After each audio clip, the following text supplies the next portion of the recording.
Testing. Testing 1, 2, 3. Hello, everyone. This is Jake Light Gaming Loyalty Service. We're back again with another stream.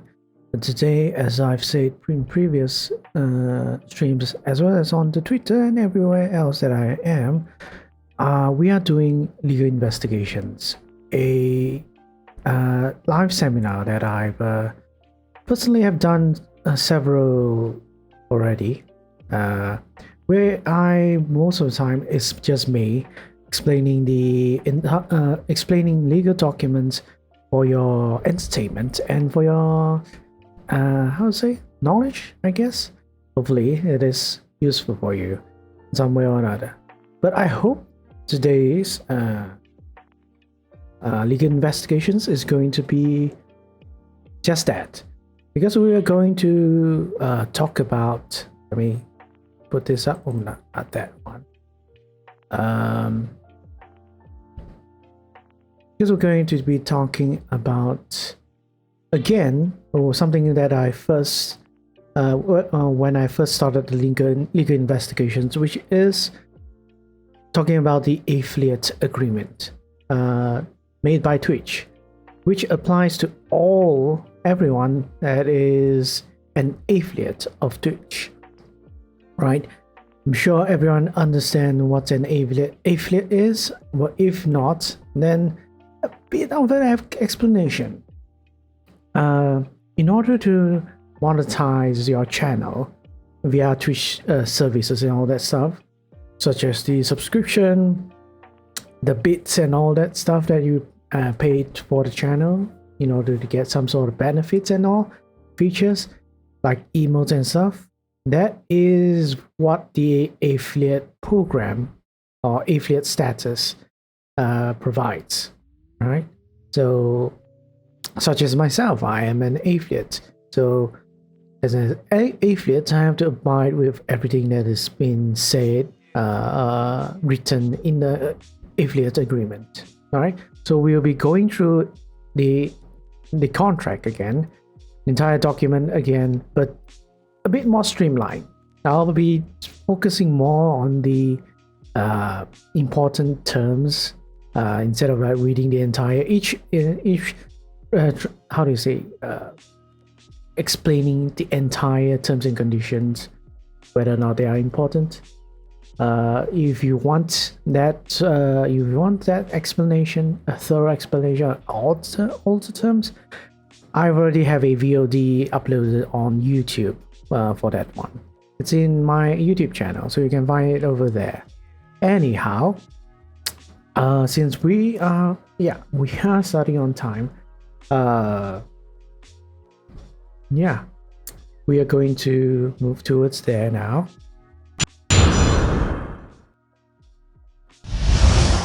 All right, so hope everyone has a good breakfast, dinner, or whatever, lunch or whatever meal you had, because we're gonna be going through this. It's gonna take some time. That's what I'm trying to say, but hopefully not too long. I am aiming to do the explanation of this agreement probably less than an hour, or at most 3 hours. But it won't take long. I will be just focusing on the actual terms. But of course, the other thing, once I'm done with the affiliate agreement, we'll be taking a short break. Then after that, we'll continue, but we'll be explaining copyright laws instead. In copyright laws, more specifically for content creators' knowledge.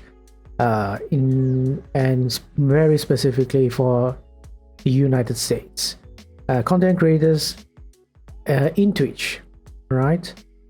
How you are, whatever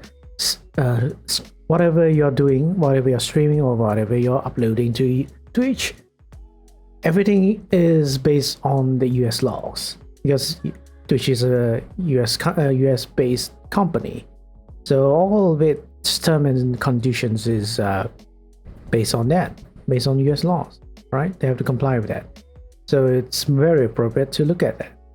In any case, I'll explain further once I reach to that point, right? Anyways, if you are in if you find this like legal investigations insightful or helpful, please follow, right? That helps a lot. That helps a lot, right?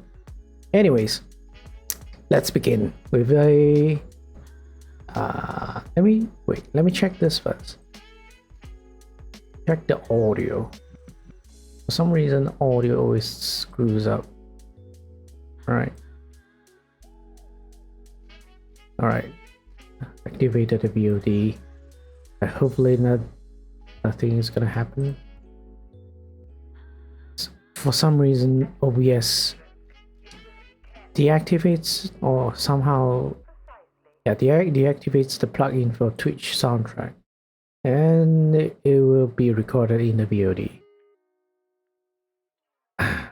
Anyways, hopefully that works, and hopefully the music isn't too loud or too soft. If it's too soft or either whatever how it is, let me know, right? I'll fix it. All right, I've rambled long enough. Let's start with the Twitch affiliate agreement, right? So, as I said, when you become an affiliate, right? When you get 50 followers, total 50 followers, pre-average views, and streaming for a total of 8 hours per month. Not sure.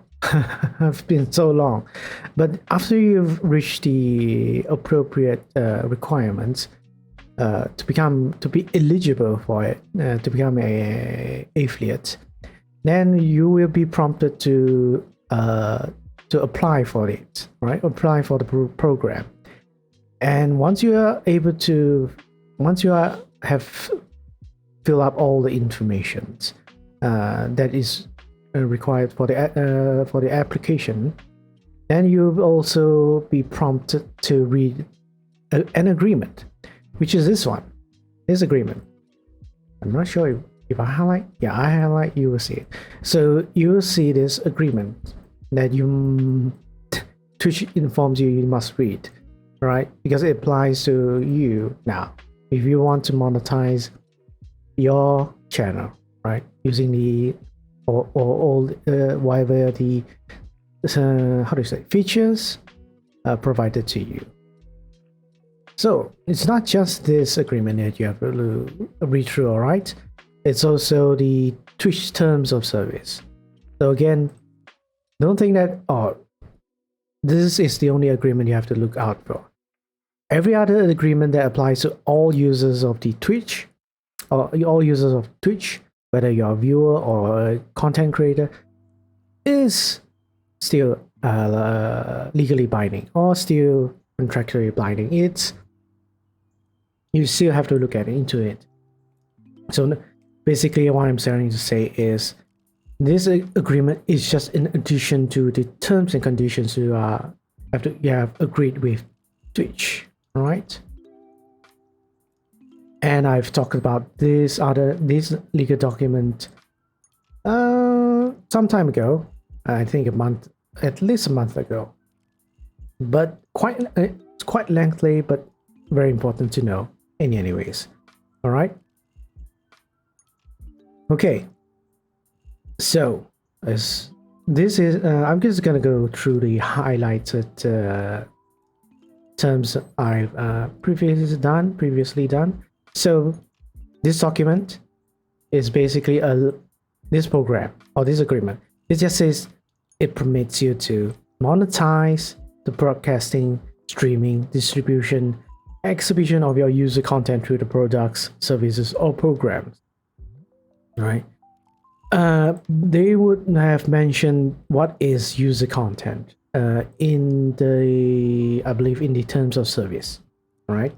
But basically, common sense would say, or if you have read through the terms of service, user content means when you're streaming, you're uploading anything to Twitch, that is considered user content. All right. Whatever you made, whether you're streaming games, playing songs, making songs, creating art, anything that is considered user content, all right? So they allow you to monetize them, basically make money off of whatever you're creating on the Twitch platform. All right, that is the purpose of this agreement, right? Then because of course there are conditions to allowing you to do all this monetization, right, on your channel. So first off, there is the eligibility, general eligibility. Basically, this term just talks about who is qualified. Yeah, who is qualified to become an affiliate. So, very simple. If you're a person, not a company, all right, then you have to be at least 13 years of age. Same goes for the terms of service. If you are using Twitch, right, you have to be at least 13 years of age. And if you are between 13 to 18, a supervision of a parent or legal guardian has to be with you, right? Whenever you are using, whether you are viewing Twitch or streaming on Twitch as a minor, they didn't put it as minors, but 13 and between the ages of 13 and 18 is considered minors, all right, in most countries, or between 13 and the age of legal majority of the country of residence. Yeah, some other countries might have higher or lower legal majority age. What this means is actually it concerns contractual laws, all right? Because sometimes some subject or some context or some areas of law, areas of trade, business, you can't contract with a minor directly. Let's say if you're a student, a high school student or a middle school student, an adult or another person or another company can't make a contract with them, right? They are too young. The basis of it is they are too young and not mature enough to make such a serious decision, a serious agreement for someone, right? That's why they say, if you want to participate in the program under the you have to be under the supervision of a parent or legal guardian who agrees to be bound by this agreement, which you probably would have known if you have applied for the affiliate program, because they will let you know want you to inform them of if your age is between 13 to 18 or something like that. They will tell you, please fill up your information of your parent or legal guardian, right? And they are the ones who has to be bound by the agreement, right?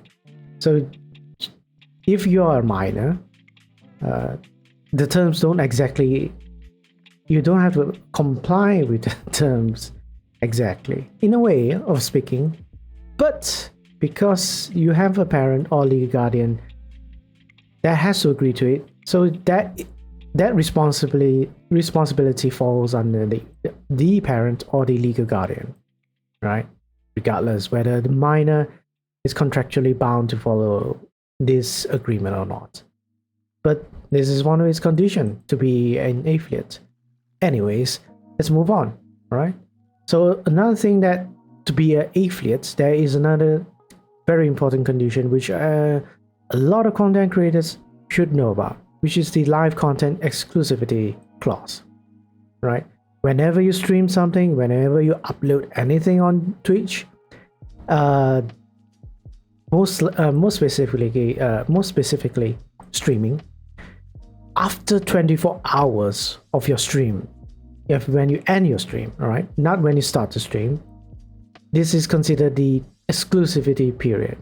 So for 24 hours, you are not permitted to authorize any third party to broadcast, stream, distribute, exhibit and otherwise make available such live Twitch content in any manner, any manner. Suffice to simply put, you can't stream at the same time while you're streaming on Twitch. For example, streaming on other platforms like YouTube or Facebook, all right, or that Chinese platform, Blibli, anywhere really. So this is something I think if you get reported, right? Normally these things, how they works is if Twitch will not be able to know if you are doing a simultaneous streaming or something like that. But if some other people found that you are and they don't like you, right? If they don't like you for whatever reason, and you did something like that, they will report you. They can report you. Hey, Papi Ojeda, welcome to the stream, welcome to the live seminar. I'm talking about the affiliate agreement currently. So if they find, if you were found out to be breaching this exclusivity clause, there are consequences. All right. Basically, let me see. Doesn't exactly say here, but there is a clause that says about if you violate this, they will do whatever it takes, including terminating your account. All right. So don't do this. All right. But if let's say you so initial broadcast of such live Twitch content, so mostly just in terms of streaming, all right, you can't be streaming on Twitch at the same time on YouTube or Facebook or other platform, and it's all after when your stream has ended. Only after your stream has ended does the period of 24 hours start, right? You can't be like streaming for 24 hours and end the stream and then immediately, even then you can't upload it to anywhere else, all right? So if you're streaming, it's not concerning about simultaneous streaming, but instead streaming in Twitch, and after you stream on Twitch, you immediately upload it on YouTube or Facebook.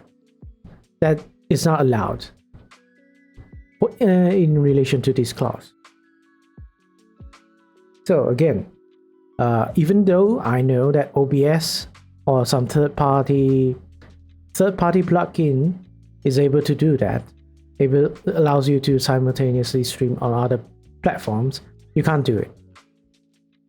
Also, I've been asked of this, or this is something that people have asked or would have asked, is that why are there streamers allowed to do this, especially partners, all right? The thing about partners is their agreement is different from ours.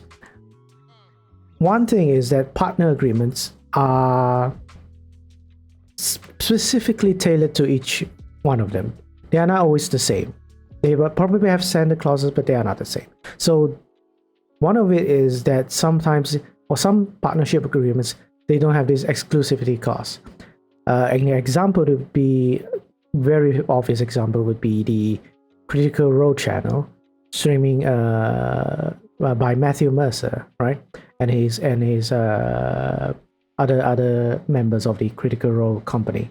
They are allowed to stream simultaneously, as you have seen them streaming on Twitch as well as on YouTube, as I think I recall. Yeah, that's what they did.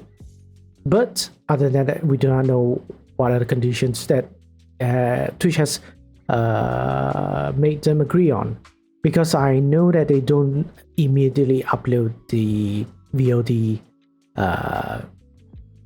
after they stream, right? I think they always upload it several days afterwards. Pepsi Man, I've heard about exclusivity clause, but I didn't know you had to wait 24 hours too. Yes, you have to wait 24 hours. So this is just to stop you from trying to circumvent it any way possible with the exclusivity period. Yeah, people might think they are smart and thinking, oh, I can't stream simultaneously, but I can upload it after I stream. Twitch will know about it. Problem is, that's not how all this works, right? And most of the time, terms and condition enforcement is based on reports or complaints. Twitch do not have a system to live, live check whether you're in compliance with whatever terms and conditions that you have to comply with, except for certain stuff, right? Hey, thank you for following. Hey, Cornelius. Hey. You're finally here. How are you? You doing all right? Evening. Wait, so evening? I thought it's morning for you. Anyhow, let's continue, right? We are only just starting this agreement, but yeah, this clause is very important.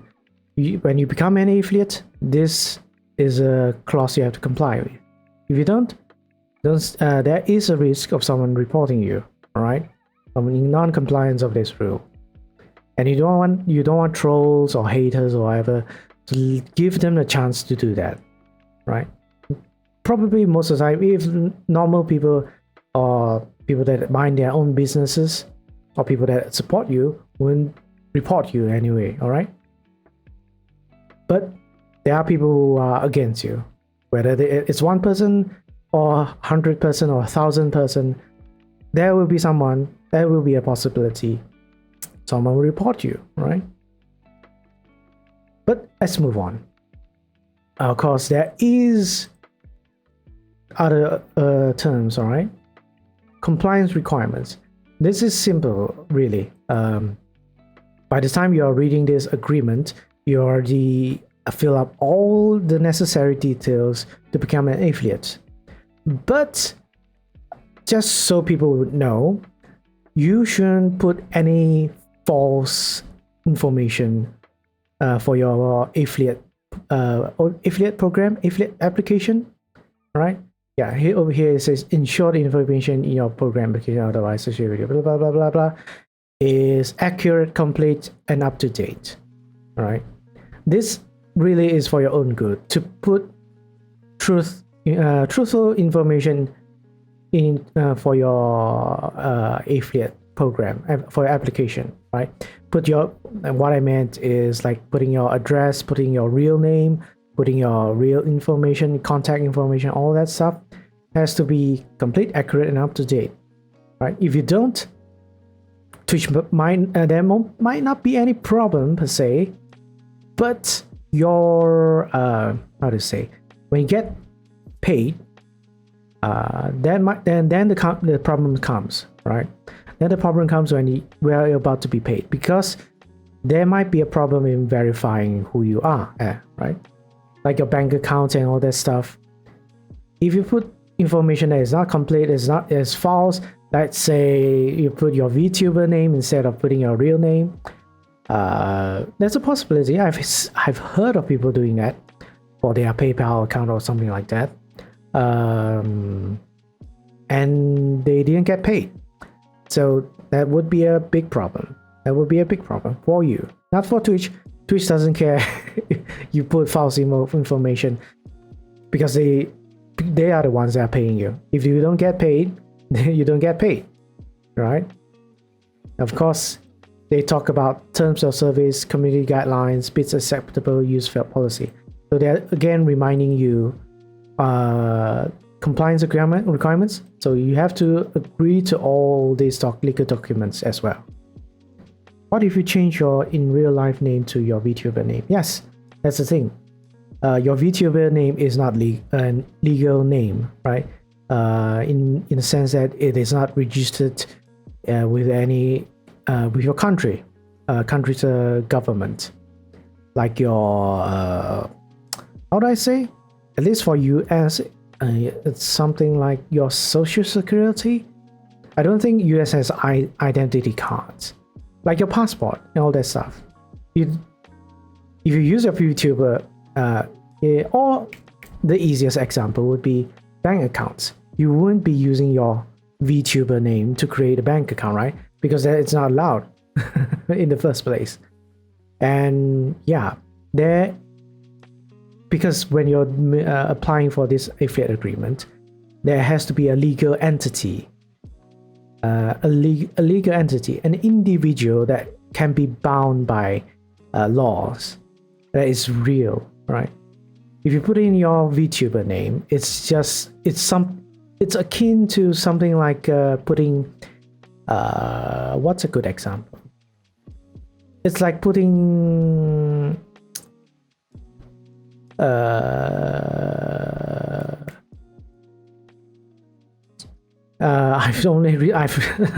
my mind keeps all right. If you, let's say you put Stephen Strange to your account, right? It will not work because that's not a real person, unless you name yourself Stephen. You legally name yourself Stephen Strange, or legally name yourself your VTuber name, change your name to your VTuber name, and of course you can use it. But as long as it's not something that is verifiable as a person, as a real person, right? Then it's not, you can't use it for your own good, or really for your own good. But what if you were to put in a fake name and later legally change your name to the fake one? That's the thing. That is more towards what's your intention of doing that, really? If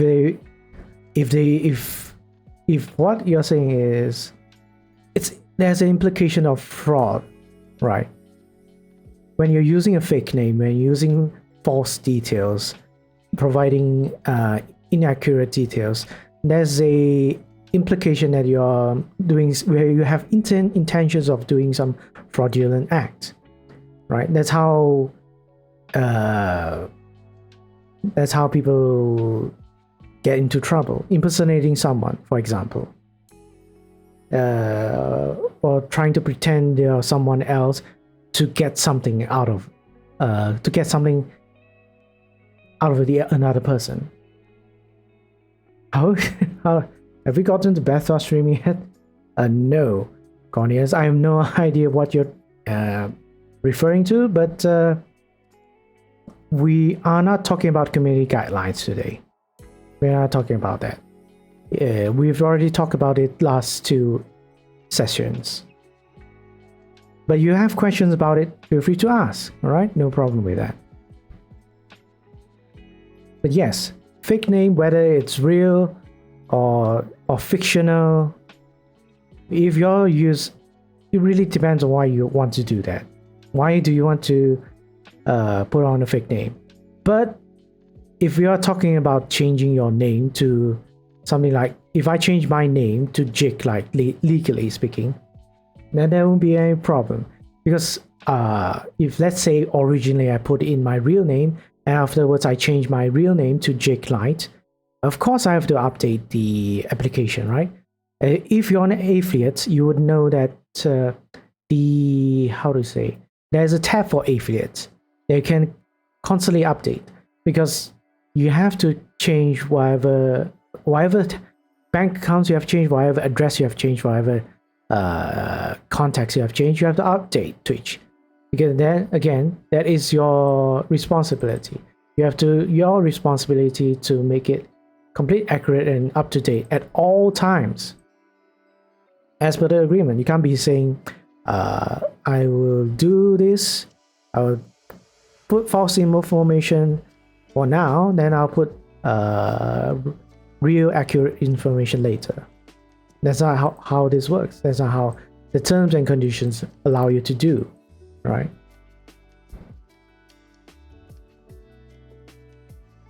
Right. So that's compliance requirements. If you want to know what the terms of service is, the community guidelines is, I won't be talking about any of that. But suffice to say, read them up, right? Or look up my VODs. They are important to know, along with the affiliate agreement. Alright, so next we have violations. Of course, it says here, if you violate any of the terms in this agreement or in other agreements, right, they'll take actions against you. It's vague here because there is a variety of things they can do against you. Most is simply terminate your affiliate status, all right? Or even worse, terminate your entire account. Your entire channel will be removed if you did something to violate anything, really. Anything that it needs to be complied with. Not just this agreement, again. Of course. Then we are moving on, all right? We're moving on to the main part of the agreement, which is all about how is Twitch allowing you to monetize the agreement, your channel, right? So there are a couple of ways, but first I would have to inform you that although they mentioned they gave you 5 ways to monetize your channel, 2 of them is not, how do you say, relevant for now. So I'll just go through these 2 first, then I'll move on to the other 3. So there's this thing called qualifying purchases. Supposedly Twitch would put up links, special links or whatever, or special promotion on your channel. Supposedly there will be a product of sorts, a digital product or a physical product. I'm not sure, because there's no way to finding out. Although they've given this link here, supplemental fee statement, there's nothing stated in their table. There's no program, there's no product or anything like that. So we have no idea what this was for our current purposes, for our current situation, for the time being. So that's why I won't get into this one. All right, they're basically saying if there is, then you will be able to get a portion of that revenue, right, from this promotional product. Well, of course, we don't have it, so we don't have to go through this in detail. Then we have the other one, special programs.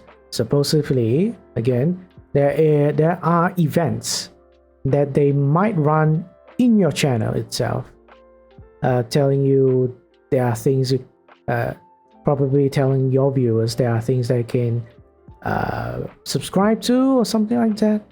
Again, no idea, right? They put in to say they might run general special programs. What these special programs are, they don't specify, but at least they say these programs will allow you to get some revenue from it if they participate through your channel. So of course, we don't know, so we won't get into it much. Okay, right, then we have bits and cheering. All right, these are the other 3 methods, are the ones that will get you some revenue, some money for your channel. So bits and cheering is all you all would probably know. There's one way of for viewers to support the channel by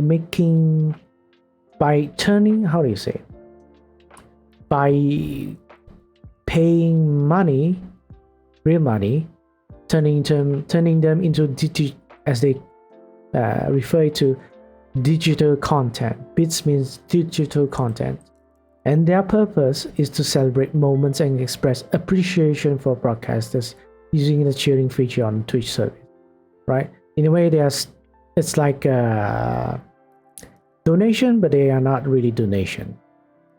It's a way to trigger some sort of feature in Twitch, is what they are trying to say, like fireworks or something. So they don't really say it as paying money, maybe to subvert some sort of financial loss, money loss or something like that.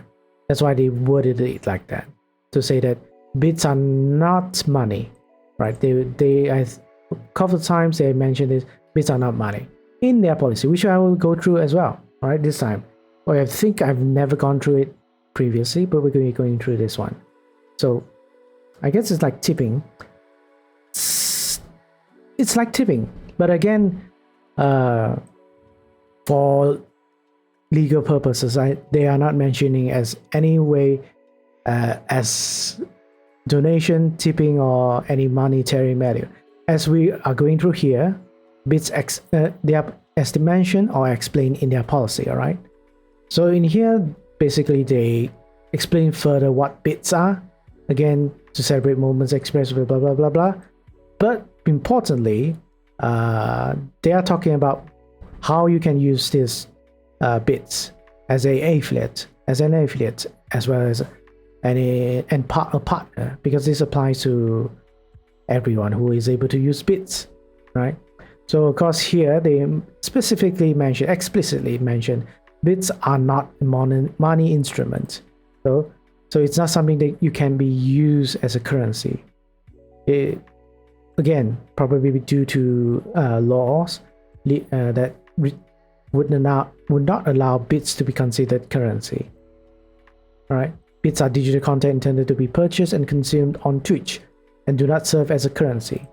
So now we go to the bit or part where they talk about what are bits used for, right? So they mention a couple of things, but suffice to say, they say you can't use it to directly exchange for items or service of value. And they give examples down below, but first they gave you examples what you can use it for, all right?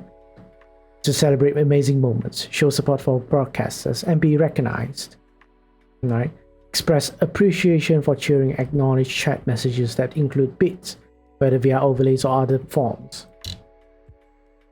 Establish goals for bits usage by the community that could unlock, provide community benefits or content, create leaderboards. So without getting into much detail over all these things, they are basically telling you you can utilize bits to make your stream more entertaining, more fun, more engaging, more interactive, right? Doing all this stuff, like a lot of streamers do use bits for, like triggering voices, triggering alerts, triggering visual alerts, all that stuff, or even like making the streamer do something, forcing the streamer to do something, all that stuff. So all of it is more concerning to increase the experience, to increase the interactivity between you and the viewer, right? That is basically what they are trying to say, giving all these examples as well, right? But of course, they tell you what you can't do. Like, don't consider violations of this policy. Don't solicit bids in exchange for money or donations, and don't request money or donations for bids. Don't provide items or specific services that are associated with monetary value in exchange for bids. So this would be something akin to, if it's items, obviously you can't use bits, you can't advertise bits as a way to exchange to sell items that your content is doing, like say selling art, selling merchandise, whatever item you want to sell using bits, right? Or advertising so that you're telling people, if you give me this much bits, you're gonna get this item. You can't do that because it had, whatever you're giving has monetary value in it, right? Then they also mention specific services. This one would be, even though it sounds like services would include like forcing you to do, hey, hydrate, thank you for that, forcing you to say certain things, or do some dance or something like that. If you're a real life VTuber or something like that, act a certain way or what, that's not really what specific services meant, right? More, because we're talking about monetary value here, it's more towards a how do you say, a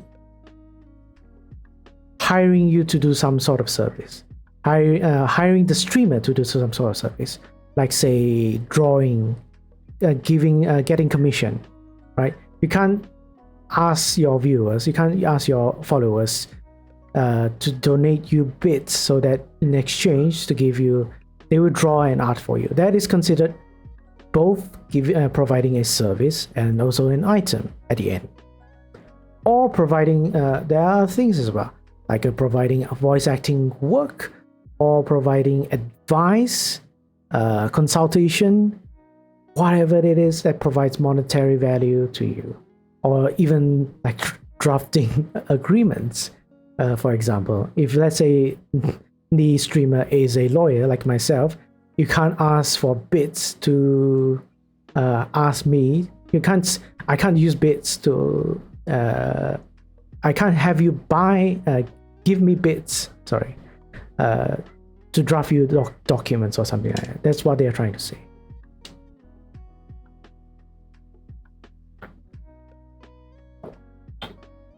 So everything else, like giving a shout out, saying stupid stuff like ara, all that stuff, it's fine.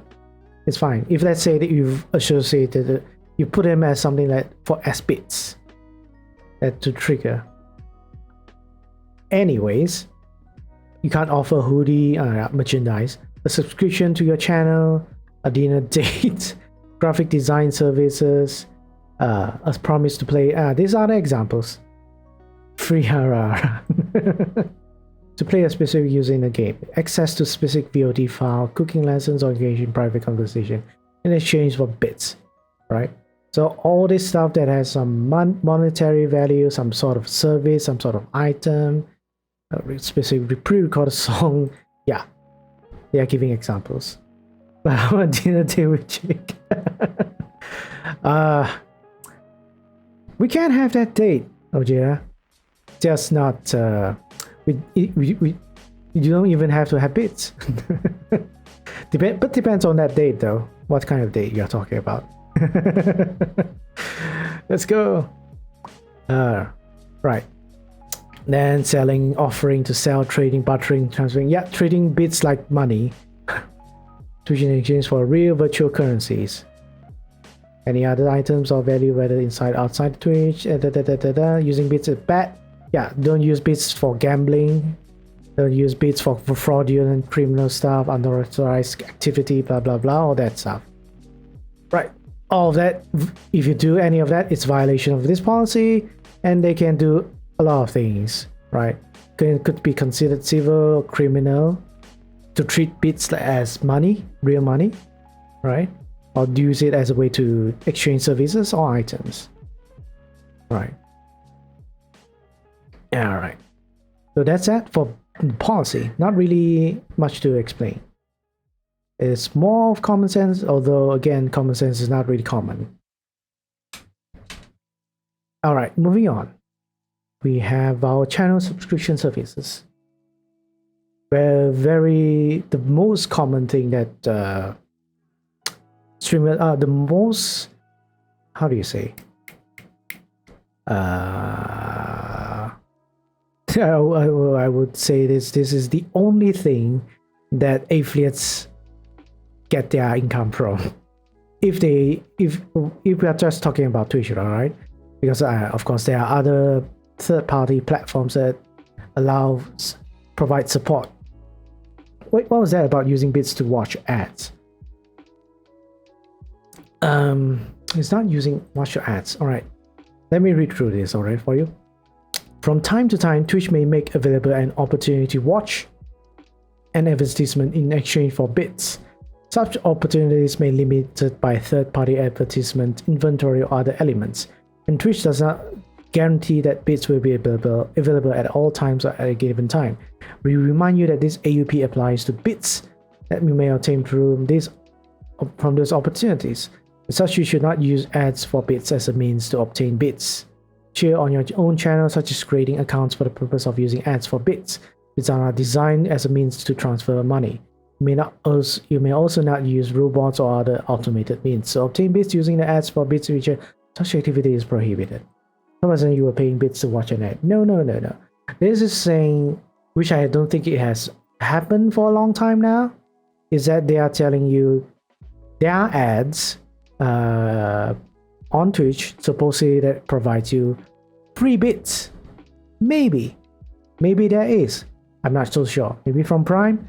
But anyways, I don't think that's a thing now, and that's why I skipped it. But yeah, as far as I know, there are no free bits unless there's a special promotion doing it. But I don't think Twitch does that often. But anyways, yes, let's get back to the subscription services. So of course, everyone knows about what subscription is. It's a way to support your streamers or whatever. But did you know, at least for the viewers, that the subscription services, if let's say you're paying $5, right, $5 US, that $5 US is split into 50% to Twitch and 50% to us streamers. So in actuality, when you're paying $5, we're just getting $2.50. That is not this how do you say, deducting all this stuff over here, right? Billing, payments, and costs, and all costs associated with transactions include monthly and post-transaction processing charges, merchant bank fees, actual tax amounts related to generation of such gross revenues to be paid to local, state, federal, and foreign entities, including VAT and sales taxes, and returns, refunds, chargebacks, discounts, and credits. So yes, there are a lot of other things that Twitch may deduct, even though they are going to pay you. All right. Maybe it's a bit late for me to be reading contracts. It's all right. That's why I'm reading this for you. So yeah, nothing really too complicated with the subscription services. In terms of how us affiliates are getting paid, right? I think in the past, that's why I was thinking, why would anyone actually pay for tier 2 and tier 3 subscriptions, right? Because if you didn't know, it's as they say over in this agreement, whatever subscriptions you've how to say, subscribe, whatever tiers you've subscribed for your streamers or whatever, they are paid the same to the streamers, to the content creators, to the affiliates. It's 50-50%. But I've seen articles or seen news before that tier 2 or tier 3 previously had a higher ratio, split between Twitch and the affiliates. If I recall, it was something like either at tier 2 it's 65% or tier 3 it is 75%, something like that. Then it will make sense, right, to subscribe tier 2, tier 3. But for now, the only benefit viewers get for subscribing higher than tier 1 is just getting a fancy badge as well as a additional 1 or 2 emotes, and that's it.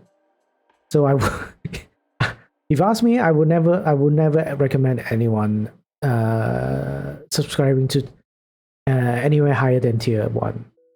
All right, but that's a fun fact for everyone, right? Then we have advertisements.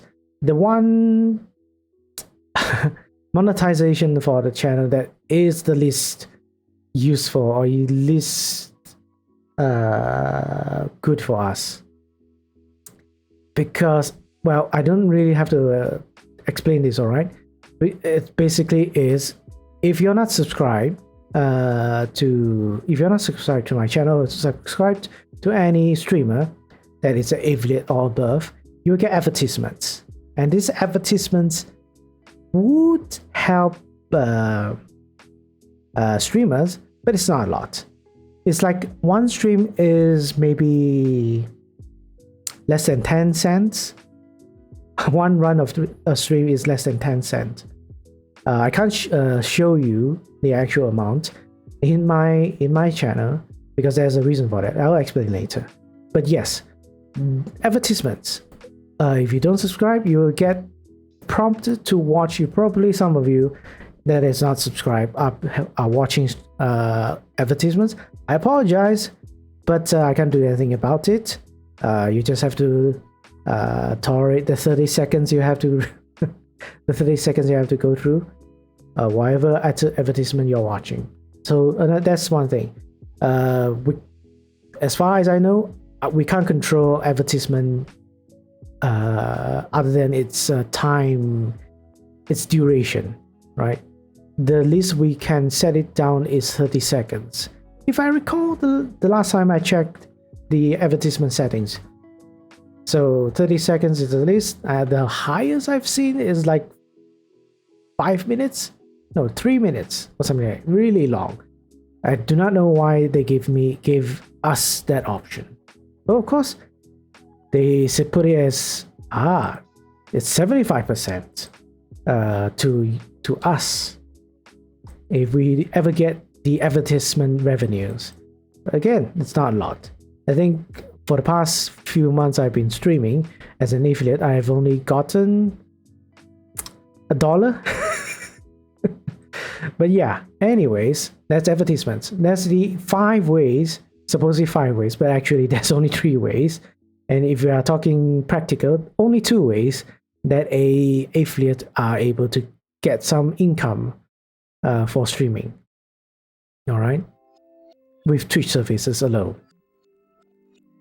All right, so that's the ways. Now comes the method of how we're getting paid, right? So payment terms over here. Of course, you would think it's Twitch will pay you monthly, but no. Although they say they pay you on a monthly basis, but it's 45 days after each calendar month. So, yeah, in a sense, they are like trying to tell you their month. Their definition of month is 45 days. But I can see why they do that, all right?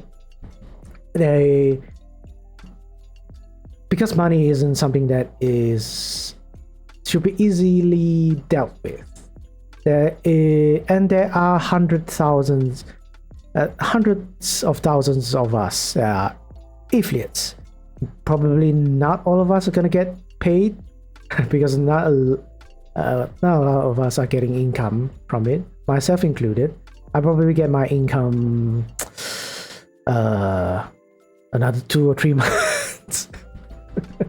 Yeah, I have not gotten any money out of this yet.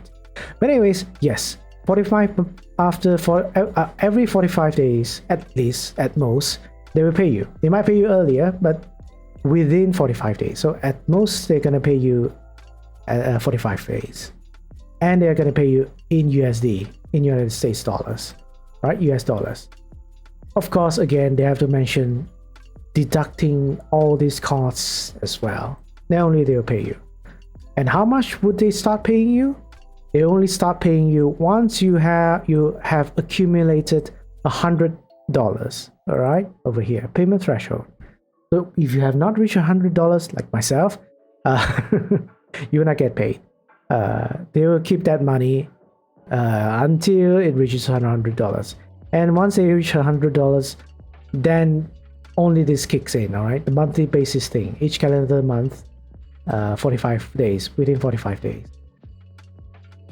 And, of course, they tell you something. This is another important thing for you all to know, is that you can't be on hiatus, or in other words, stop streaming or stop doing anything at all with your channel for 12 months consecutively. Meaning you say continuously without doing anything for 12 months, you have a potential of your account getting terminated. Of course, this is including if you do not earn $100 as well, at least $100 during that 12-month period, all right? Of course, if you are over $100 and don't do anything with your account, as what this terms is suggesting, you won't get terminated. So That's that. But I think it means that if, let's say, you get over $100 and Twitch cashes out to you, pays you that $100, and you have no, then after that they are not obligated, or they don't have any money to pay you, then that 12 months starts again, right? That 12 months starts again. So anyone who wants to go on hiatus or temporarily hiatus, well, 1 year is quite a long time to stop streaming, but still, if you don't want your whatever money you have less than $100, which is not little, even for, I'm not sure, for Americans is $100 a lot, but for us, if we convert it, for Malaysians, we convert it, $400 is it's 400 ringgit, 400 roughly 400 ringgit. It's 40 around more than 40 meals. That's how I always try to give an inclination of the conversion rate of our money, of what this money means, right? At least 40 meals. I can buy 40 meals with $100. That is how bad Malaysian currency is right now. But anyways, yeah, don't go on hiatus for too long if you are not earning $100 at least, or have $100 with Twitch. And if you do that, if you don't, you'll be they may close your inactive account and terminate your agreement, so you won't be an affiliate anymore. And if you have some money inside, you still have some money inside your account, they will deduct $25 or whatever, less than $25 or whatever remains. Then the remaining money will be given back to you. All right, that's that. And why I say I can't show you my exact details of how much I'm earning through whatever the above 5 methods have been provided is because of this. There is a term to tell you that you can't show other people that data, right? So they provide you access to a dashboard relating to the program fees, right? Program fees meaning all these 5 stuff, right? So you can't show that to anyone. Be advised, all right? All you affiliates and above, you can't show this. All data reporting is and will at all times be exclusively owned by us and remain our confidential information, right? So any exact, you can give a vague idea of what you're earning, but you can't show your dashboard or show the exact information provided that dashboard. Meaning, say how many subscriptions, the total revenue for subscriptions, the total revenue for your bits, total revenue for your advertisements, and everything else. You can't show that, all right? If you ever want to be, if you want if your intention is to be open about your how much you're earning, how much income you're earning, then just give your viewers a vague idea of it, right? Don't have to give them exact numbers. Anyways, cause everything there down here, right, I've not highlighted most of it, is because it is standard contractual terms and conditions, right? We have our taxes. They tell you have to pay your taxes on yourself. It is your own responsibility to pay your taxes, right? Declare your taxes in your own country if you are not outside of US, or inside of US you have to fill up certain forms, everything in regards to taxes, because you are making, if let's say you're not making much income, it is still income, and you have to declare to your government, because governments want your money. All right, we have license. It just says this program, becoming an affiliate, doesn't give you any additional rights to any intellectual properties. Doesn't give you you don't suddenly gain more rights to use other people's content, like say you can't suddenly be singing or whatever. Sorry, I can't only say hi real quick. I gotta go now. Hope you have a super hyper cool sleep. No problem, Soshi.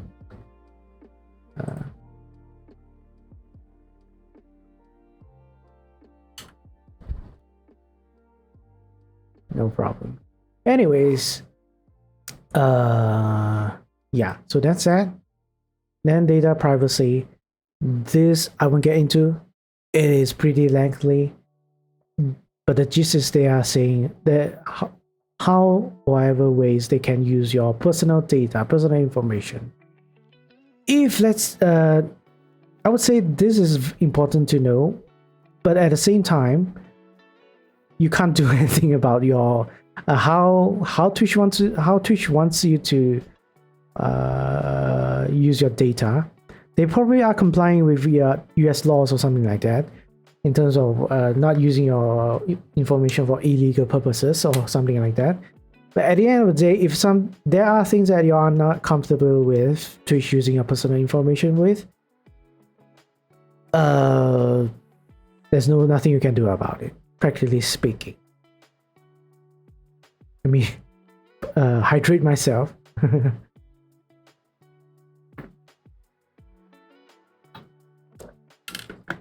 I'm gonna explain this further because it's there is like this relates to something like if you want to, this is something that Twitch is offering you in their platform.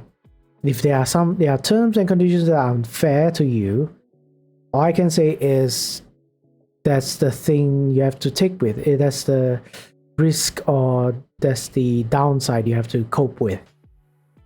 There's no such thing as negotiating terms with Twitch, at least at this stage, all right? Because you do not have any power and all of that stuff.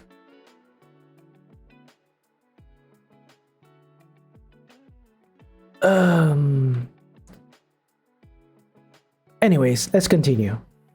So we have representations, warranties. These terms and conditions just telling you whatever you say is true, whatever you're doing is not illegal, and whatever you provided information is correct, and if not, they would take actions against you, blah blah blah. All that stuff is pretty standard, right? Nothing too important. Thank you for the headband, Papi Ojeda. Then we have Twitch service customers. They're telling you explicitly affiliates are not representatives of Twitch. All right, we are not representatives of Twitch, which relates to this one, relationship of parties. All right, you and we are and will remain at all times independent contractors, and nothing in this agreement will be construed to create an agency, employment, fiduciary, representative, or any other relation between you and us. You will not represent yourself to be an employee, representative, or agent of us. You understand and agree that you do not have authority to bind us in any manner, enter any agreement, or incur any liability on behalf of us. So right, so here it says you're not an employee. Above here, it says it's something like, don't try to pretend you know anything about Twitch services. Yeah, so that's what they are over here, saying over here.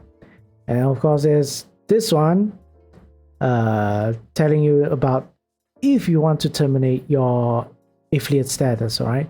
If you want to terminate from this program, withdraw from this agreement, this is what will happen, right? Hey Imperial, welcome to the stream. I am almost over with the affiliate agreement, but if let's say you want to have any questions, feel free to ask. It doesn't have to be related to this, right? After this, I'm going to quickly recap again, and we'll be done with it. I think we're gonna do it in record time. And after that, we'll be talking about copyright laws, which I think we can do. We can really wrap this up without even taking a break. But anyways, yes. So then, of course, there's this. They're telling you they will pay back whatever money you get. You will pay. You or Twitch can terminate this agreement, and there's no need to provide a reason for it.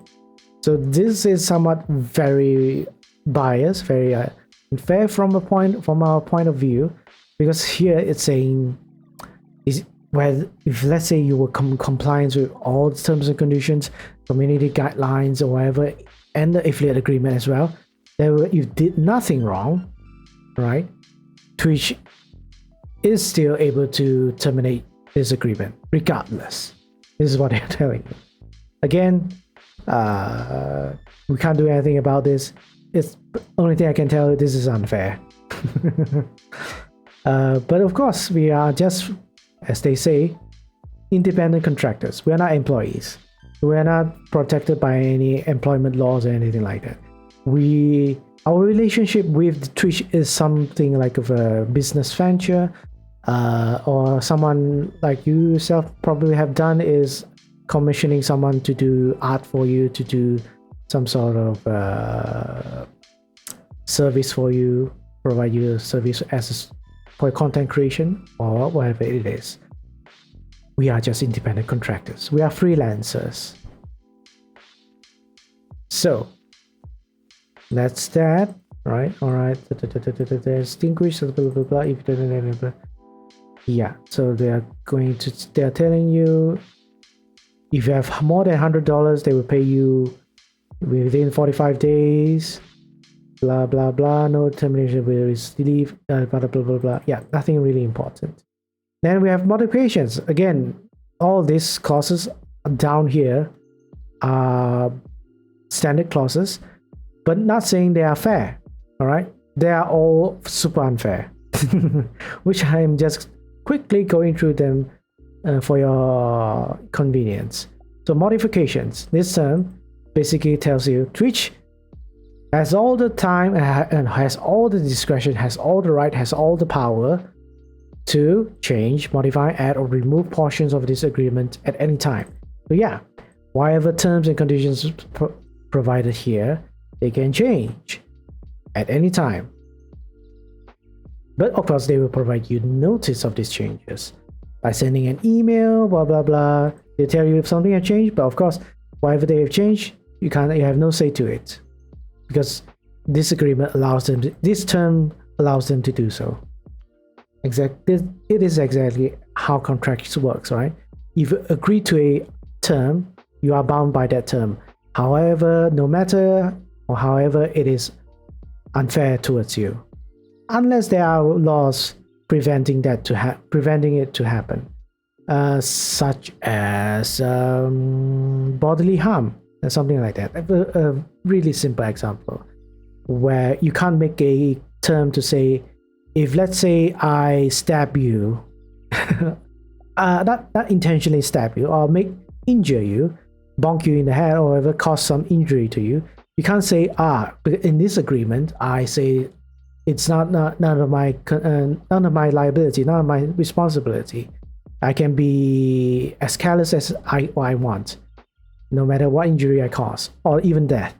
So those sort of terms are very illegal because they are protected by law, and they are criminal in nature, and laws do not protect illegal or criminal terms. Simply put. Anyways, that's modifications. Then there are disclaimers. Again, unfair terms to say that they are not liable for anything that happens to you when you're an affiliate. That's what they're saying. Although another thing to take note, like the last time I've given note to people, is that capitalizing the words, it's not something people do. No one does this. Or there's no legal effect to it, capitalizing every word, right? It just makes you look like you're shouting this, and shouting doesn't make it more legal or more serious or any ways. But yes, this term is very unfair, might not apply depending on what happens in relation to this in Twitch breaching this Twitch affiliate agreement. But yes, they have to put all this because it's standard terms. Whether it works or not, they doesn't matter, because they have severability clause, which says that if, let's say, one of the clause is not enforceable, it's not enforceable like that. But all other terms that are enforceable will continue to be enforceable, to be legally binding. Then we have all right, disclaimers, indemnification, limitation of liability. All of it is like, I hold no liability, you are the one who will be liable for everything. Something like that, right? Don't have to really get into the nitty-gritty of each definition or each words of these terms and conditions. Then we have governing law, jurisdiction, and venue. So they are telling you, if let's say something happens, or someone breaches the agreement, and either Twitch or you yourself wants to take legal actions, all right, then this agreement already tells you where should all these disputes be happening and what laws should we be looking at. So the thing is, they specifically tell you that it is all in accordance to the laws of the state of California. All right, California, and if there's any legal suits, it is to be done in the courts located in city and county of San Francisco, the state of California. All right, that is normally, if this is very important for even for US and for any other countries, because this will tell you what laws you should be looking at when you are reading this contract. All right, so the laws that we should be relevant is the US laws at the federal level, as well as at state level, Californian laws. Right, is that how you say? Yes. Then we have arbitration. So if there are legal disputes, then what this clause is, what this term is saying is that you should be not going through the court, but going through a sort of a, not the court, but still someone that is a middleman, the person that is to decide on on who's right or who's wrong in any dispute between Twitch and in the content creators or the affiliate, right? So arbitration is a way to resolve these disputes without going to the court. Normally, this is just why this is suggested or recommended or put in terms and conditions is because this saves money. In a way, it saves money. Going to court is very saves money and saves time. Arbitration is cheaper. I wouldn't really say that, depending on who you hire as a lawyer. Cheaper and less time consuming. All right, and whatever they decide during the arbitration, the middleman is called the arbitrator. Is legally binding. It's as if it has the same level of court order. But of course, if you don't like the arbitrator's decision, somehow, some way, you can always appeal to the court. You can always go to the court afterwards. But all these terms is just telling you how the arbitration is going to be done. All right. Not going to read all this stuff. You can read it by yourself, but very technical stuff only, nothing really to explain. All right, then we have the miscellaneousness stuff, the even more standard clauses, right? Assignment. So there's this clause, assignment, this basically tells you yes, you have become an affiliate, but this affiliate status is not transferable. You can't license to anyone, you can't give it to anyone, you can't even like say have someone represent you as the affiliate, like like a secretary or something like that. You yourself, you are the affiliate. If you are the company is the affiliate. There's no way to pass this position or this title anywhere, anyhow, right? But it is supposedly binding to, if let's say you have children, or weird, if you have children or whatever, the rights to this agreement is passed down to your next of kin, something like that. But I will really rack your brains on this thing. Then of course we have further assurances. It's just saying blah blah blah. Cost to be taken further action with executed blah blah blah blah. Yeah, just telling you that you have to take all the necessary actions to make this agreement legally binding, right?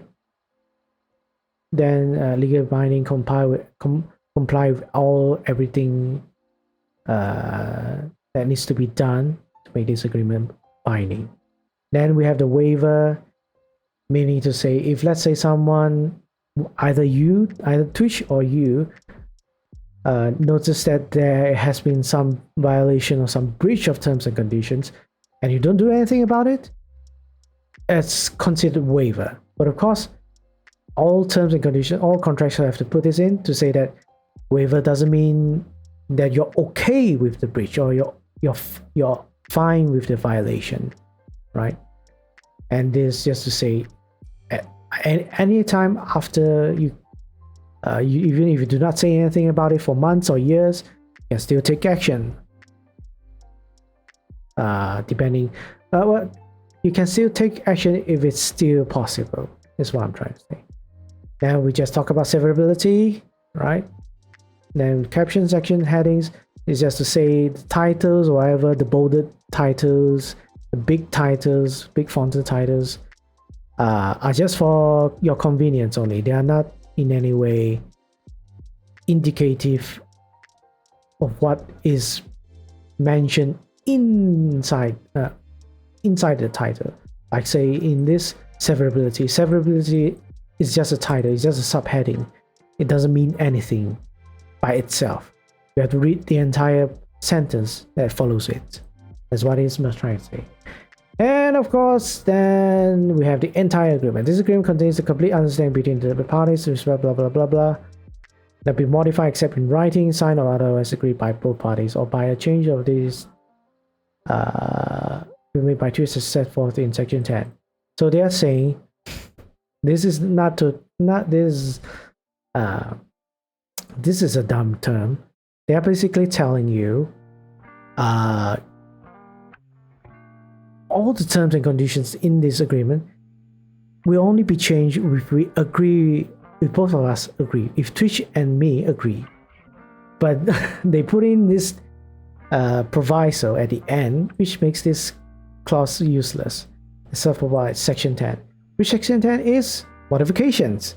And what this section says, Twitch is allowed to do whatever they can to change, modify, or add or remove portions of the agreement at any time. All right, this doesn't say they need any permission from us. All right, so that's it. So that's the entire Twitch affiliate agreement. It's not really a long agreement, all right, but still very important for anyone that is starting, that is becoming an affiliate. All right. If you have any questions, feel free to ask now. I'll be drinking water, right? And I think I need to go to the toilet for a bit, and I'll come back and summarize again what we have talked about. All right.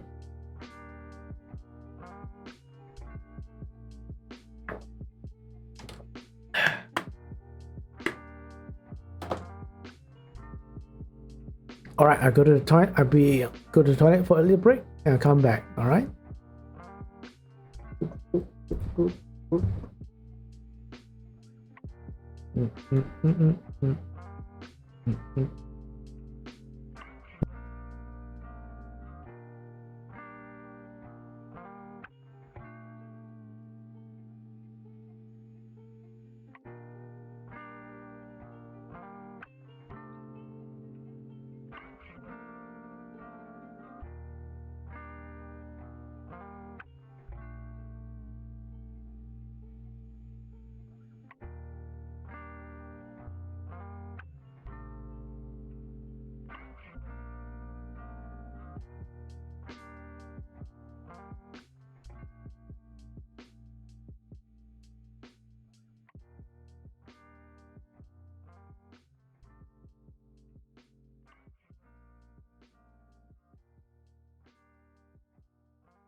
All right, I am back.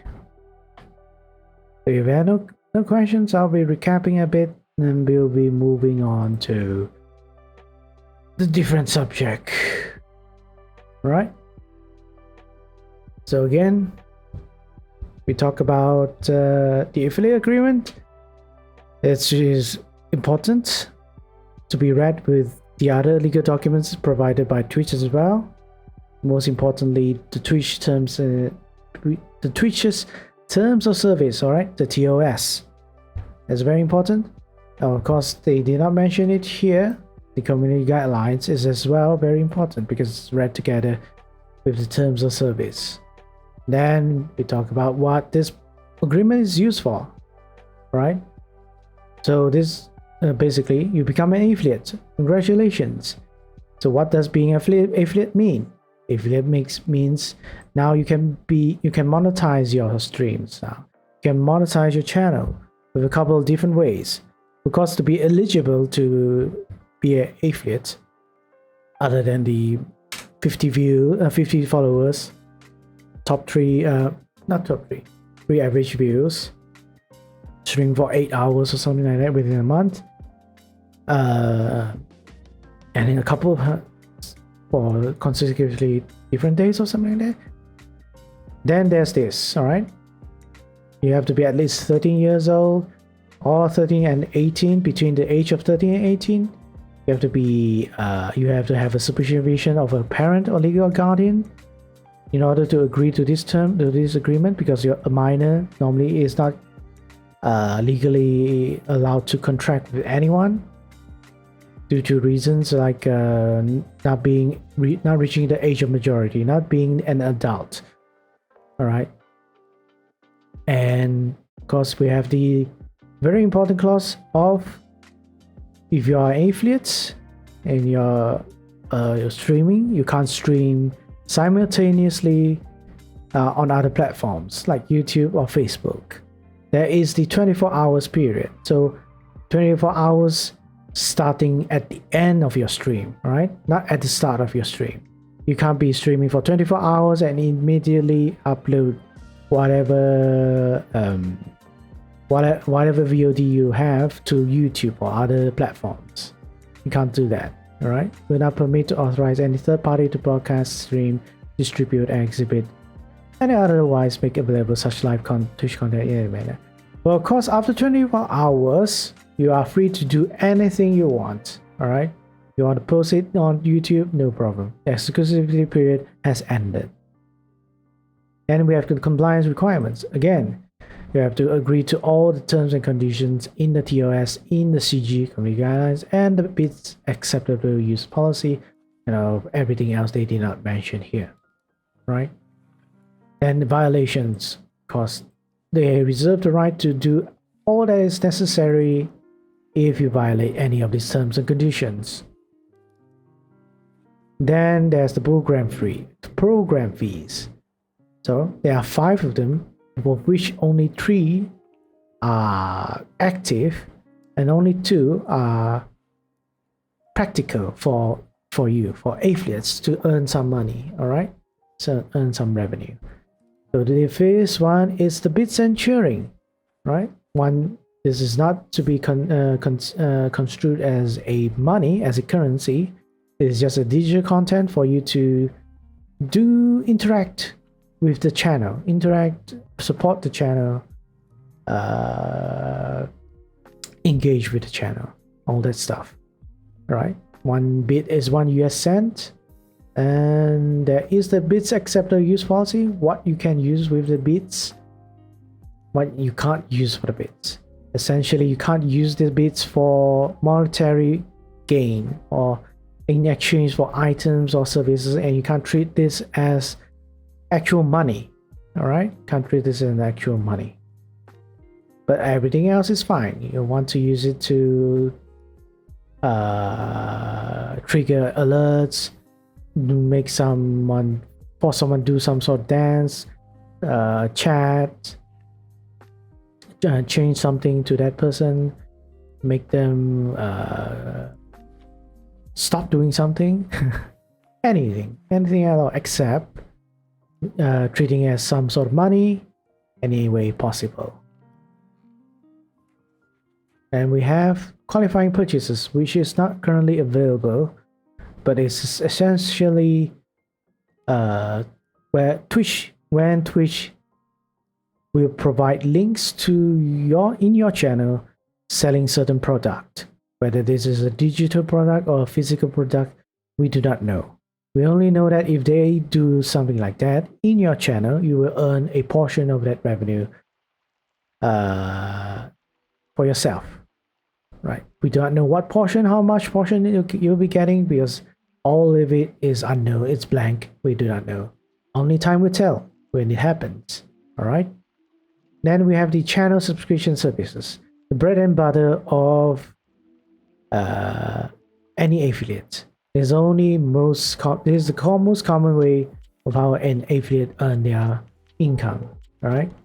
But of course, this one only provides you 50%. If let's say a viewer subscribes to this channel, I'm only gonna get in US dollars 2.5, right? The other half is gonna go to Twitch. As such is the way of things. Unfortunately, can't complain, it's still money, all right? Then there's the advertisements.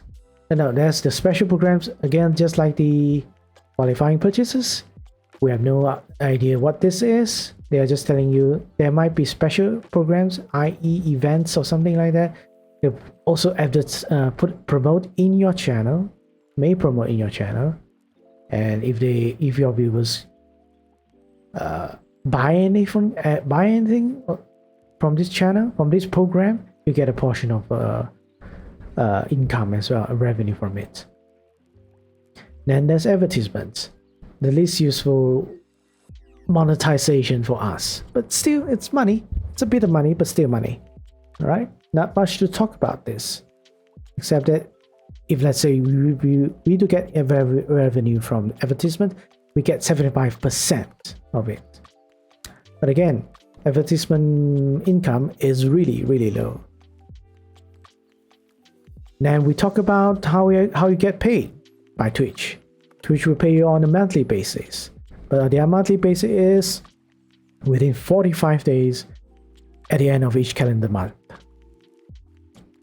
in US dollars, but less all the costs that is required in paying you. Like if they were paying you through PayPal, they'll probably be charging. They're gonna get charged for PayPal services, and that's not a small amount. So you won't be getting, even let's say you're getting $100 as here, at least get $100 so that Twitch will pay out to you. That $100 won't be given to you. Some of it will be paid for all these costs. Now, of course, if let's try not to be inactive for 12 months consecutively. If you did and you have not earned at least $100 in the program fees during the 12-month period, Twitch may close your inactive account and terminate your agreement. All right, just a precaution. Don't do it if you are you're pursuing something else in your life, and if you still want to come back to this one, just remember this is a thing. It's a thing that will happen. All right, if you do not be careful. Then we have the reporting. All right, again, why we can't tell you. Why I can't tell you how much I'm earning, specifically the advertisements, the subscriptions, and the bits and cheering, because we have these terms here. It tells you that the information that in the dashboard, the data from the dashboard, providing the program fee, relation to the program fees, is exclusively owned by Twitch and will remain as their confidential information, right? So don't try to be reckless on these things. And we have taxes. Just all of this is just maybe 15 minutes ago I explained all this stuff. Taxes, you must pay your taxes. License, this agreement doesn't provide you additional licenses to use other content. Data privacy, they're just telling you how Twitch uses your data. Even if you don't like it, you can't do anything about it. Representations, warranties, whatever information you provide to Twitch should be correct, and whatever actions you do, it should be in compliance with all the laws and all the stuff. And if let's say you've not done any of this, you have lied in any way, then it is also a violation. It's also a breach. 45 days, huh? Yes, 45 days. That is at maximum. That's saying within 45 days. It might be possible you're gonna get your paycheck within the first week, but I would say that's difficult. That won't be the common situation, right? Because Twitch have thousands and thousands of people to pay. So I will understand why they have to put 45 days. They have to give themselves some time. But then means that at max, you only get your income at every 45 days. Which is not really sustainable. If we're talking about trying to do this for a living. Which I am. Unironically. Anyways, there's the Twitch service customers, which is also also talking about the relationship of parties between Twitch and you. We, us affiliates, are really just independent contractors. All right, we get money because Twitch is providing a platform for us to do so. Twitch is not hiring us as employees. We are not Twitch's employees. There's very much we need to get down on early on, right? Don't think of yourself as employees. We were never employees. There's no indication that we are employees at all. We are just people. We are just streamers using Twitch's platform to earn some money. And of course, because we are exactly that, we shouldn't be telling other people that we represent Twitch. We are not. We're not employees. We are not representatives of Twitch. Anything Twitch does is not of our concern, and we can't answer other people on behalf of them. That's pretty much what those terms are saying. And we have termination clause saying both you and I can terminate, but of course unfair because there's no need to give reason for the termination. Meaning, say at any time, even right now, Twitch can terminate my agreement as an affiliate for no reason. But they would give me a notice though. They would give me a notice. Right. Then there are modifications, disclaimers, indemnifications, limitation of liability. All these are standard unfair clauses, which is for Twitch to try and avoid liability and pinning everything down on you if something did happen, right? If you incur losses for Twitch somehow, and everything is supposed to be your fault if it comes back to you.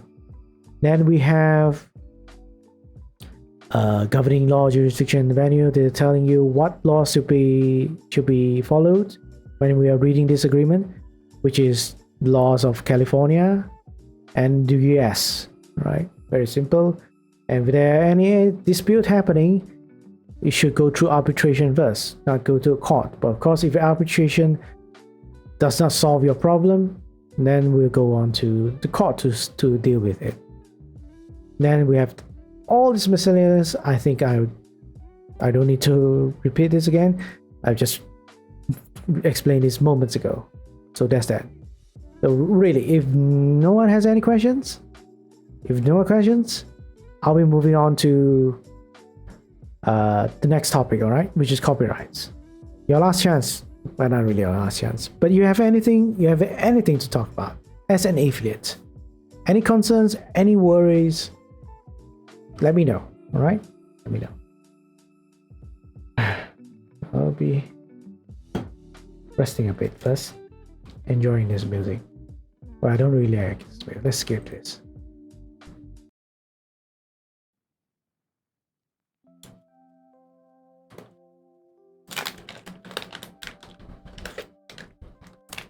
And if you like this content or anything and you're not following, please give a follow, right?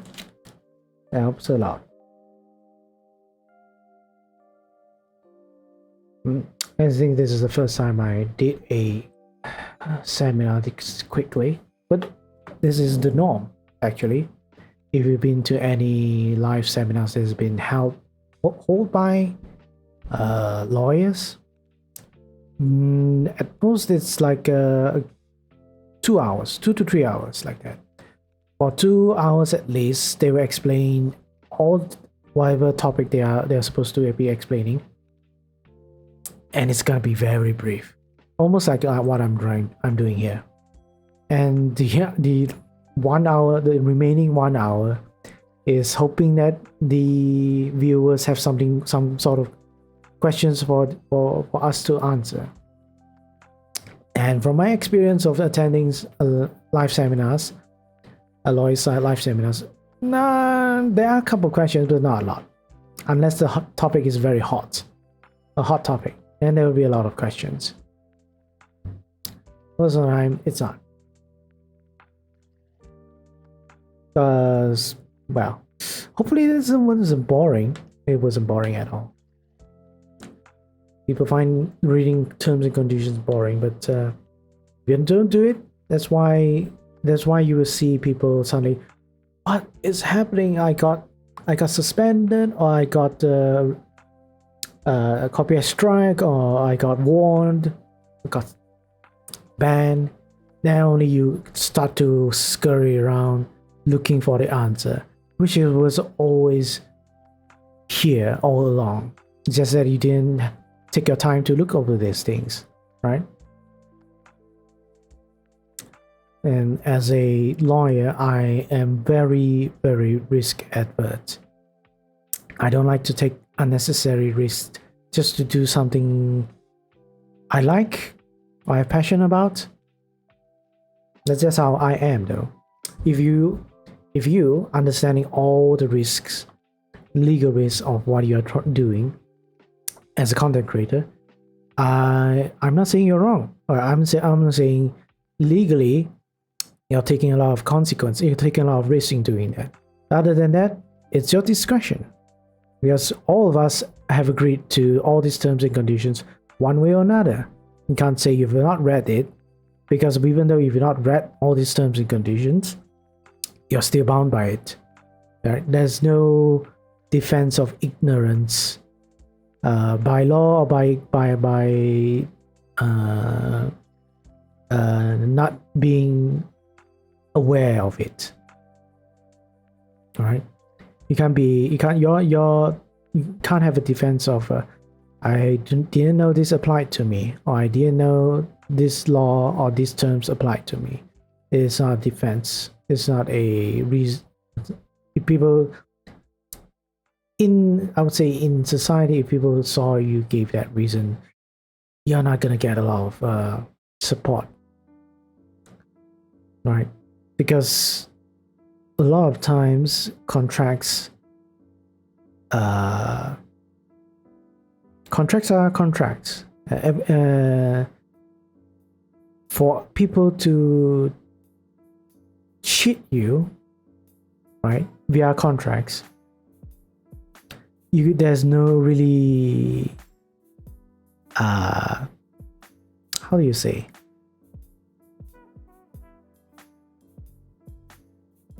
you can't say people cheat you if let's say you sign a contract, agree to a contract, agree to an agreement, because by the act of signing or clicking that button to agree, where in our context, in our case here, where the agreement, affiliate agreement, is we agree to it because we click on some button.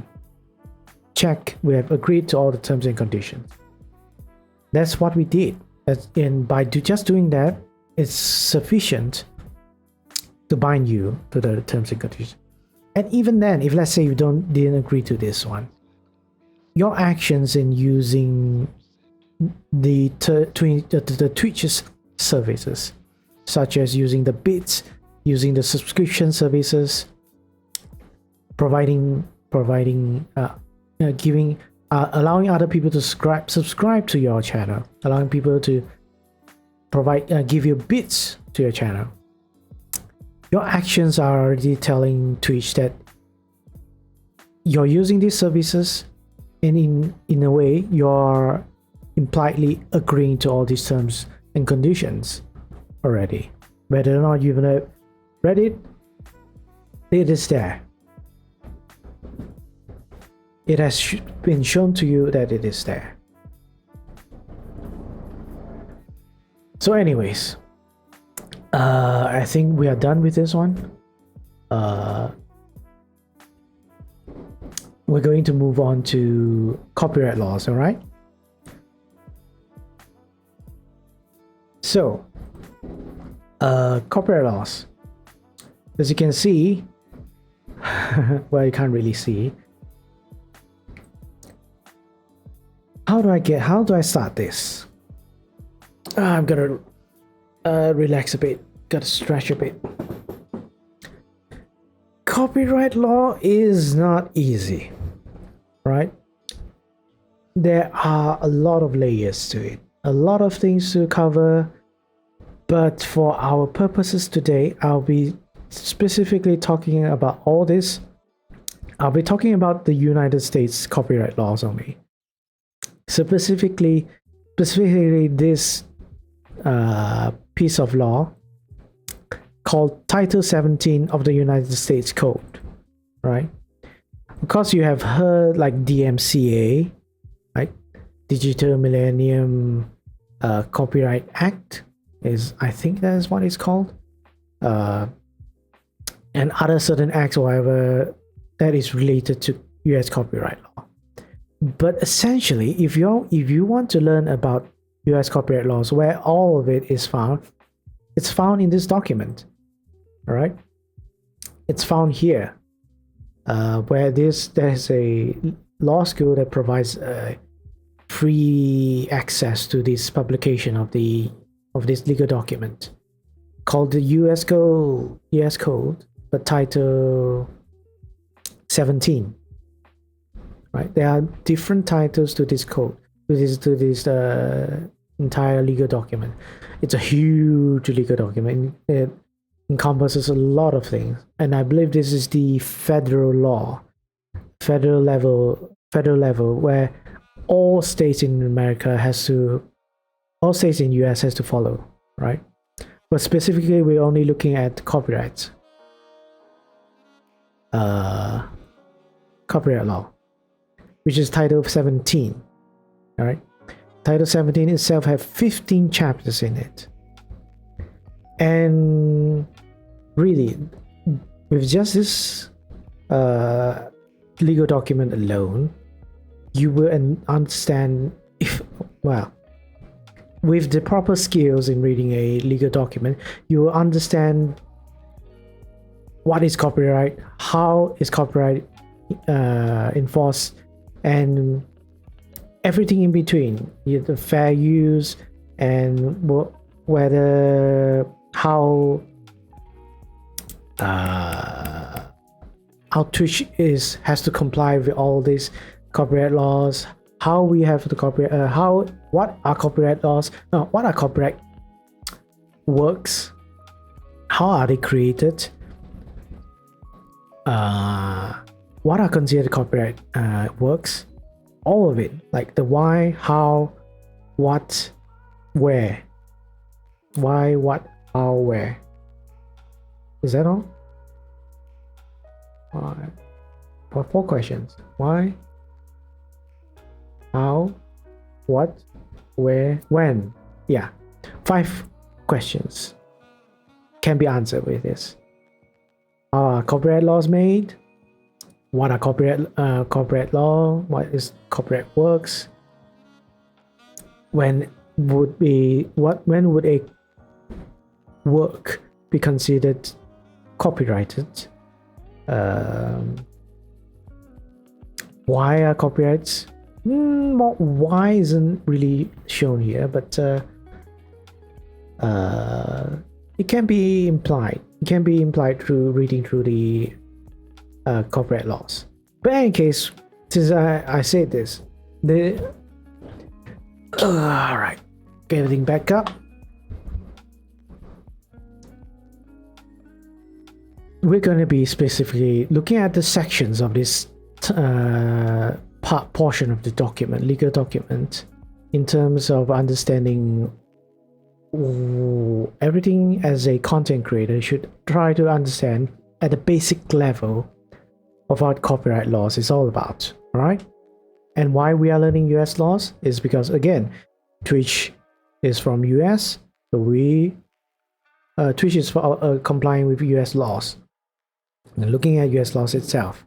But of course, our own, if you're outside from, you're not from US, you're streaming from another country like myself, our own copyright laws apply as well, depending on the context, right? Depending on the context. Like say, who is the copyright holder? Is the owner here, or is the owner only situated in other countries, or situated in US? All that comes into play as well, all right? But suffice to say, as long as it's on the Twitch platform, most legal actions or legal pursuits are going to be going through the US legal system. It'll be how do you say, a mess if everything have to be done specifically to the streamer, where the streamer is living. Like say, if Twitch wants to sue me, it can't be practical for them to come all the way here to sue me. Or most of the time, it won't be even practical to do that unless they can get some sort of a monetary compensation from it. But yeah, without getting into too much tangent, we're going to be looking at what is copyright works. All right. So first off, and I'm going to teach you a bit of how to look at all these legal documents. All right. Whether it is an act or order or something like that, there is always a way to look at these laws and stuff, right? So first off, inside this chapter 17, title 17, there are multiple chapters, but we are looking at chapter 1 now, section 101. All right. So section 101 is the entire thing over here, and they call it definitions. So basically, this entire category here is defining all the technical words or legal jargons used in this laws related, used in this title 17, laws found inside title 17, right? What is anonymous word, architecture, blah blah blah. These specific technical words are given a definition, and so this is where we will find out whenever a section mentions a specific term. This is where we find out what it means, what it is meant by, so that we will have the same definition in our mind when we read something. When we read something within this title 17, within these laws, right? I've already highlighted the ones that are going to be important, but reading them alone won't let you understand anything really, because we need to know the context of this in order to decipher all the sections. So we'll be coming back to this section very often, right, to see what it means when we're reading through a certain section. So we're going to move on, right? Section 102, the next section of this document. Subject matter of copyright in general. So this isn't a big, this is a section. It's really a short one, really a short one. It defines what is considered copyright works. What are copyright works in relation to US laws, right? So if you want to find out, this is the only document you have to go and find out the definition of it. You shouldn't be going anywhere else to look for the definition or what is considered a copyright work, right? Copyright protection subsists in accordance with this title in original works of authorship fixed in any tangible medium of expression, now known or later developed, from which they can be perceived, reproduced, or otherwise communicated, either directly or with the aid of a machine or device. Works of authorship include the following categories, right? So anything here is automatically has the copyright protection. Literary works, musical works, including any accompanying words, dramatic works, including any accompanying music, pantomimes and choreographic works, pictorial, graphic and sculptural works, motion pictures and other audiovisual works, sound recordings, and architectural works.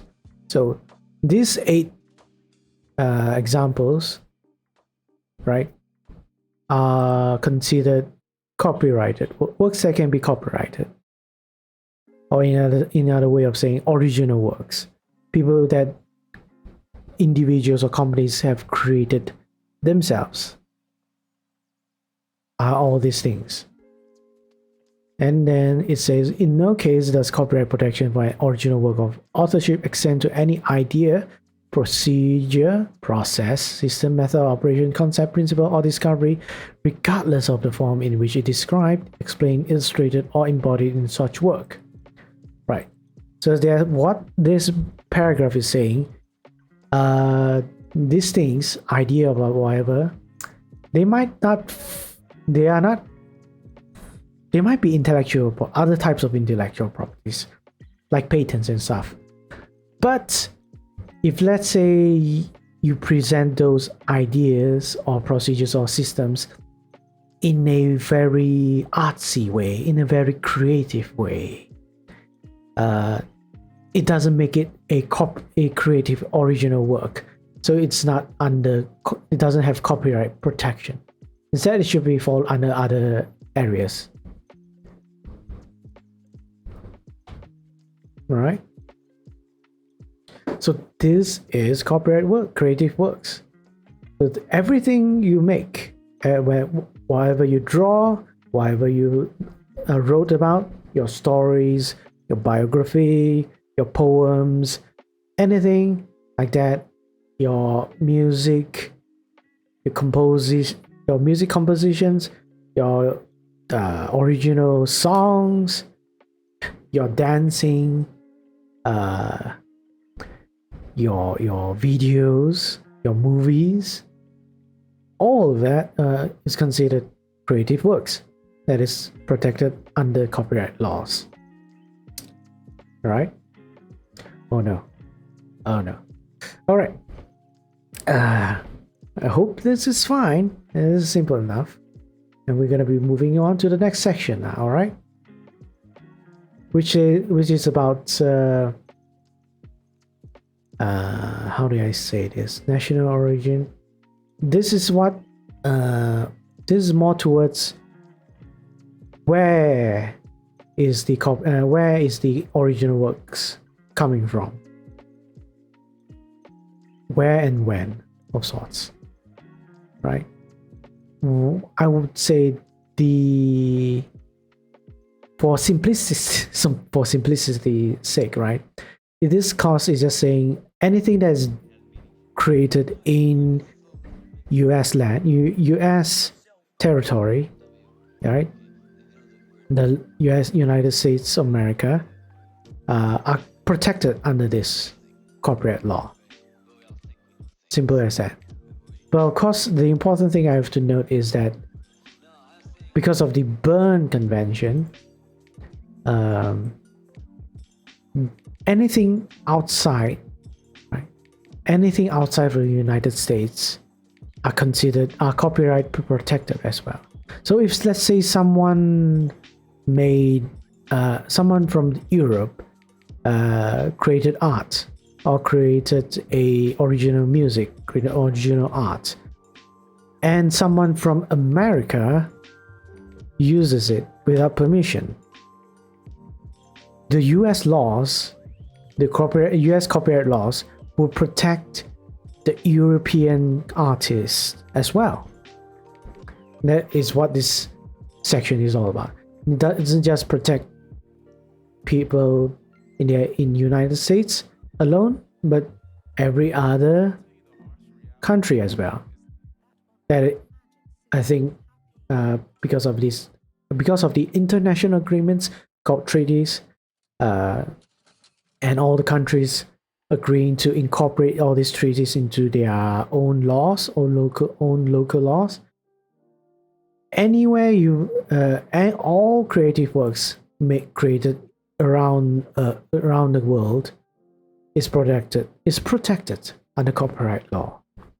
Yeah, whether it's your local copyright law or it's a US copyright law, everyone is protected. That is how this is. It is the only way of how is going to work to protect everyone. So that's that, right? So now we know what is copyright works, what is considered copyright works, where are copyright work, where are original works protected, which basically is everywhere. Now we're gonna learn what are copyrights what exactly are copyrights? We know the works. We know the original works. We know the original creative things that people make have copyrights over them, right? So what are these rights, right? They have the word rights, meaning say you can do something with them. You have the right to do something with them. So this section 106, is the one that talks about what you can do with these works. So simple enough, these are all the things I can do, right? To reproduce the copyrighted work in copies or phono records. So if you do not know what phono records, we have a definition about it over here, back in section 101.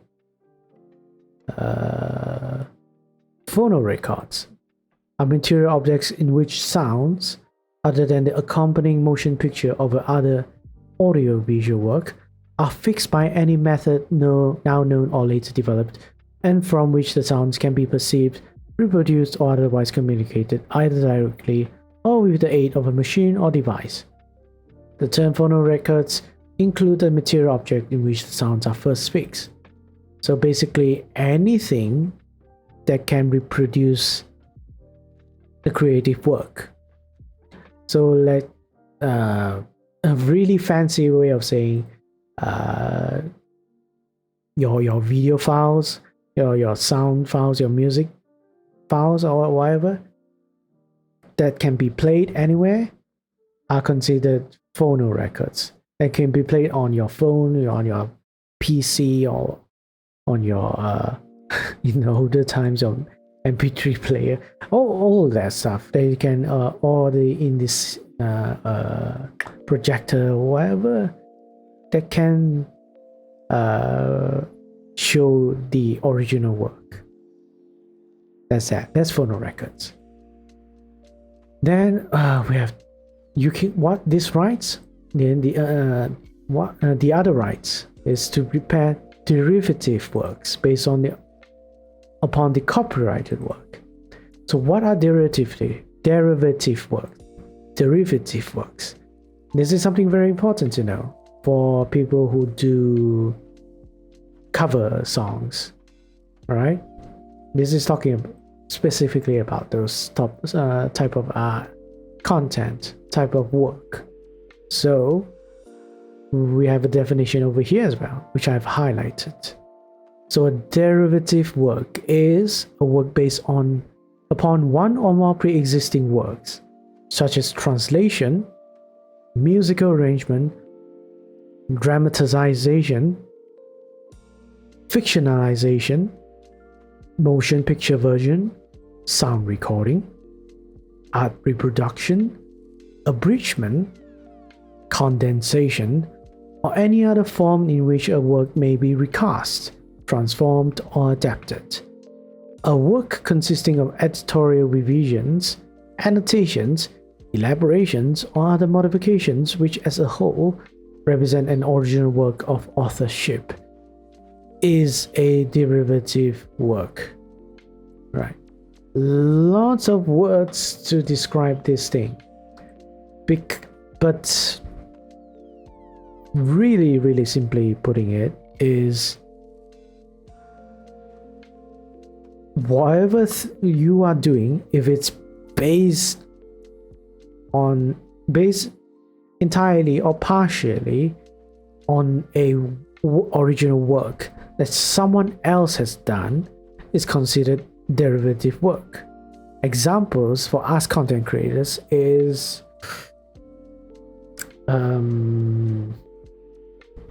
doing reviews of sorts, doing a parody of sorts, doing cover songs, doing fan art. Yes, fan art is considered derivative work. Fan art of someone else's original work, right? What else? Any examples you guys can think of? But yes, these are the things that are considered derivative works. So someone who has an original work, let's go back here. someone who has original exclusive rights to this original work can prepare derivative works. So this is like saying something like I created my VTuber self.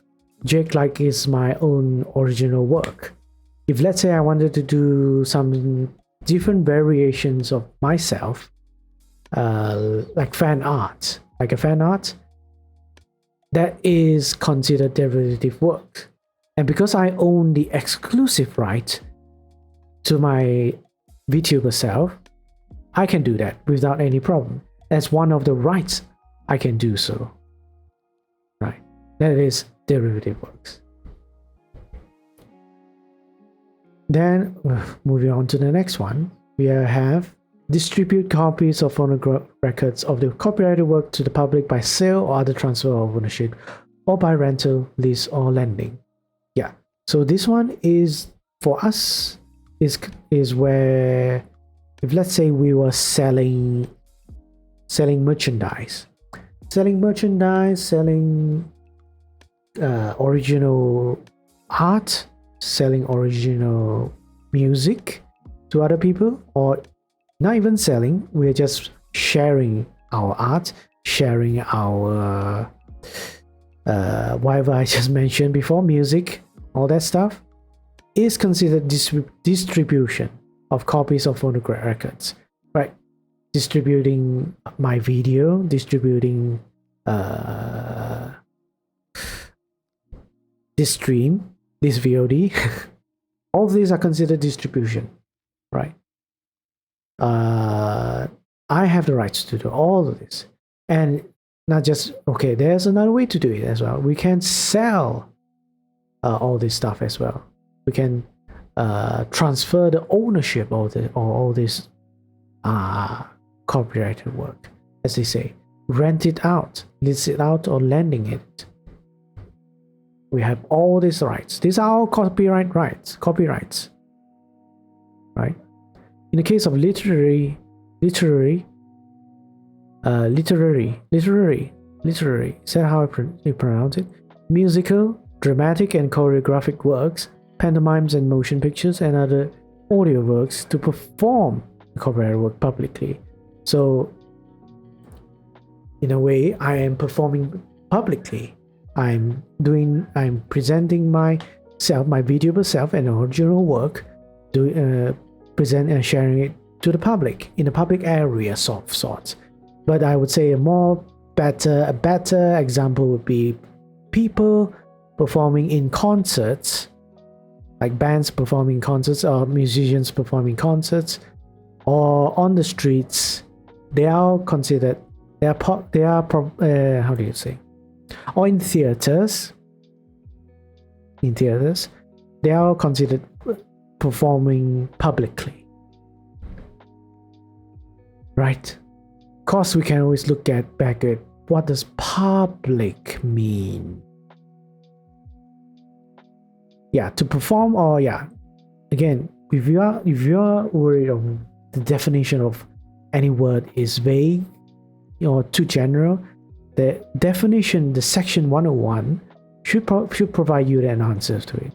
So to perform or display a work publicly means to perform or display at a place open to the public, or any place where a substantial number of persons outside the normal circle of a family and its social acquaintances is gathered, or to transmit or otherwise communicate a performance or display of the work to a place specified by clause number 1, or to the public by means of any device or process, whether the members of the public capable of receiving performance or display receive it in the same place or in separate places at the same time or at different times, right?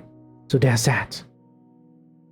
So pretty close to what my interpretation of what public means, right?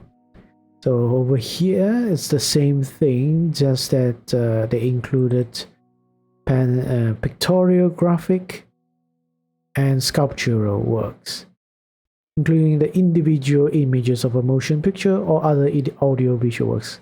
So I guess this is talking about sculptures, art, drawings, still images, to display the copyrighted work publicly.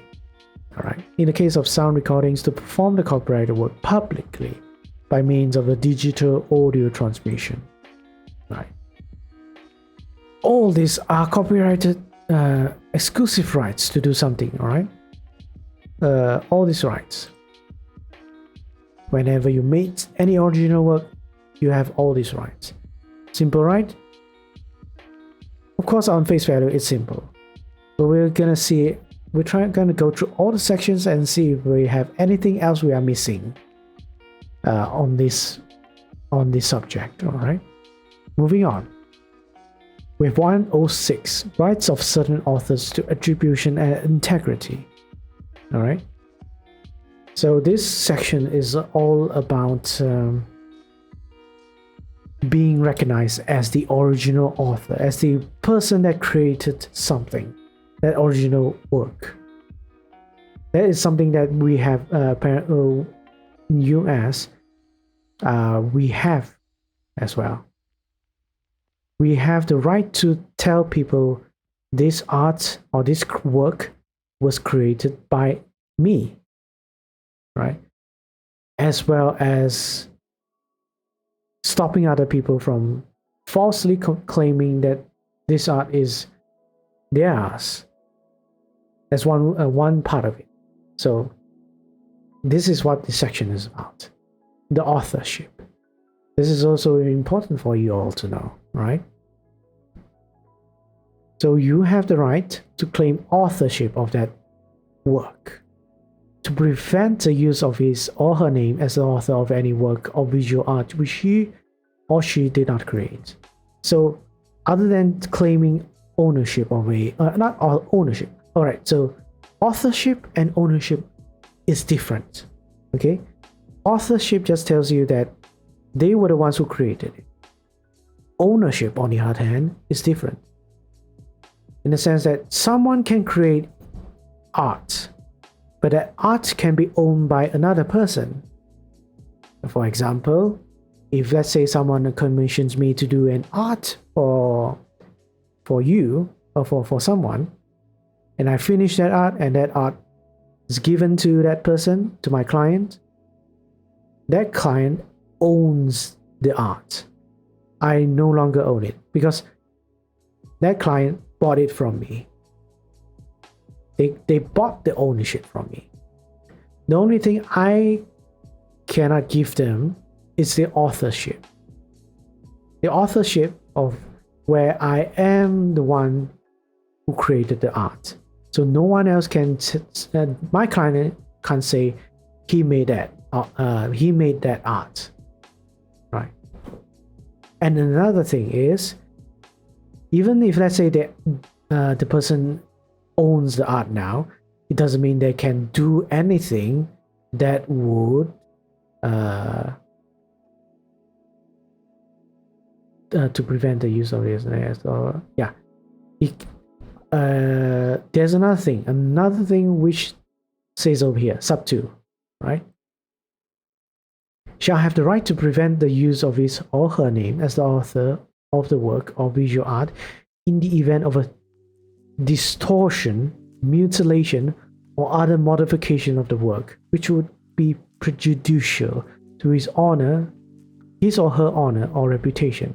So here, another thing of what these rights has given you, this authorship rights has given you, is that like I said, the example of that your client owning your art, he shouldn't be using your art in a way that would not be to your benefit, so as to speak. So in a way of speaking, for example, if let's say my art is used to spread misinformation or to spread hatred or illegal, to encourage illegal or criminal things to do, however they want to use it, right? because ownership means that he can do anything with it. Ownership of a original work, again, like the rights we have seen, is that they are able to modify it, they can use it to sell, they can sell it or whatever. So if they did modify it or do something about it, which is going to affect me as the author, they can't, as per this section 106a sub 2, right?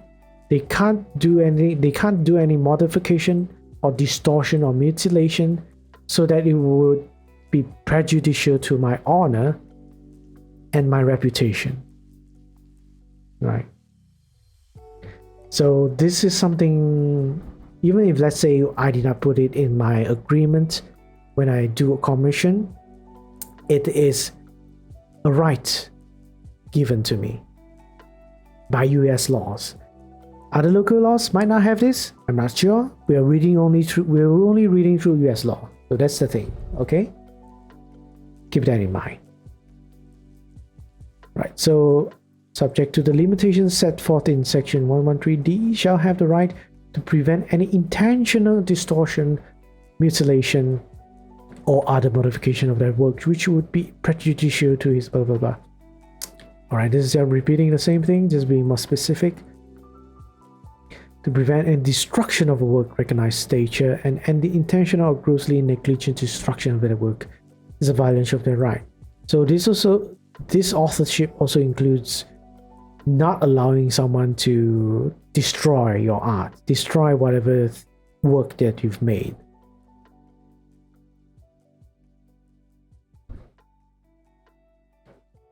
Right, so scope and exercise of rights.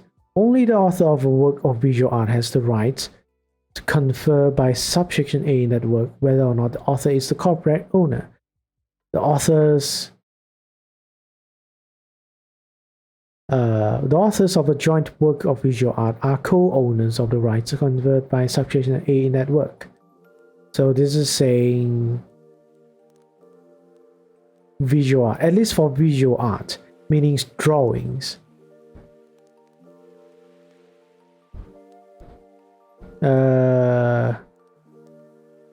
Only the author of the visual has the rights to offer. So they are saying the author of wait. Is that so? Yep. This section, right?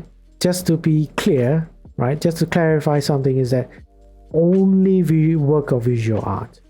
What is work of visual art? We're gonna see what is that.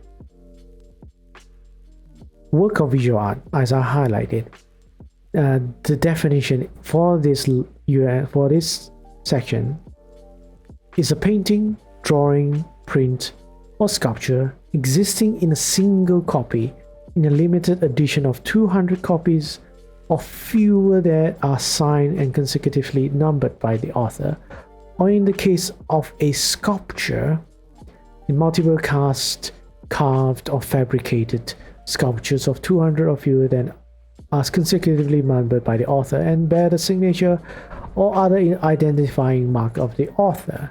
Still photographic image produced by the exhibition purposes only, existing in a single copy that is signed by the author, or in a limited edition of 200 copies or fewer that are signed and consecutively numbered by the author. A work of visual art does not include any poster, map, globe, chart, technical drawing, diagram, model, applied art, motion picture, or other audiovisual work, book, magazine, newspaper, periodical, database, electronic information service, electronic publication, or similar publication. Any merchandising item or advertising, promotional, descriptive, covering, or packaging material or container. Any portion or part of any item described in clause 1 or 2. Any work made for hire. Any work not subject to copyright protection on this title. Good. So this work of visual art is very, very limited in its protection, at least for the right for authorship, right? So take note of that. This is much more towards physical art, very limited physical art, sculptures and all this stuff that is made physically. So digital art unfortunately does not fall under here. So I guess we can really not, this is not really relevant per se, but good to know. Good to know. If let's say you are making physical art, you have the right of authorship. But if you don't, all right, if you do not have this authorship rights, then yes, if let's say you don't want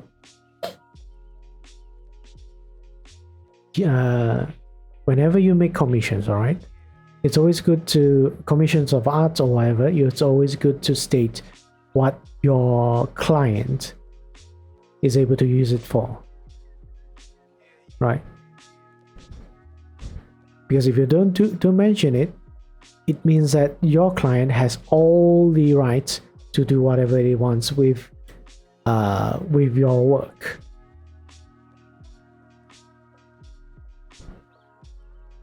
Right, I don't think I really need to divulge it further into this section. It's not really important. So I think I should remove this over here. Again, I don't think I mentioned this before. All these sections here are the ones you need to know. For the purposes of as a content creator, these are all the sections you need to know.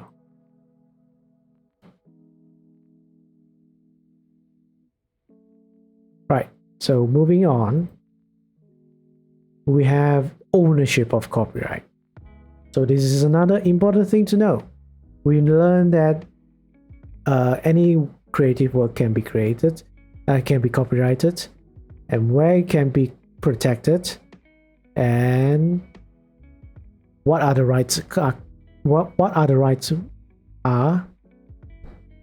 And now we want to know who owns the ownership, who owns the copyright. Right. Initial ownership. Copyright in a work protected under this title vests initially in the author or authors of the work. The authors of a joint work are co-owners of the copyright in the work. So over here, at least it says,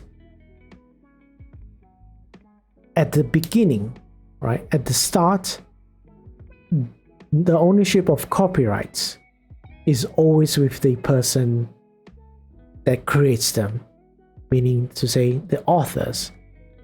It's always with the authors first, right? If there are multiple authors, then all of them are co-owners. But for works made for hire, the employer or other person for whom the work was prepared is considered the author for the purposes of this title. And unless the parties have expressly agreed otherwise in a written instrument signed by them, owns all the rights comprised in the copyright. So yeah, this is a very important clause for all of you who do commissions, whether it's art, voice acting, other types of services like making overlays or rigging someone, a VTuber model, anything that is that you provide them a service and at the end they get some sort of a product, are considered works made for hire. Where are we going to here? Again, going back to the definitions to see what it means to be what is considered works made for hire. So over here, right, work made for hire is a work prepared by an employee within the scope of his or her employment. A work specially ordered or commissioned for use as a contribution to a collective work. So,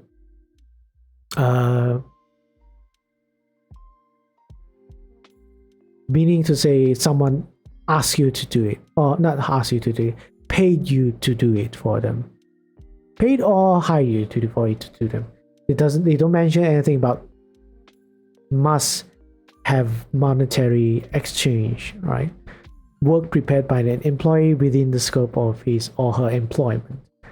But employee here I think there's no definition for employee, apparently. I might be wrong, or I'm not certain, but employee here doesn't mean employee as in you work for that person, right? But again, this is just simply telling you if the original creative artwork was not made for yourself, originally you were hired to make it for someone else, then it is considered work made for hire. And over here, ownership of that work is the employer. The employer owns this work.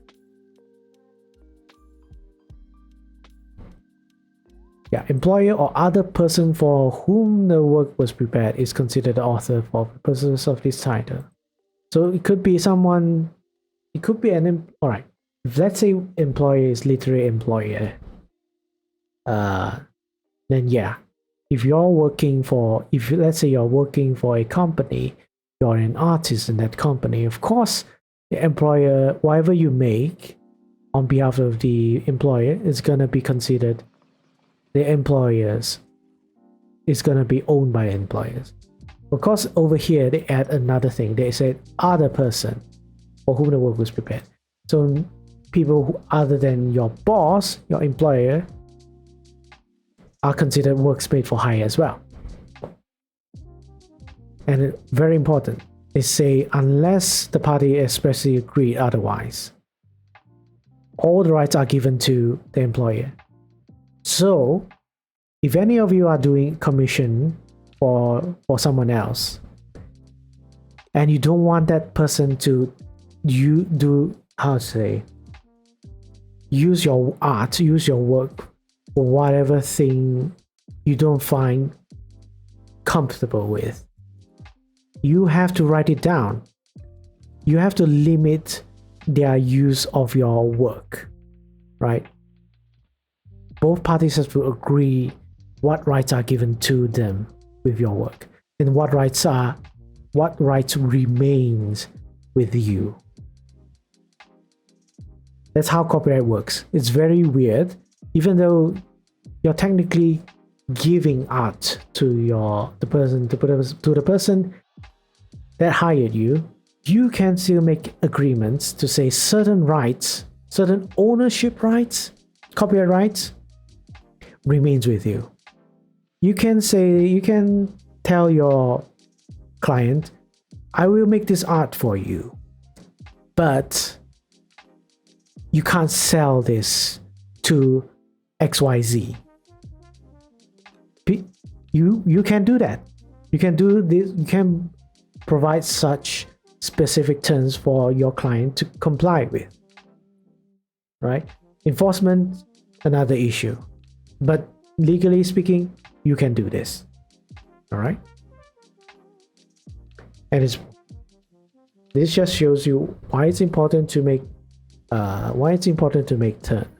contracts when you're doing commissions, even if you have to do some sort of a simple general standard agreement, because you don't want your work to be tainted. As I always say, you don't want it to be used for nefarious reasons.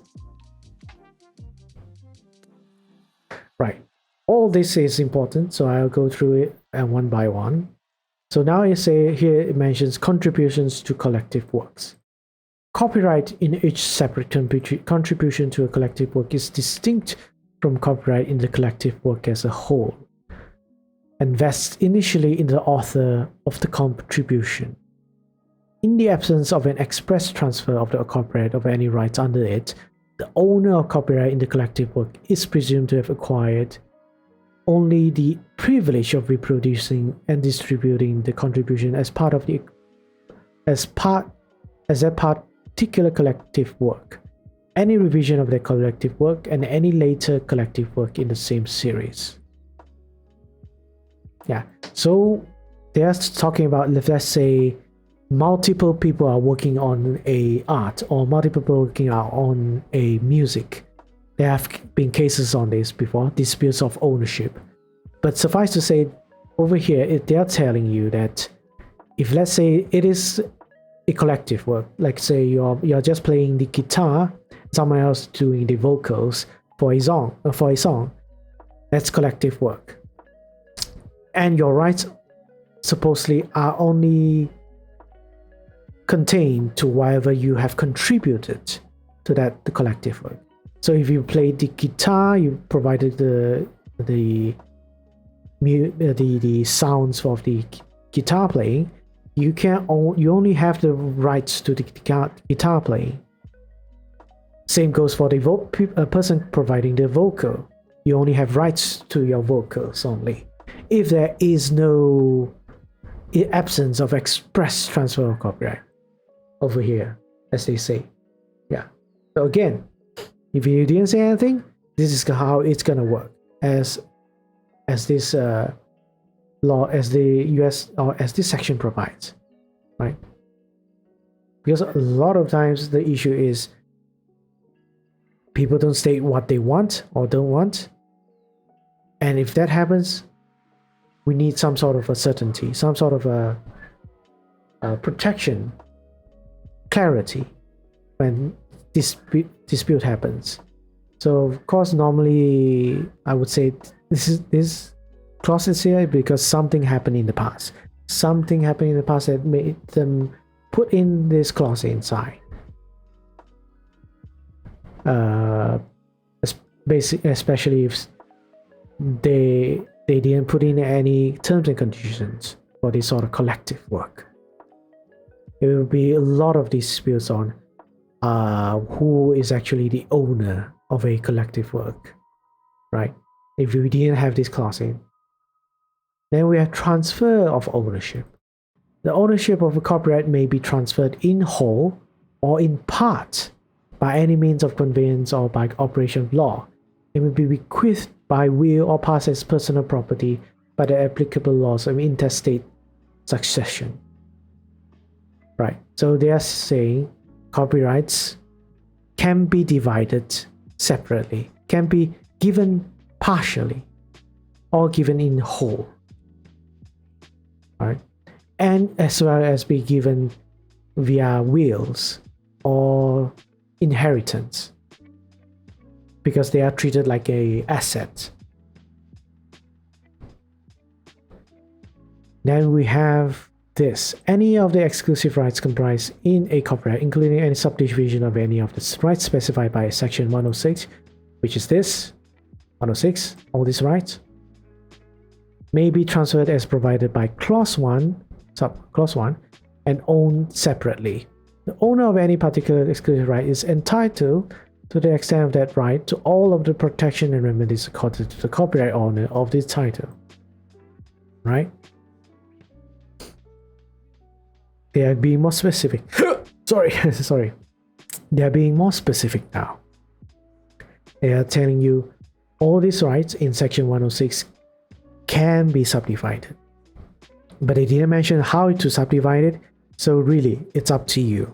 Up to you to decide how you want to limit all these rights to the person that you're transferring ownership to. Okay? Involuntary transfer. When an individual author's ownership of a copyright or any of the exclusive rights under a copyright has not previously been transferred voluntarily by that individual or author, no action by any governmental body or other official organization purporting to seize, expropriate, transfer, or exercise rights of ownership with respect to the copyright or any of the exclusive rights under copyright shall be given effect under this title, except as provided under Title 11. What's Title 11?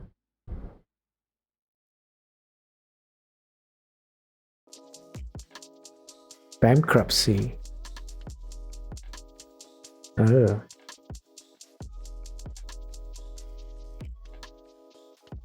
Alright.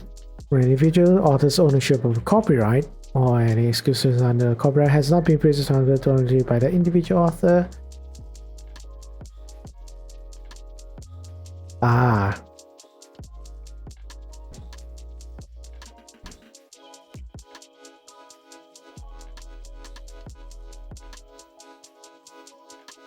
So I think this is touching on public domain. So they are saying if, let's say, the original author did not transfer any rights to anyone voluntarily, and it can't be, and there's not even, you can't even, there's no next of kin to pass it to, no one, not even the government, can get the rights of the ownership of the work, except through bankruptcy, apparently. So in a way of speaking, if let's say, even if let's say bankruptcy doesn't work for some reason, because the person won't be bankrupt, then it's very possible it will become public domain, meaning to say anyone will be able to use it. Anyone will be able to use that work, but don't quote me on it. This is not confirming what this means. Only thing it says that the rights remains with the author.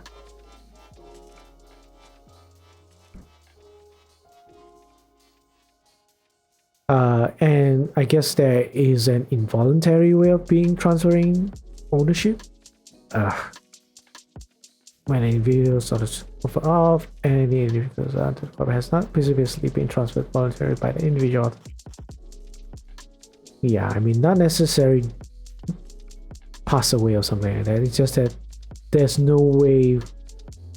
I guess this is specifically talking about bankruptcy, right?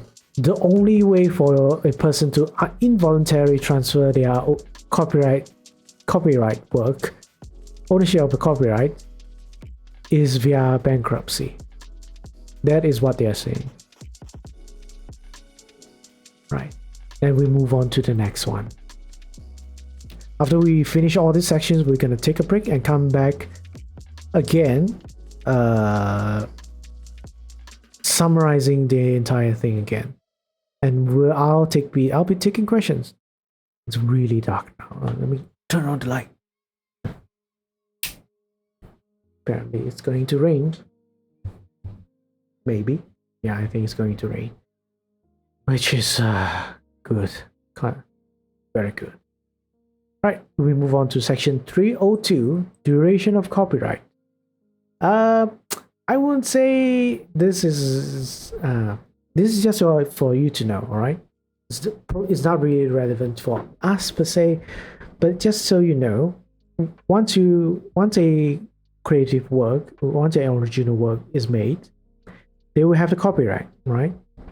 But you might be curious as to, well, how long does the copyright last for?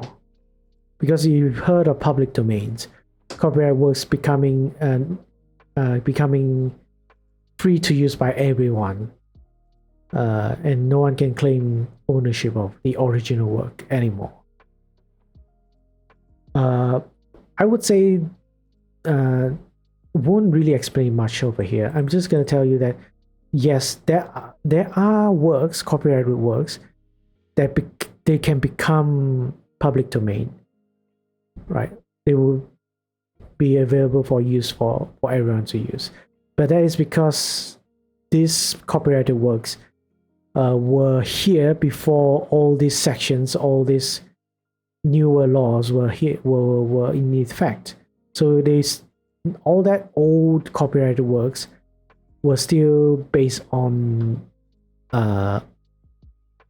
outdated laws, so to speak. So for us, anything we created now, any music or song we've created, will last forever, right? Will last forever, in the sense that, right? So over here it says copyright in a work created on or after January 1st, 1978, subsists from its creation, so it starts from its creation, and except as provided by the following subsections, endures for a term consisting of the life of the author and 70 years after the author's death. So a long time. But this is for copyright in a work created on or after January 1st, 1978. Except there are exceptions. All right. So until the author dies, and even after the author dies, another 70 years.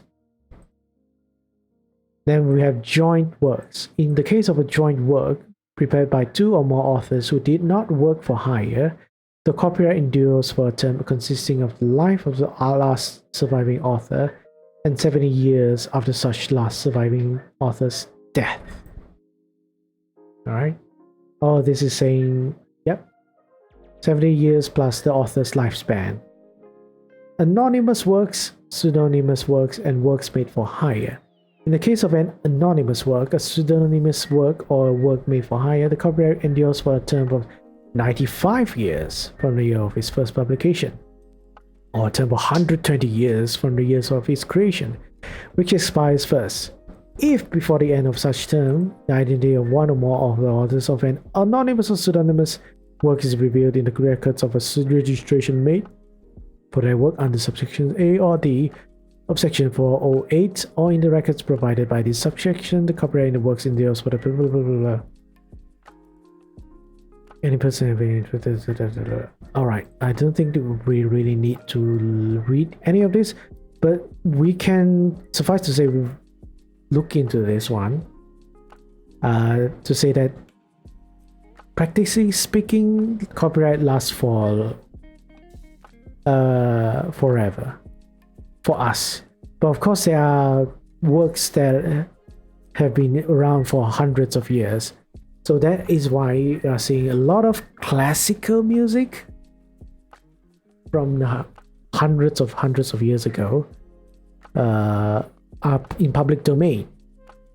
One or two reasons is because at that time there was no such copyright laws, and nobody can claim copyright ownership of those people who have died so long ago, and there was no concept of such a thing back in that time. So yes, this is really just for your knowledge, but just keep in mind, when something is created, there's no need for registration of a copyright. There's no need to apply copyright with your government department or whatever. When you create something, you will have the copyright over it as the author, as the owner. Right. Then we move on to the next section. Notice of copyright.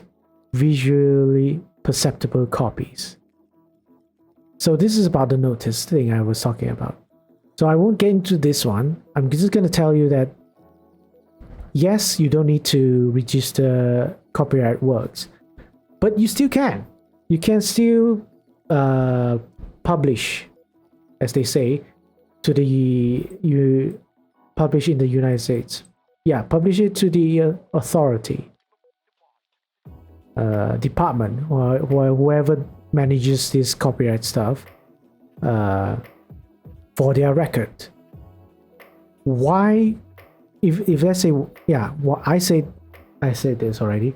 You might be questioning, if you don't need to register, why do you have to give this notice, which in a way is like registering as well? Well, one thing is, by doing this, you are preemptively telling people that my work exists here. Anyone who tries to do something about it can't say they didn't know this was a original work, and can't dispute that you were the original creator. Right? This is much more of a protection for yourself, better protection for yourself. If you're afraid of someone trying to steal your original work and proclaiming it as your own, as their own work. Right? That is one of the purposes of giving notice, right? As well as being able to, yeah. You have to put a C. Oh, it's starting to rain. Let me close the windows and I'll come back in a moment, all right?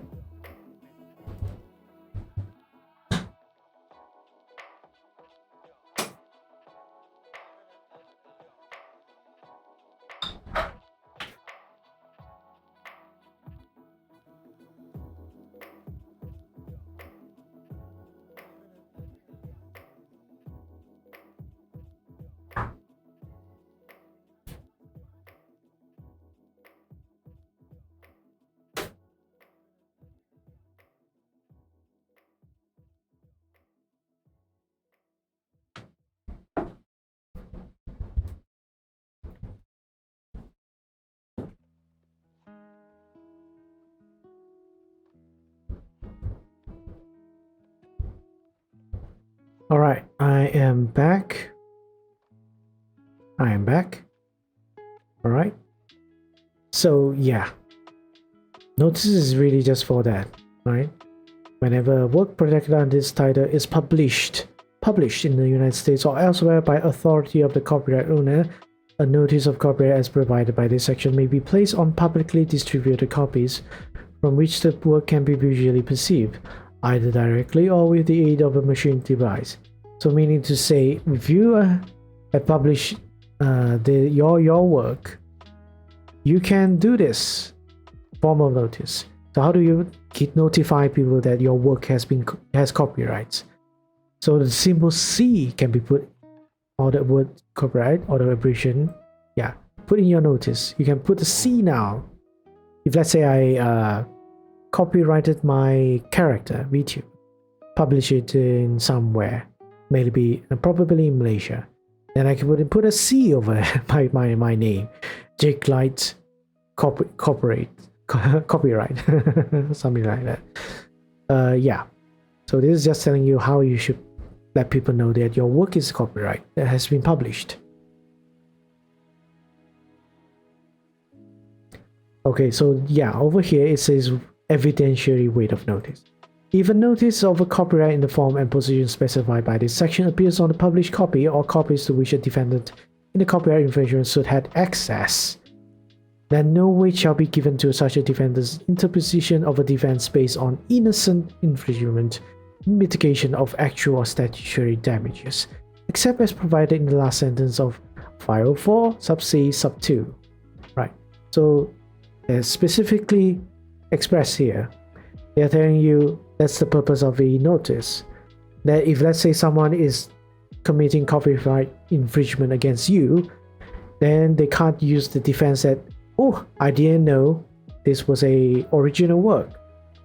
So that to reduce mitigation, reduce compensation, right?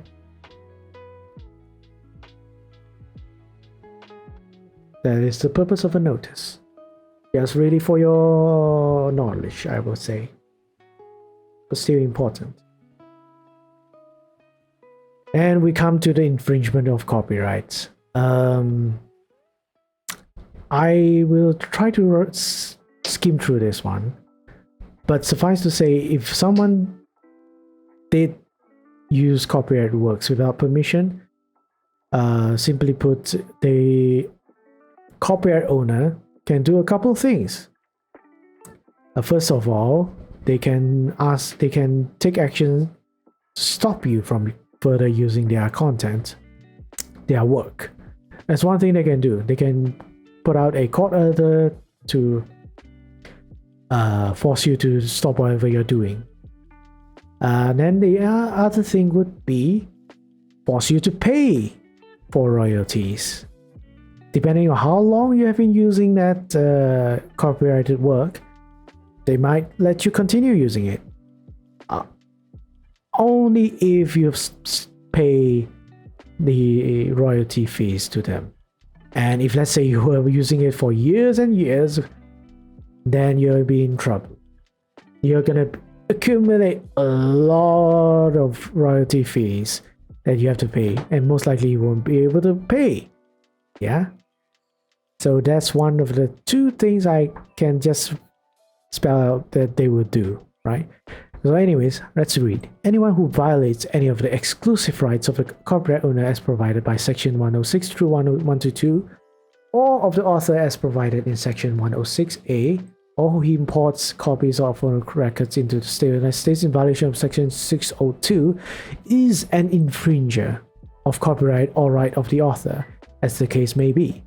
For the purposes of this chapter, any references to copyright shall be deemed to include the rights conferred by Section 106A, sub A. As used in the subsection, the term anyone includes any state, any instrumentality of a state, and any officer or employee of a state or instrumentality of a state acting in his or her official capacity. Any state and any such instrumentality, officer, or employee shall subject to the provision of this title in the same manner and to the same extent as any non-governmental entity. Right, really a mouthful. Is just saying if you do not comply, if you use all these things, do all these things without the actual rights, without copyrights, you're doing what you're doing is copyright infringement. Simple. They don't even have to tell. They don't even have to spell out that whether you have gotten that consent or not, or permission. As long as you don't have the rights, you can't do it. You're considered doing what you consider doing is copyright infringement. Right. The legal and beneficial owner of an exclusive right under copyright is entitled, subject to the requirements of Section 411, to institute an action where any infringement of that particular right committed while he or she is the owner of it. The court may require such owner to serve written notice of the action with a copy of the complaint upon any person shown by the records of the Copyright Office or otherwise to have all claim and interest in the copyright, and shall require that such notice be served upon any person whose interest is likely to be affected by a decision in the case. The court may require the joinder and shall permit the intervention of any person having a claiming an interest in the copyright. Right. It's just saying they can sue. They can sue the infringers for any secondary transmission by a cable system that embodies a performance or a display of a work which is actionable as an act of infringement under Section C of Section 111, a television broadcast station holding a copyright or other license to transmit or perform the same version of that work shall, for the purposes of Section B of this section, be treated as a legal or beneficial owner if such secondary transmission occurs within the local service area of the television station. No, not really relevant.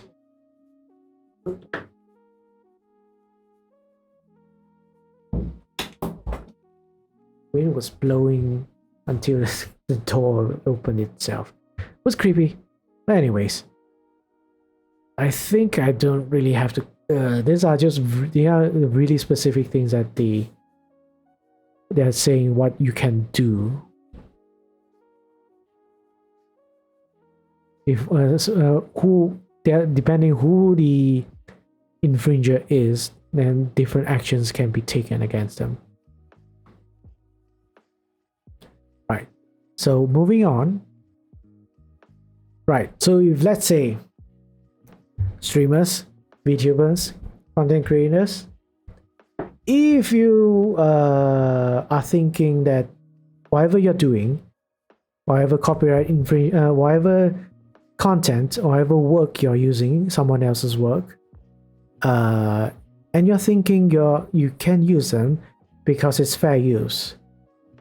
Well, lucky for you or unlucky for you, I'm gonna explain what is fair use to you now, right?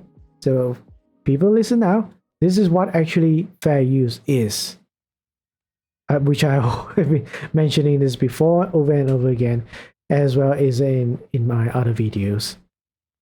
So yeah, limitations of exclusive rights, fair use. So this is an exception to the exclusive rights. People without the rights can use these original works. How these people can use original works without the copyrights. So here it says, notwithstanding the provisions of sections 106 and 106A, the fair use of a copyrighted work, including such use by reproduction copies of phonorecords or by any other means specified by that section, for the purposes such as criticism, comment, news reporting, teaching, including multiple copies for classroom use, right? Scholarship or research is not an infringement of copyright. So they're saying these acts, these intentions of whatever you're doing, these things that you're doing by using these copyrighted works, if it is for such purposes, then it's not considered infringement, right? Of course, just looking at this sentence could say, oh, if I just criticized, comment, or do a news reporting or educating, teaching, I'll be fine, right? If I'm doing it for all these purposes. But we have to read the entire thing, all right? We have to read the entire thing, see if it's really just that. Then we only have to fulfill to be exempted, to fall under fair use. All right. So next sentence is, in determining whether the use made of or work in any particular case is a fair use, the factors to be considered shall include, right? So there are factors determining whether the use of work in any particular case. So even if, let's say, you were doing for the purposes of criticism, comment, news reporting, or teaching, right? What you are doing is still considered copyright infringement. And at the end of the day, prima facie is, scholarship or research, it's not copyright infringement, but there are factors to be considered for any particular case that comes up to the court, all right? So meaning to say, if someone sues you for copyright infringement, and even if, let's say, you have legitimate reasons that what you're doing is for these purposes,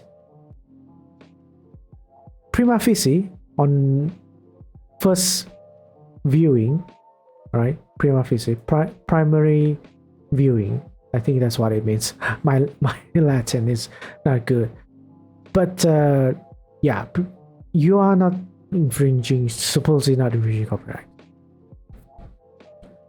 But that is only determined at the end, right? It's only determined at the end of a case when it's brought up. When you get sued, you can't cite fair use and get off scot-free. You still have to go through the entire legal process of getting sued. Then we only reach to this part where you will start arguing your case, right? So that's the problem people don't really see. Whether you have the rights to do so, it doesn't matter. Because at the end, only the court can decide whether what you're doing is considered under fair use, right? Twitch can't help you. You can't tell Twitch, I'm doing this for under fair use. Twitch doesn't care. I'll talk to you in a bit why Twitch doesn't care. All right, it's the next section I'm going to talk. But no one's going to tell you. No one's going to listen to you. Why you think what you're doing is considered fair use, right? Of course, yeah. So moving on, the factors. We have to look into the factors.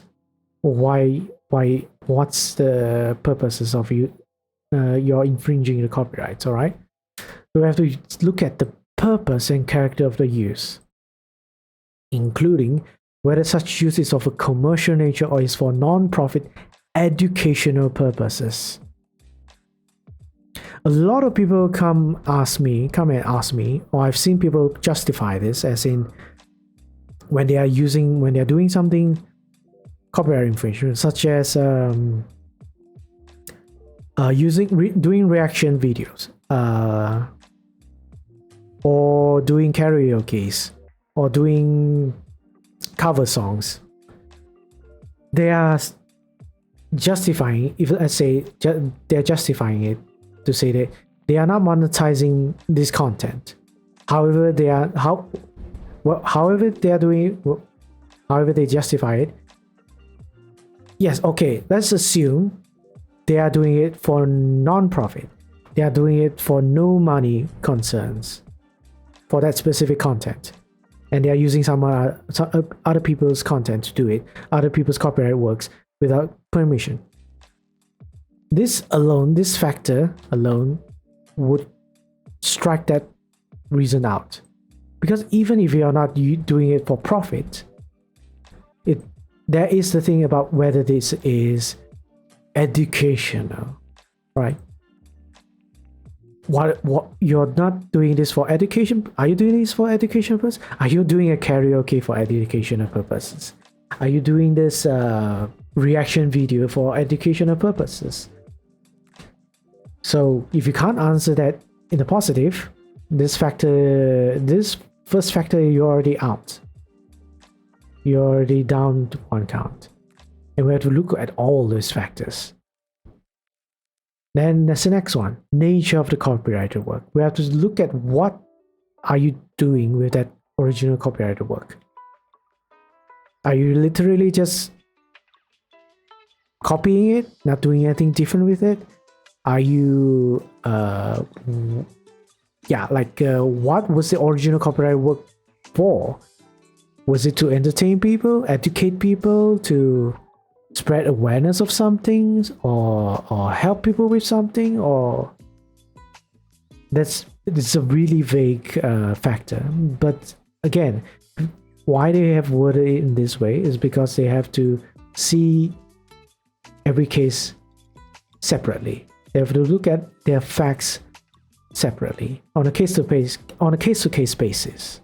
That's why they put its nature of the copyrighted work, because every different copyrighted work would entail different things. Will have different things to consider, different natures to consider.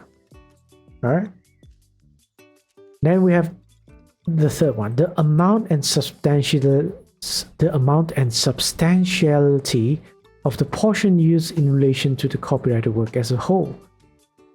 So this is like talking about how much of the original copyrighted work you're using. Is it you're using 1 second? You're using just a frame? How much of it is important? How really, it's not even as like objectivity. It could be a subjective consideration. How important is this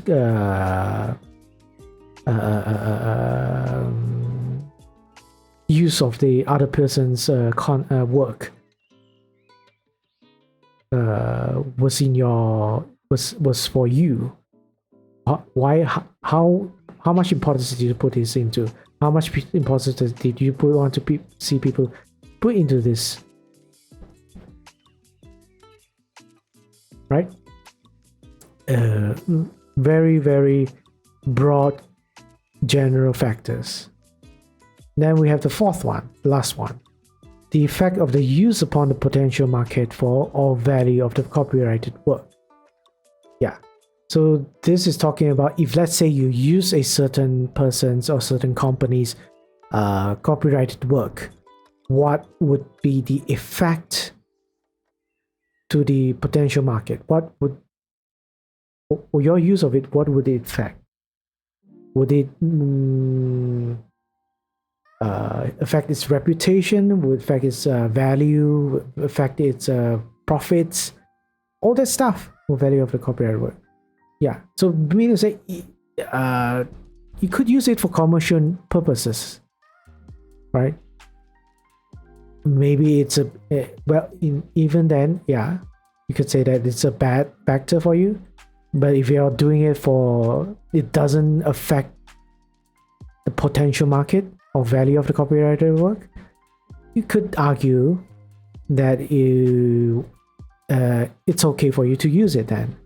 But again, these are factors. These are not, if you tick them all these factors in the positive side, as in it's all in favor of you, then the result, the case, the decision of the court would be in favor of you. You might tick all of it, but not convincing the court enough. And the court might still end up thinking you do not fall under fair use. That is the nature of fair use. It is a defense, but it's not a foolproof defense. Everything still comes back to the facts, the evidence you can provide to the court. That is, if you want to go through the court system, fight through the court system, which nobody wants to, which is not practical, right? I'm talking from this perspective of us normal people. We do not have the money, time to fight these sort of things, even if, let's say, we are correct. Because the system built around copyright is unfair to us originally. So yes, it's unfair. But then we shouldn't, because it's unfair, doesn't mean that we shouldn't follow it. At the end of the day, it's law. It's law that we should be following. It's law that we should try to comply with as much as possible.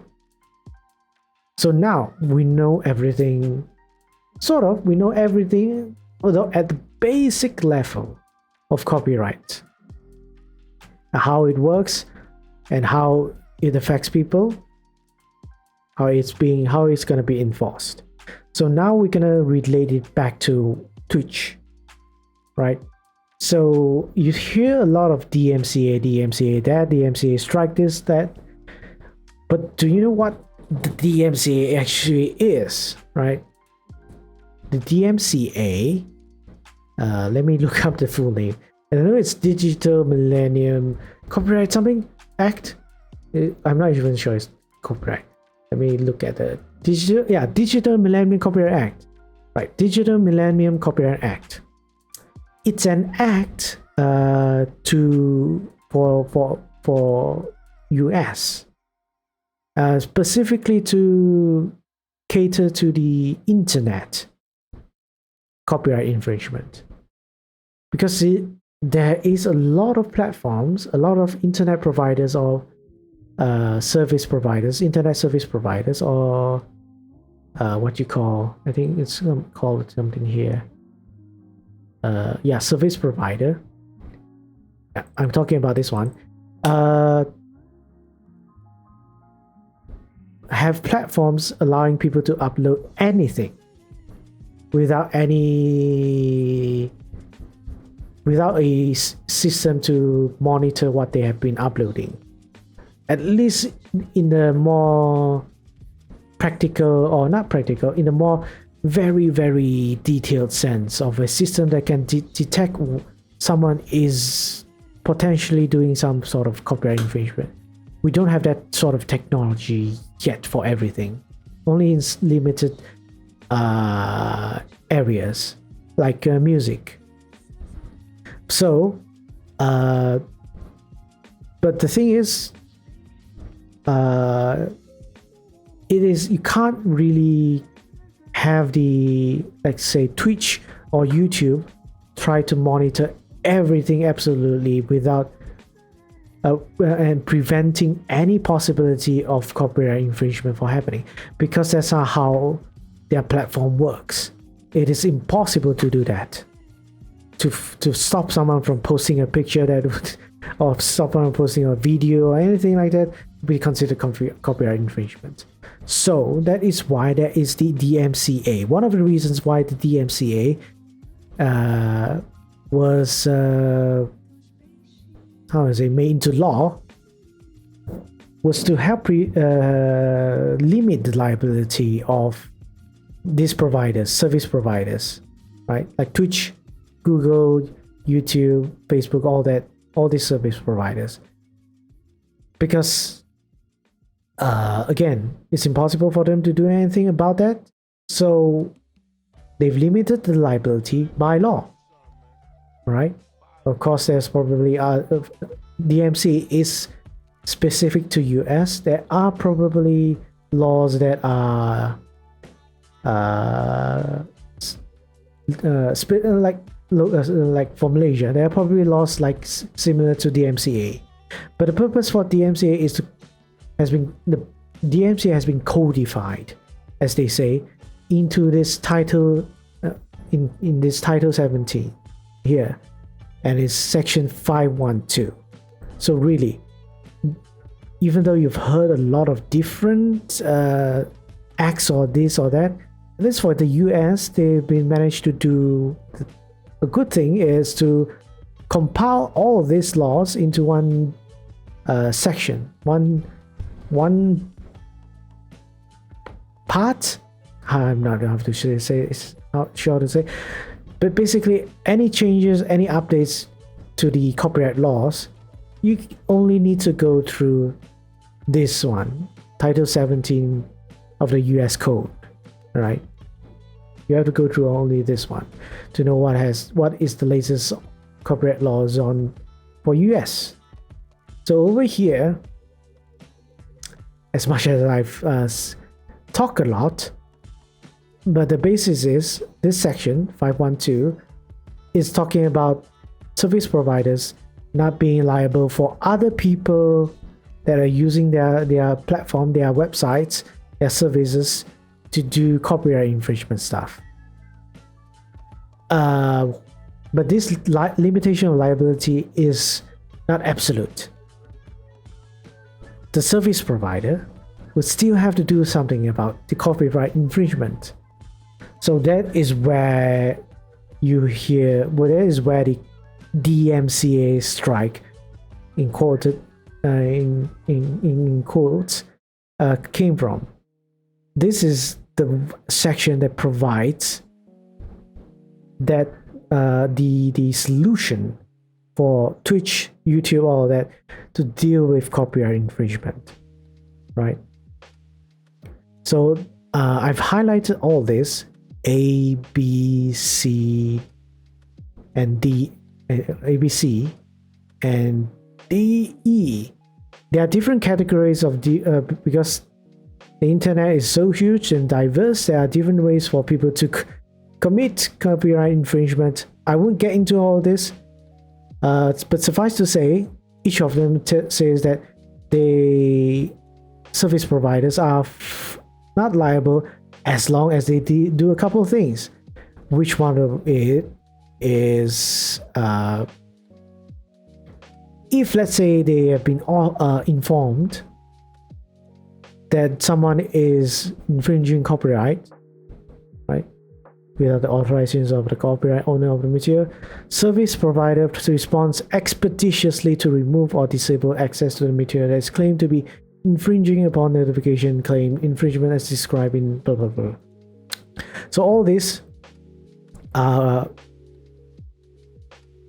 sections appear in all these categories, meaning to say, like Twitch, as long as the copyright holder, as long as the owner of the copyright complains, lodge a DMCA complaint, Twitch by law has to do something about it. They will do something about it. If they don't do anything about it, they will be liable for the copyright infringement. That is why we have this sort of weird relationship between us content creator, the platform that we're putting content on, and the copyright holders. The copyright holders would never go to us directly.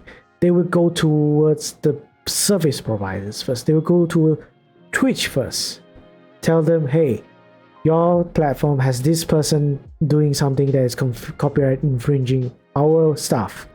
Do something about it or else. So that is what happens. Twitch, receiving all these reports, will of course, technically speaking, if they are provided the necessary details of confirmation affirming that it was the copyright holder that lodged the report. Sometimes they don't fact check that. They then will tell you, the streamer,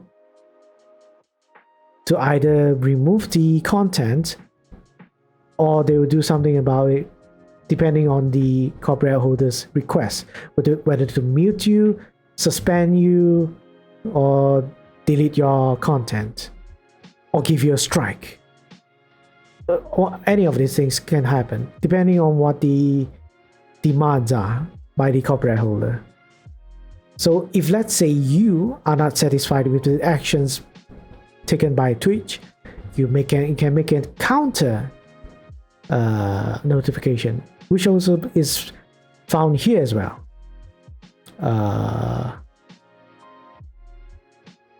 I think somewhere here.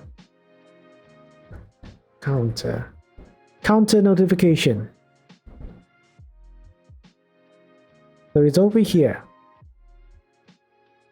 Meaning, I say, by law, you can counter whatever the service providers is taking actions against you.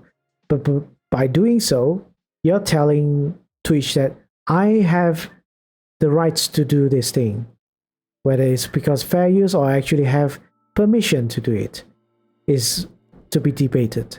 But you can do a counter notification. You can tell Twitch, no, something's wrong.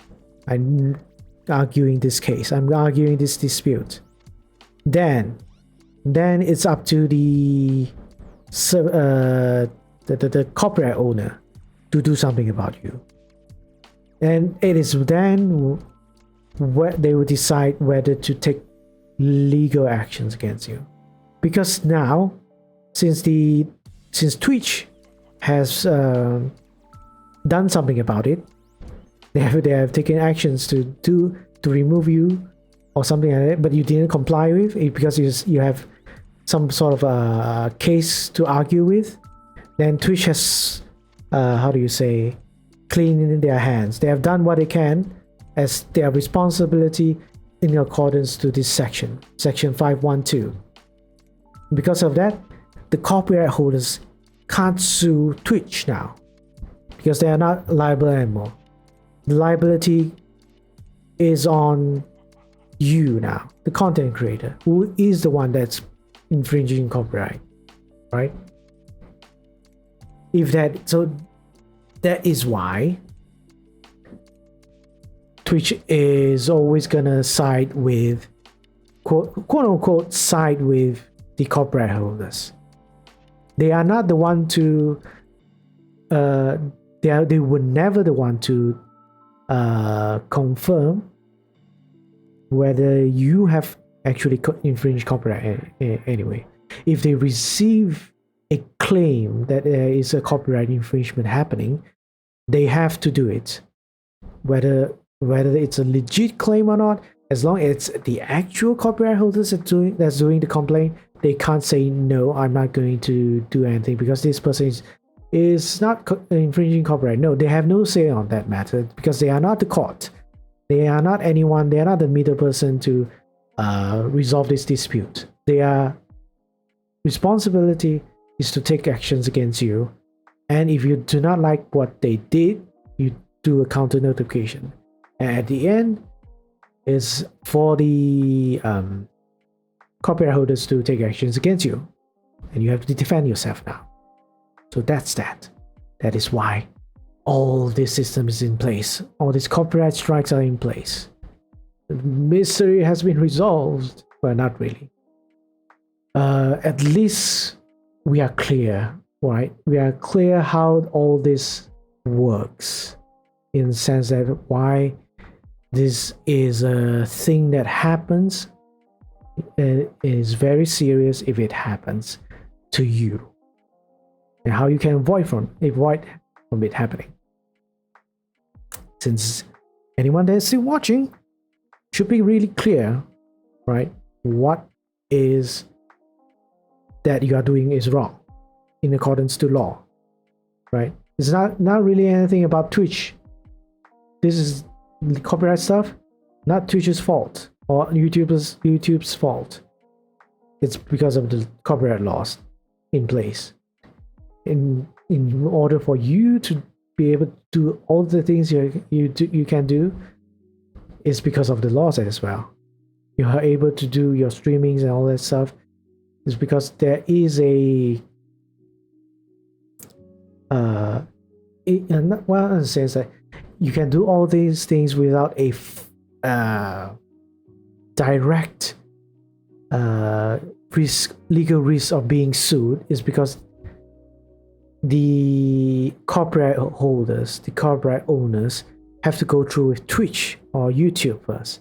Then, only then, if you still argue with them, then they will go after you with lawsuits. And nobody is able to fight any lawsuits, really. Of course, yeah. That's it. That's all I can really explain about copyrights, without really going to the complicated neat picks, right? If anyone has any questions, please ask them now, because I'm going to be taking a lunch break, and I'll come back. When I come back, I'll explain in summary all the clauses I've talked about. All right, and we'll call it a day. And again, you have questions, don't hesitate, because I don't think I'll be doing this anytime soon. Probably gonna be another month. I come back to this topic again, especially the affiliate agreement or this one, and you lose your chance to unless you want to watch the VOD, of course. But anyways, this is your chance to learn specific things. All right, if you have questions specific about copyrights, about affiliate agreement, do ask them now. And even if there isn't questions relating to these things, feel free to ask as well. I have no problem with answering any questions. All right. Anyways, I'll be taking my break now. Seems that there's no questions. You're all pretty clear. Hopefully that is what it means. Anyhow, all right, we'll be taking a break and coming back now soon. All right. Okay. BRB.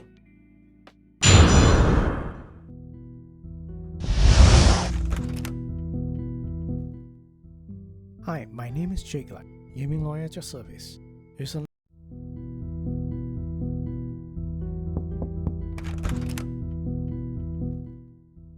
hello, Jake Light here, gaming lawyer at your service. Whether you're a fresh graduate just having found a company to work at, or someone that's been working in the same industry for decades, we can all agree that not all employers actually know what terms and conditions to put in agreements, or worse, not even providing you a contract for you to sign when they hired you.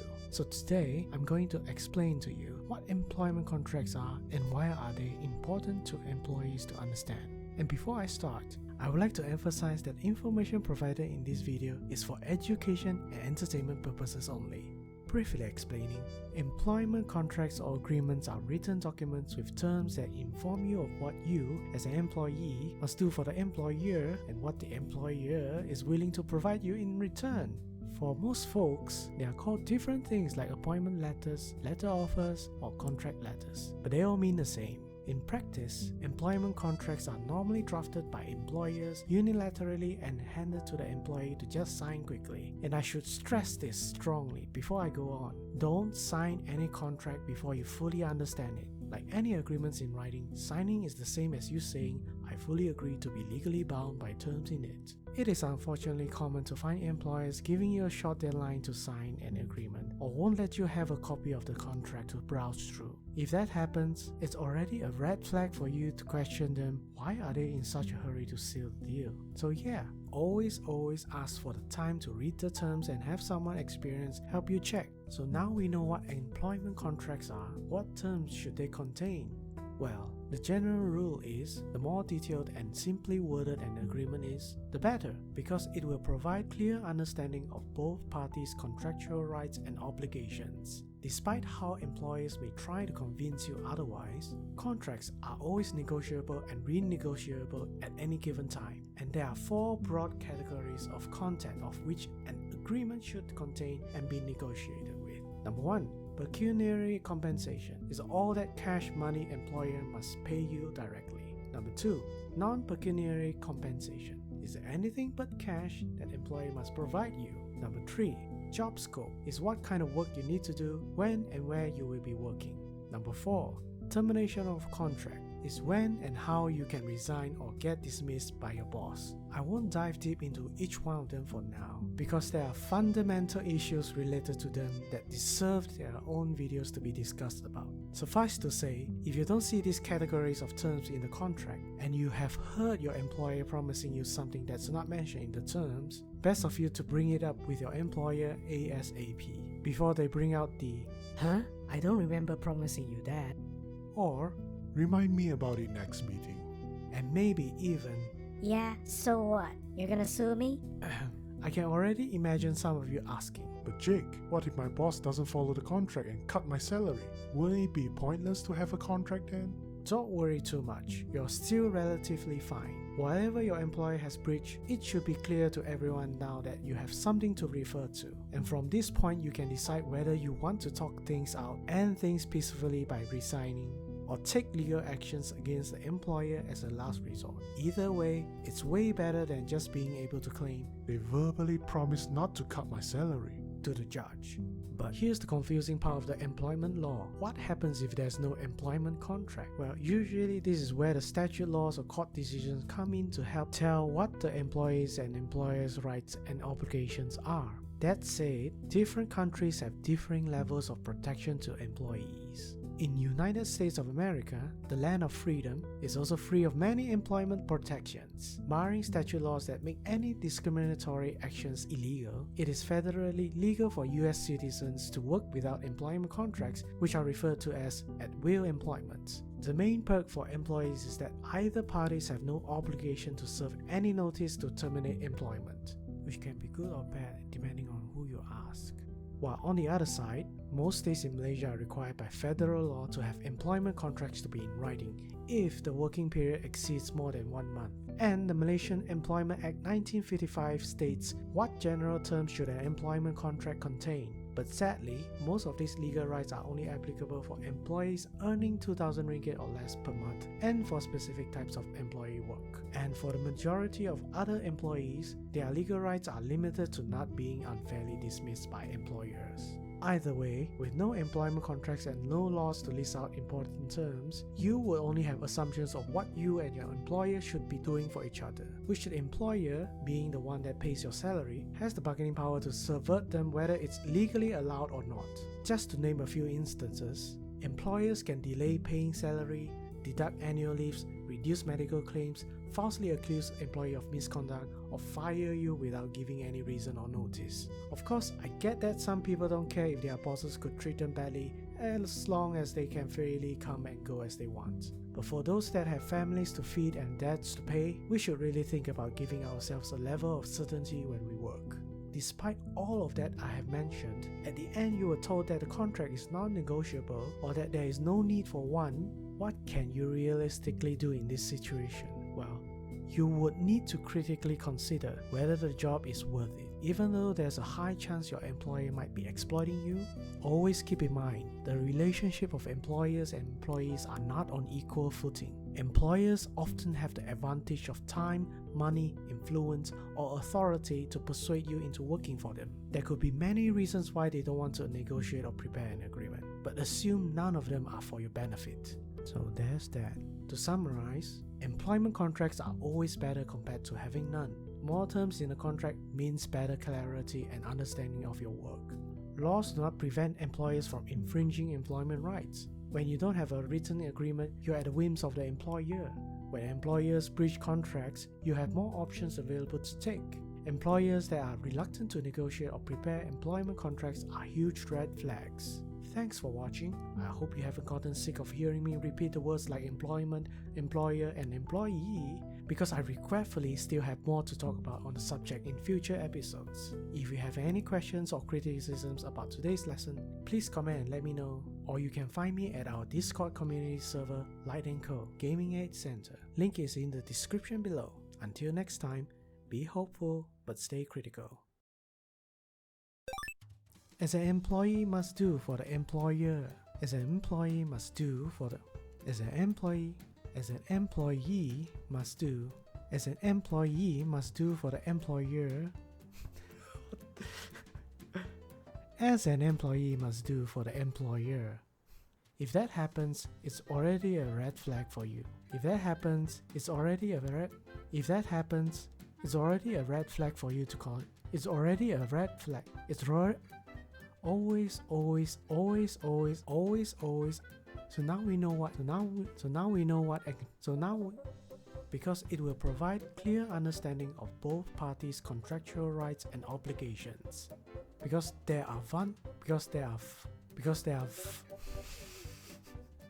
The main perk for employees is that either parties have no obligation to serve any notice to This is a mouthful. Most states in Malaysia are required by federal law. Most states in Malaysia are required by federal law. Most states in Malaysia are required by federal law. Most states in Malaysia are required by federal law. Most states in Malaysia are required by federal law to have employment contracts to be in writing if the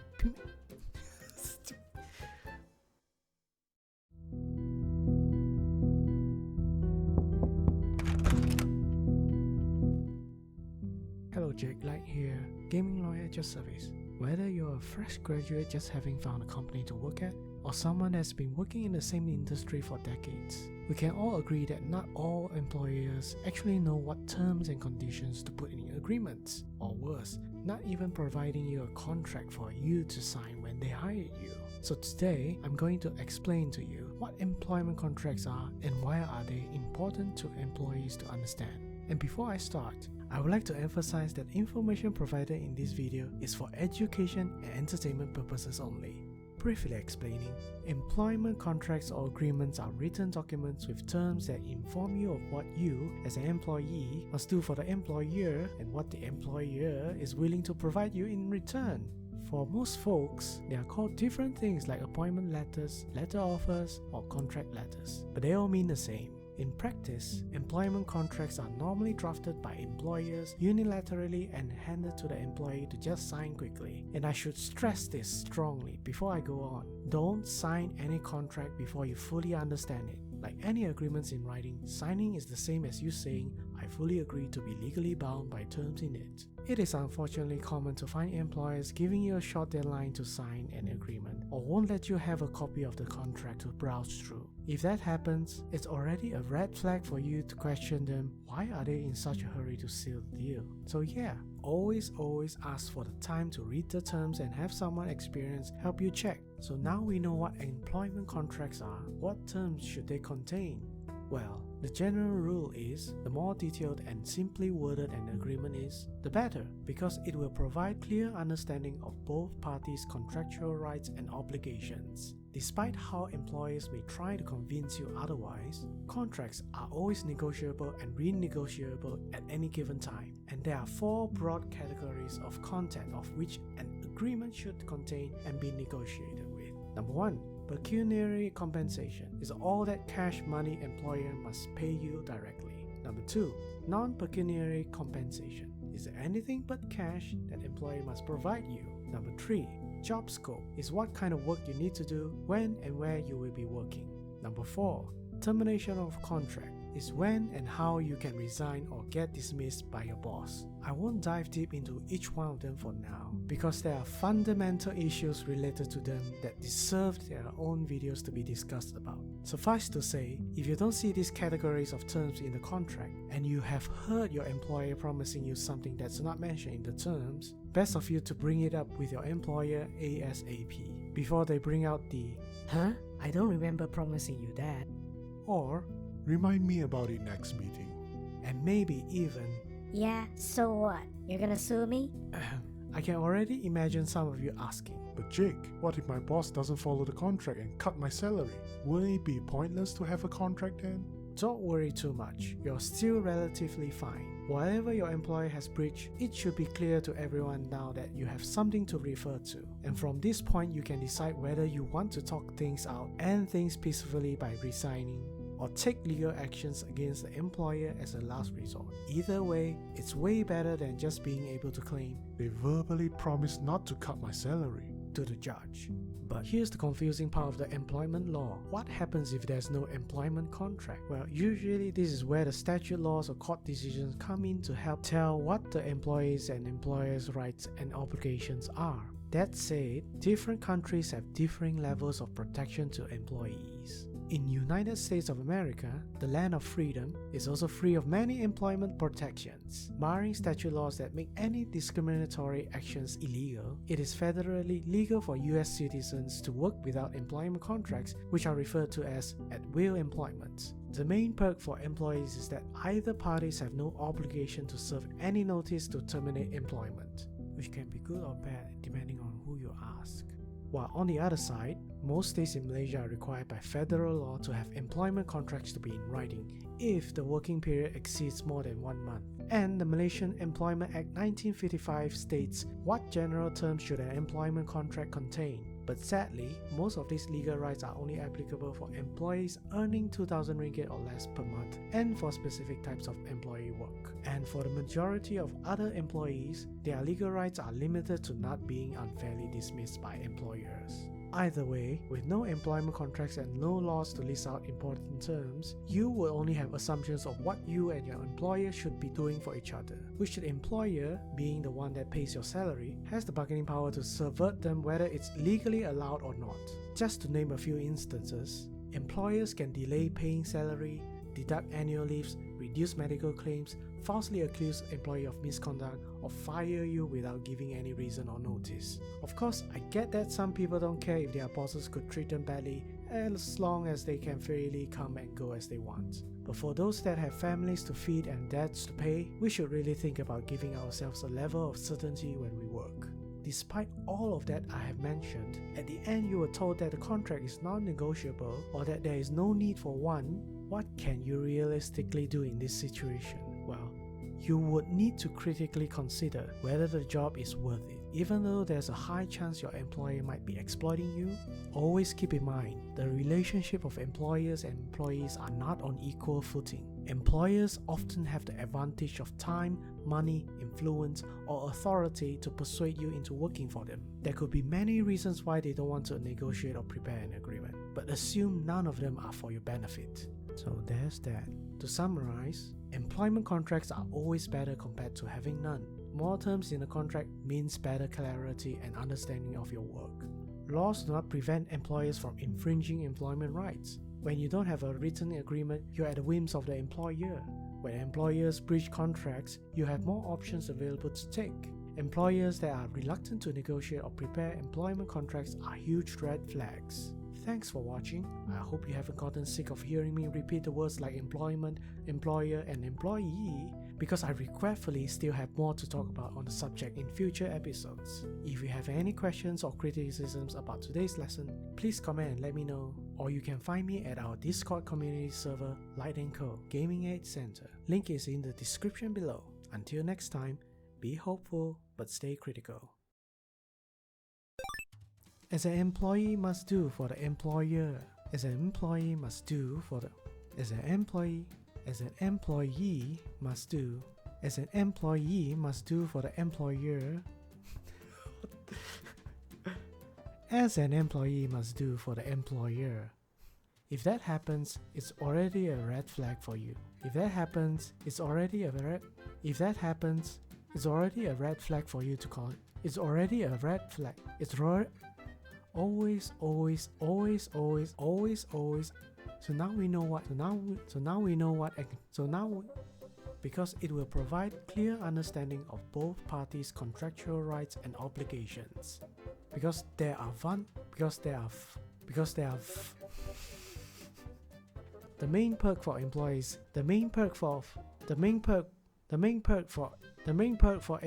is that either parties have no obligation to serve any notice to put. This is a mouthful. Most states in Malaysia are required by federal law. Most states in Malaysia are required by federal law. Most states in Malaysia are required by federal law.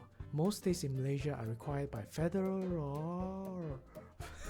Most states in Malaysia are required by federal law to have employment contracts to be in writing if the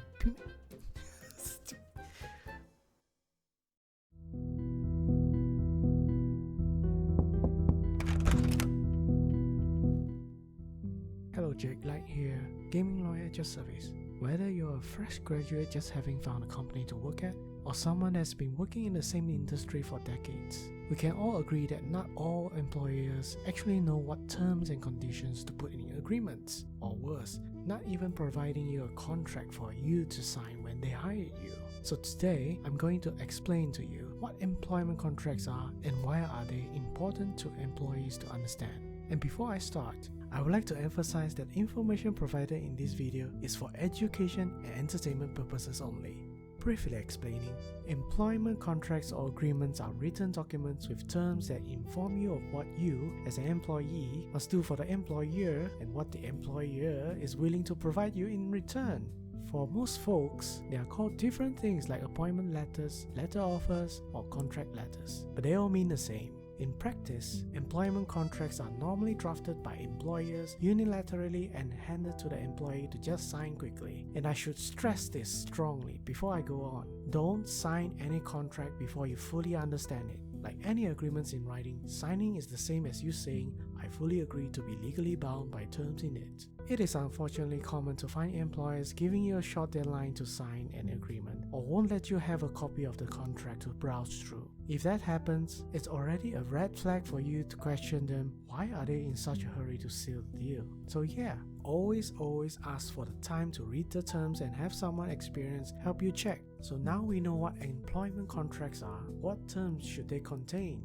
Well, the general rule is, the more detailed and simply worded an agreement is, the better, because it will provide clear understanding of both parties' contractual rights and obligations. Despite how employers may try to convince you otherwise, contracts are always negotiable and renegotiable at any given time, and there are 4 broad categories of content of which an agreement should contain and be negotiated with. Number 1.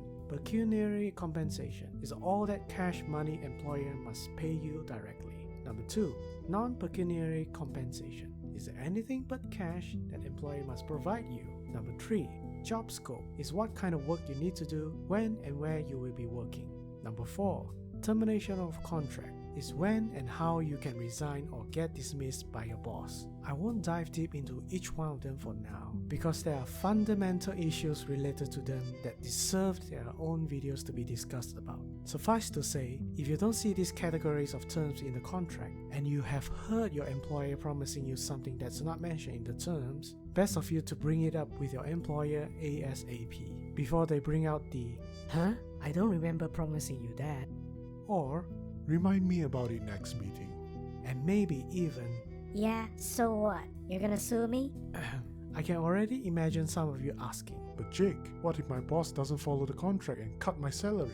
Wouldn't it be pointless to have a contract then? don't worry too much, you're still relatively fine. Whatever your employer has breached, it should be clear to everyone now that you have something to refer to. And from this point, you can decide whether you want to talk things out and things peacefully by resigning, or take legal actions against the employer as a last resort. Either way, it's way better than just being able to claim They verbally promised not to cut my salary. to the judge. But here's the confusing part of the employment law. What happens if there's no employment contract? Well, usually this is where the statute laws or court decisions come in to help tell what the employees and employers' rights and obligations are. That said, different countries have differing levels of protection to employees. In United States of America, the land of freedom, is also free of many employment protections. Barring statute laws that make any discriminatory actions illegal, it is federally legal for US citizens to work without employment contracts, which are referred to as at-will employment. The main perk for employees is that either parties have no obligation to serve any notice to terminate employment, which can be good or bad depending on who you ask. While on the other side, most states in Malaysia are required by federal law to have employment contracts to be in writing if the working period exceeds more than 1 month. And the Malaysian Employment Act 1955 states what general terms should an employment contract contain. But sadly, most of these legal rights are only applicable for employees earning 2,000 ringgit or less per month and for specific types of employee work. And for the majority of other employees, their legal rights are limited to not being unfairly dismissed by employers. Either way, with no employment contracts and no laws to list out important terms, you will only have assumptions of what you and your employer should be doing for each other, which the employer, being the one that pays your salary, has the bargaining power to subvert them whether it's legally allowed or not. Just to name a few instances, employers can delay paying salary, deduct annual leaves, reduce medical claims, falsely accuse employee of misconduct, or fire you without giving any reason or notice. Of course, I get that some people don't care if their bosses could treat them badly as long as they can freely come and go as they want. But for those that have families to feed and debts to pay, we should really think about giving ourselves a level of certainty when we work. Despite all of that I have mentioned, at the end you were told that the contract is non-negotiable or that there is no need for one. What can you realistically do in this situation? Well, you would need to critically consider whether the job is worth it. Even though there's a high chance your employer might be exploiting you, always keep in mind the relationship of employers and employees are not on equal footing. Employers often have the advantage of time, money, influence, or authority to persuade you into working for them. There could be many reasons why they don't want to negotiate or prepare an agreement, but assume none of them are for your benefit. So there's that. To summarize, employment contracts are always better compared to having none. More terms in a contract means better clarity and understanding of your work. Laws do not prevent employers from infringing employment rights. When you don't have a written agreement, you're at the whims of the employer. When employers breach contracts, you have more options available to take. Employers that are reluctant to negotiate or prepare employment contracts are huge red flags. Thanks for watching. I hope you haven't gotten sick of hearing me repeat the words like employment, employer, and employee, because I regretfully still have more to talk about on the subject in future episodes. If you have any questions or criticisms about today's lesson, please comment and let me know, or you can find me at our Discord community server, Light & Co. Gaming Age Center. Link is in the description below. Until next time, be hopeful but stay critical. As an employee must do for the employer, as an employee must do for the, as an employee must do, as an employee must do for the employer, as an employee must do for the employer. If that happens, it's already a red flag for you. If that happens, it's already a red flag for you to call it. It's already a red flag. Always. So now we know what. Because it will provide clear understanding of both parties' contractual rights and obligations.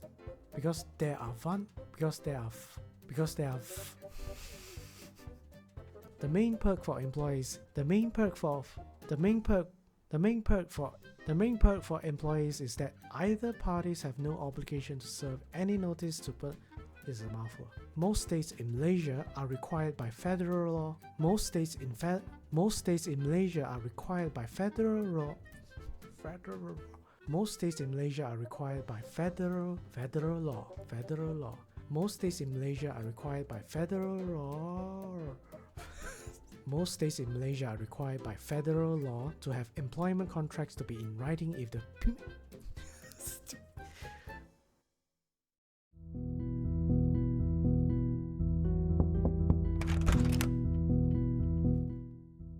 Hello, Jake Light here, gaming lawyer at your service. Whether you're a fresh graduate just having found a company to work at, or someone that's been working in the same industry for decades, we can all agree that not all employers actually know what terms and conditions to put in agreements, or worse, not even providing you a contract for you to sign when they hired you.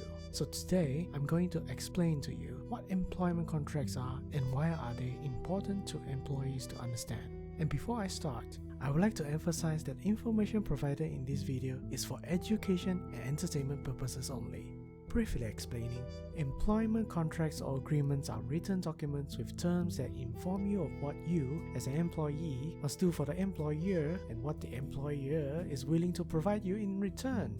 For most folks, they are called different things like appointment letters, letter offers, or contract letters, but they all mean the same. In practice, employment contracts are normally drafted by employers unilaterally and handed to the employee to just sign quickly. And I should stress this strongly before I go on. Don't sign any contract before you fully understand it. Like any agreements in writing, signing is the same as you saying, "I fully agree to be legally bound by terms in it." It is unfortunately common to find employers giving you a short deadline to sign an agreement, or won't let you have a copy of the contract to browse through. If that happens, it's already a red flag for you to question them. Why are they in such a hurry to seal the deal? So yeah, always ask for the time to read the terms and have someone experienced help you check. So now we know what employment contracts are. What terms should they contain? Well, the general rule is, the more detailed and simply worded an agreement is, the better, because it will provide clear understanding of both parties' contractual rights and obligations. Despite how employers may try to convince you otherwise, contracts are always negotiable and renegotiable at any given time, and there are 4 broad categories of content of which an agreement should contain and be negotiated with. Number 1. Pecuniary compensation is all that cash money employer must pay you directly. Number 2. Non-pecuniary compensation is anything but cash that employer must provide you. Number 3. Job scope is what kind of work you need to do, when and where you will be working. Number 4.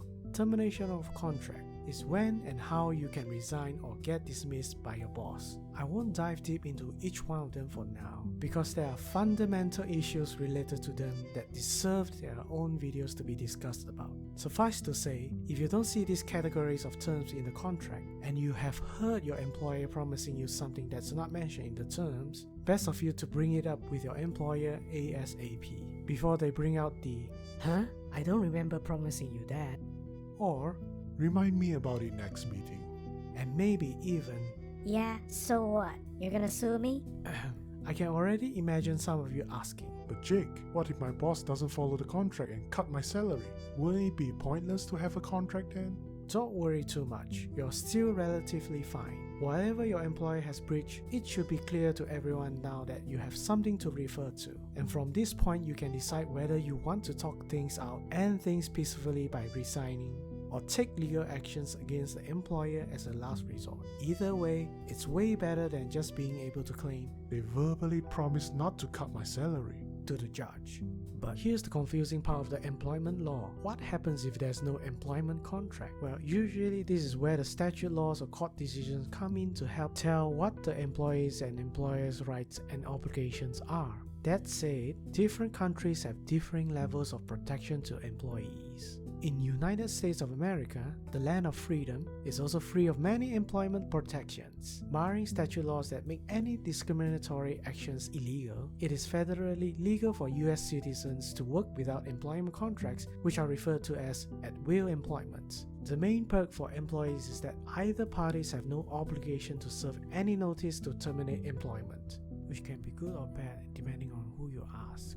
While on the other side, most states in Malaysia are required by federal law to have employment contracts to be in writing if the working period exceeds more than 1 month. And the Malaysian Employment Act 1955 states what general terms should an employment contract contain. But sadly, most of these legal rights are only applicable for employees earning 2,000 ringgit or less per month and for specific types of employee work. And for the majority of other employees, their legal rights are limited to not being unfairly dismissed by employers. Either way, with no employment contracts and no laws to list out important terms, you will only have assumptions of what you and your employer should be doing for each other, which the employer, being the one that pays your salary, has the bargaining power to subvert them whether it's legally allowed or not. Just to name a few instances, employers can delay paying salary, deduct annual leaves, reduce medical claims, falsely accuse employee of misconduct, or fire you without giving any reason or notice. Of course, I get that some people don't care if their bosses could treat them badly, as long as they can freely come and go as they want. But for those that have families to feed and debts to pay, we should really think about giving ourselves a level of certainty when we work. Despite all of that I have mentioned, at the end you were told that the contract is non-negotiable or that there is no need for one. What can you realistically do in this situation? Well, you would need to critically consider whether the job is worth it. Even though there's a high chance your employer might be exploiting you, always keep in mind the relationship of employers and employees are not on equal footing. Employers often have the advantage of time, money, influence, or authority to persuade you into working for them. There could be many reasons why they don't want to negotiate or prepare an agreement, but assume none of them are for your benefit. So there's that. To summarize, employment contracts are always better compared to having none. More terms in a contract means better clarity and understanding of your work. Laws do not prevent employers from infringing employment rights. When you don't have a written agreement, you're at the whims of the employer. When employers breach contracts, you have more options available to take. Employers that are reluctant to negotiate or prepare employment contracts are huge red flags. Thanks for watching. I hope you haven't gotten sick of hearing me repeat the words like employment, employer, and employee, because I regretfully still have more to talk about on the subject in future episodes. If you have any questions or criticisms about today's lesson, please comment and let me know, or you can find me at our Discord community server, Light & Co. Gaming Age Center. Link is in the description below. Until next time, be hopeful but stay critical. As an employee must do for the employer, as an employee must do for the, as an employee must do, as an employee must do for the employer, as an employee must do for the employer. If that happens, it's already a red flag for you. If that happens, it's already a red flag for you to call it. It's already a red flag. Always. So now we know what. Because it will provide clear understanding of both parties' contractual rights and obligations.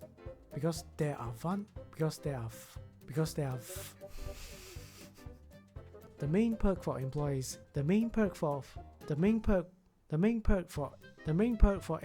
is that either parties have no obligation to serve any notice to this is a mouthful. Most states in Malaysia are required by federal law. Most states in Malaysia are required by federal law. Most states in Malaysia are required by federal law. Most states in Malaysia are required by federal law. Most states in Malaysia are required by federal law to have employment contracts to be in writing if the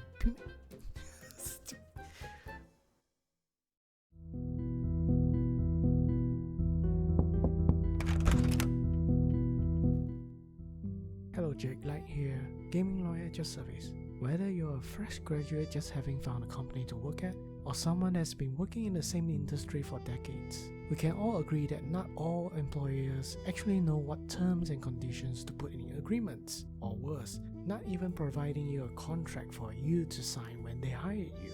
So today, I'm going to explain to you what employment contracts are and why are they important to employees to understand. And before I start, I would like to emphasize that information provided in this video is for education and entertainment purposes only.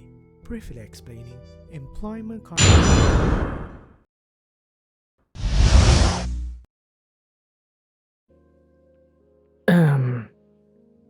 Hello. I'm back.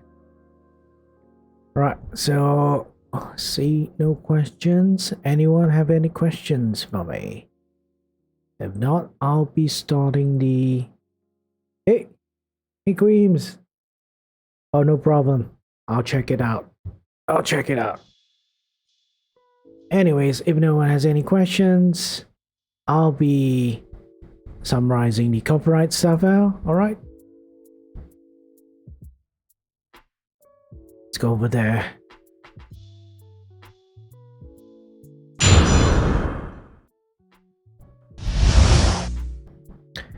Okay, pop. Alright, I think I made myself clear. So I've oh, sorry, quite full right now.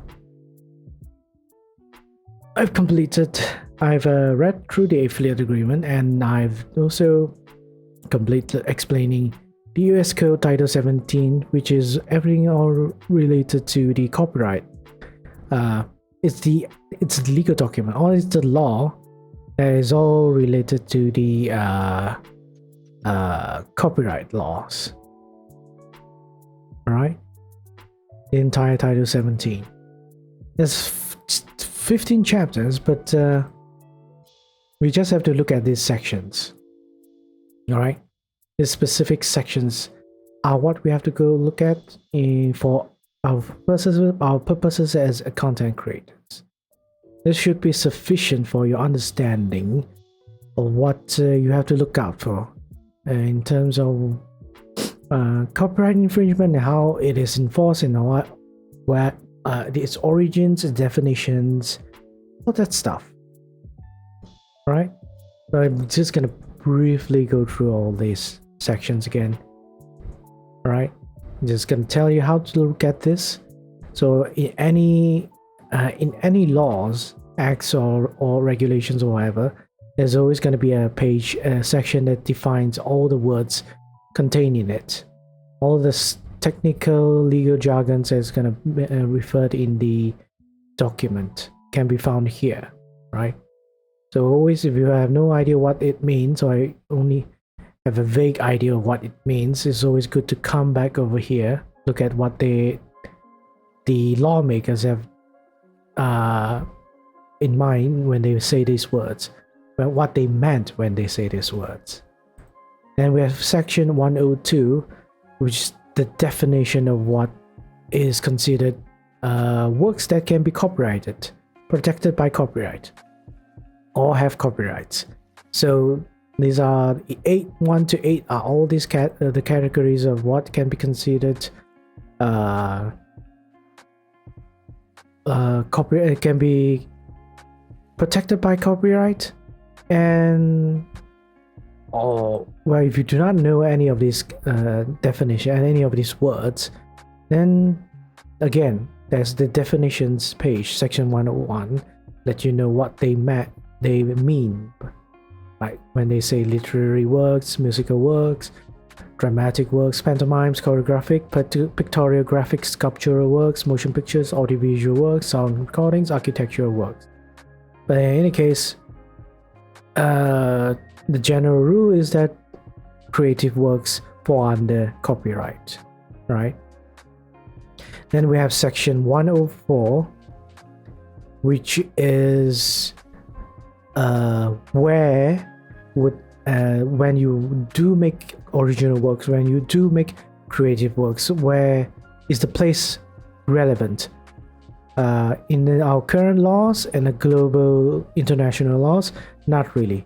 Anywhere you made your work, if let's say I made my art here, and it has copyrights, but it has copyrights in Malaysia as well as in US because of the international agreements that we made with each other. Example, the Berne Convention, which states that one of the things it states, it's not put in here, it's that no copyrights are required to be registered to take effect. Yeah. So, and if let's say we have made a work here and there are copyrights for that work, that same copyrights is gonna appear, or it's gonna be valid, legal in another country. So that is what section 104 is all about. Then we have section 106, exclusive rights in copyright works. So we know what sort of works, what sort of things are considered protected by copyrights. Now we want to know what exactly are copyrights. What are these rights that we've been given by law? So 1 to 6 are the things that how do you say, are the rights that is conferred by copyrights, right? The exclusive rights, well, how we can dispute how where these rights involve includes I think, yeah, exclusive rights. These rights 1 to 6, these are only rights, the only rights. If you see it here, not anywhere else, then there is not copyright. Only look at this one. 1 to 6 are the copyrights that you can have in any specific creative work you have made, right? To sell a thing, to modify the thing, to transfer ownership, rental, lease, lending, to perform it, to save it, to copy it, anything involving your own work. Those are the rights you can do with it. Utilize are protected. That's and also means you are the only one with the rights. You are the only one that can do all these things because you are the owner of the copyright, owner of the original work. No one else can use it without the authorization. But you yourself can provide the authorization to do all these things, to give people all these exclusive rights. Right? Then we have section 201, ownership of copyright. So we know what creative works are. We know what original works are that are considered that are protected under copyright. We know what are the exclusive rights are. We know where these rights are applicable everywhere. Suffice to say, now we want to know where who owns these copyrights. So these are just I would say in general, at the first one, the person who creates these works should be the owner, right? The authors of this work should be the owners of the copyright as well. Of course, there are different exceptions or different types of works, which are works made for hire, right? Meaning to say, these works, this art, this music or whatever is made for another person. Someone hired you to do these things, and at the end they obtain the rights of it, they obtain the ownership of it. And unless expressly said, all the rights of whatever that work is going to be transferred to the person who hired you to do it. So either the employer or the person who hired you owns the rights, right? Owns the exclusive rights, copyrights for the work. Then we have collective works.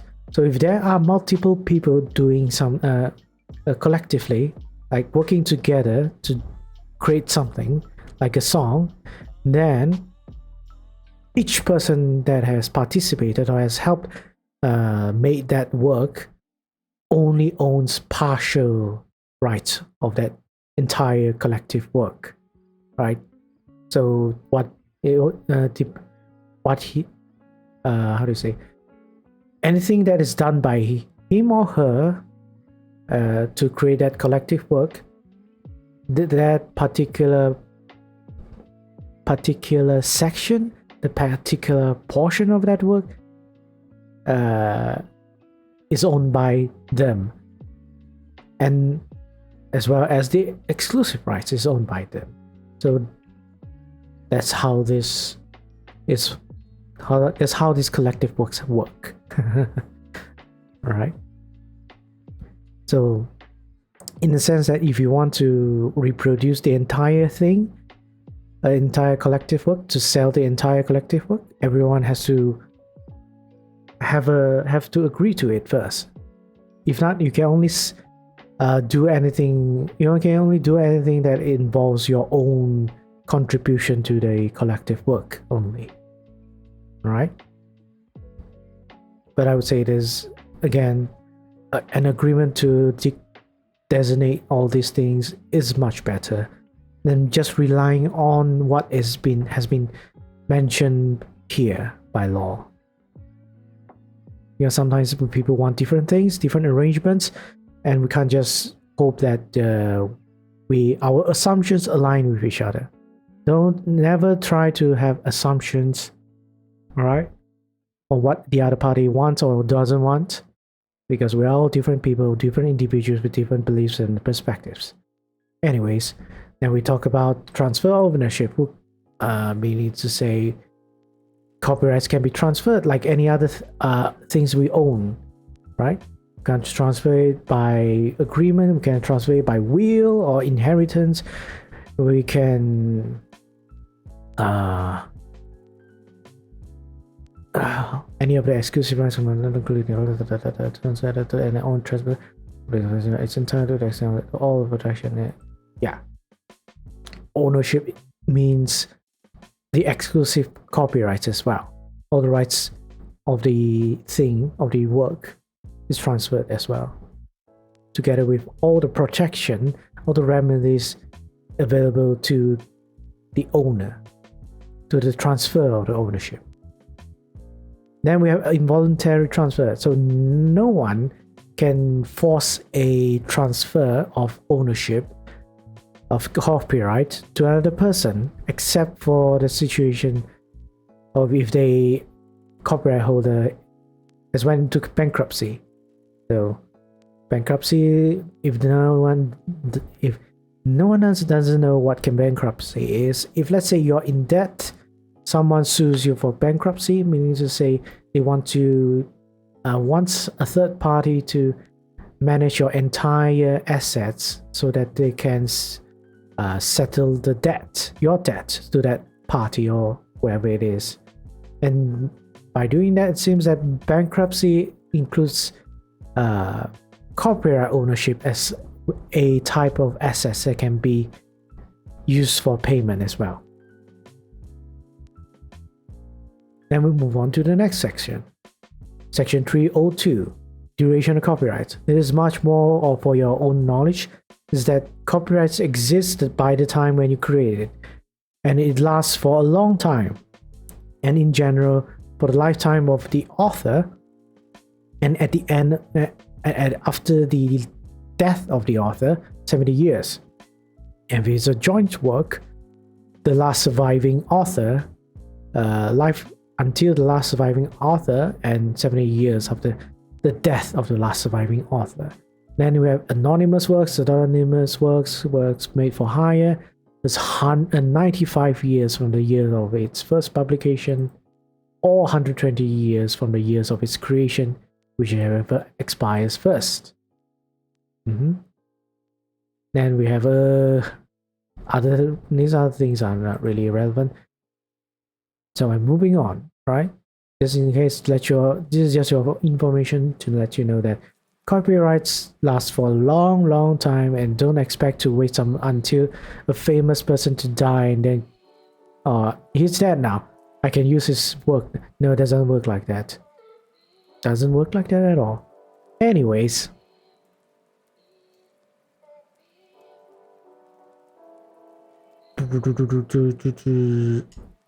yeah. Of course, then we have, moving on, section 401, notice of copyright. So even though you don't have to register your copyrights with a government department, you can still publish your copyright work with them as well. For one reason really. But yes, this section just tells you how you have the right to do this, to publish your work and to provide a notice for it. And there's a requirement of how you have to formulate your notice. Then the section even tells you what is the reason why, what is the purpose of this notice, right? It's to make sure in the event someone does any copyright infringement, they can't rely on a mitigating defense.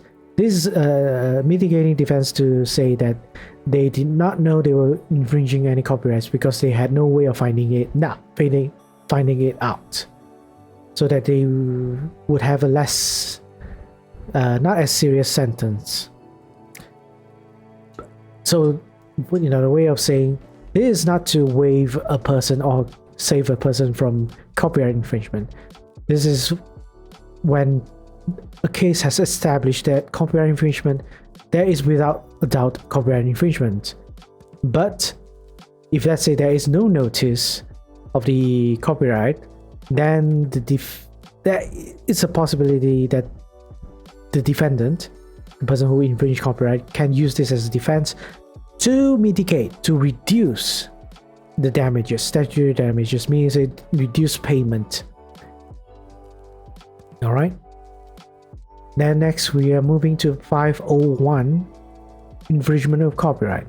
Easy to say, anyone who doesn't have the rights, the exclusive rights of the copyrighted works, will violate the sections, as I previously said, section 106, right? 106 and 106A. But that one's the thing about authorship, not really relevant, so I left it out. So 106, if anyone has the rights over this copyrighted works, they are in violation of this act or this law, right? And of course, it's not criminal in nature. It's just telling you if anyone does violate this exclusive rights, then the copyright owner, the holder of the copyright, has the legal right to sue them for compensation or remedies, such as stopping the person from continuing using the copyrighted work or paying them a royalty fees for using the work, or anything really to stop them from just benefiting from using that copyrighted work, right? There's a bunch of specific details on who really. There's not much on how or what's the remedies for people who have suffered this copyright, who has suffered from the copyright infringement. All right. But yes, that's the gist of this section. We'll be moving on. Right, so we know that you can violate if you do not have the exclusive rights, you don't have permission to use of the copyrighted works, then you are definitely committing copyright infringement. Except there are, yes, exceptions, which is fair use. I mean, there are other things, but commonly for us content creators, this is the thing that we're looking at, right? Which is fair use. A lot of people try to cite that what they are doing is under fair use, but here there is a clear definition of what is fair use.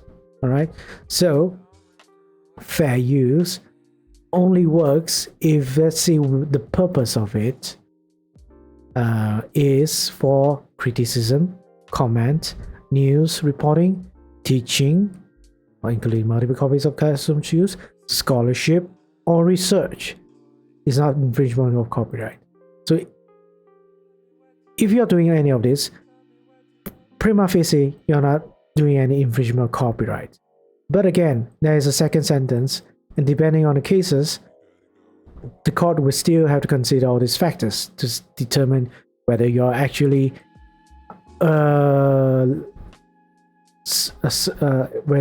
whether you actually qualify for fair use exception.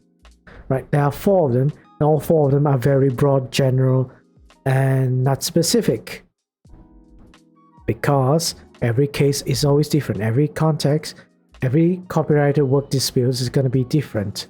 There's so many different types of copyrighted work.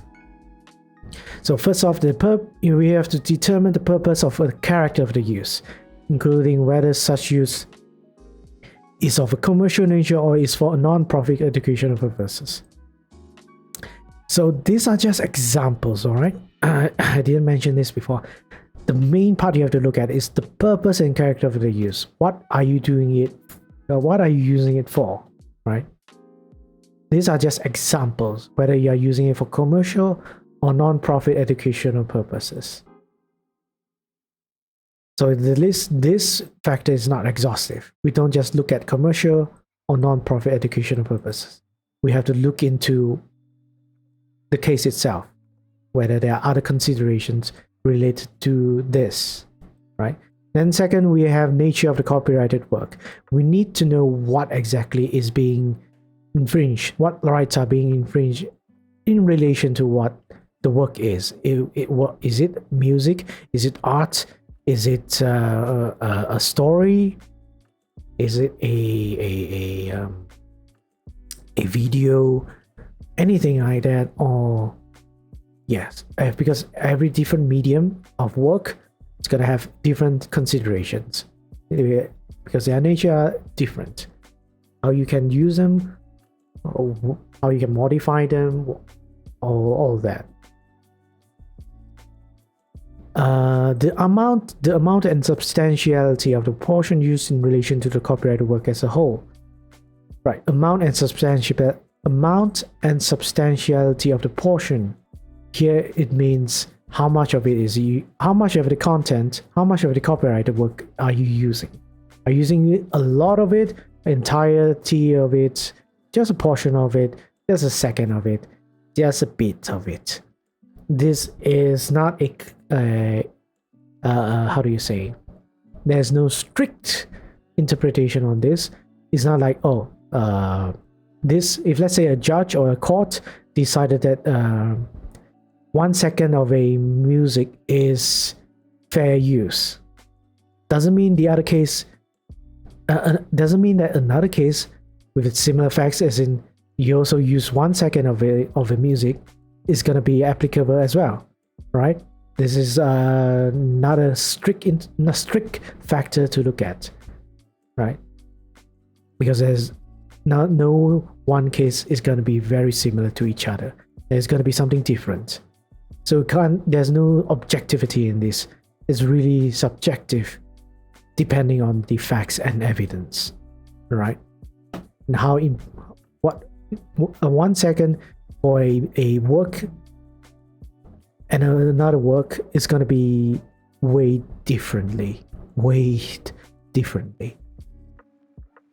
Number 4, last factor, the effect of the use upon the potential market for or value of the copyrighted work. So this one is about whether your use of the copyrighted work would affect the value, will affect the financial reputation, stability, all that stuff, if you used it. Let's say someone was trying to make a profit, the copyright owner of a song was trying to make a profit out of a work, out of a songs.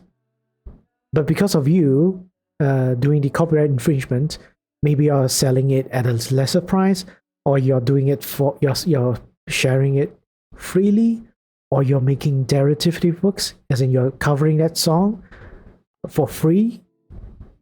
People might be less not people, the sale of the original work by the artist, by the songwriter, is going to get less profit because of the things that we are doing. So this is what it means by potential market for or value of the copyrighted work. If the thing that a copyright owner is selling isn't getting sales, definitely it's a factor to be considered, right? Of course, all of these factors are to be looked into together, because of a thing that you probably don't notice is there is a very, how do you say, strict language, or strict language in how legal documents are drafted. If let's say, so there are 4 factors here, right? So why would I say that all 4 has to be complied with? Why isn't that we only have to require to comply with 1 factor, then we are good to use fair use, right? Well, it's because the way they list it out and they added a very important word, and with that we'll differentiate whether 1 factor is enough to justify a fair use. And this is the word and, right? And suggests that these are all connected with each other, right? They can't be read separately. They can't be applied separately. They are all together. That's why I put and. If they work, they are factors working independent of each other, then this won't be and. They won't put word it as and. They would have put the word or.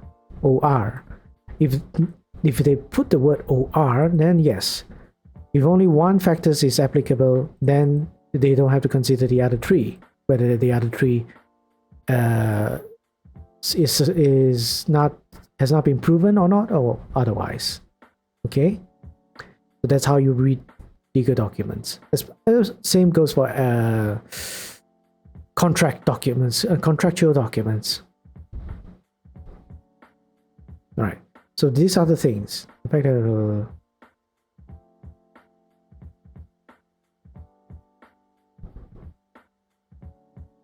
also, one last thing they mention is the fact that a work is unpublished shall not itself bar finding of fair use, if such finding is made upon consideration of all the factors. They are saying if let's say unpublished would mean that the copyright is not a notice is not a notice of the copyrighted work was not published, and that doesn't mean fair use can't be used. That's simply what it says. But then again, it reminds you that all the above factors are still applicable.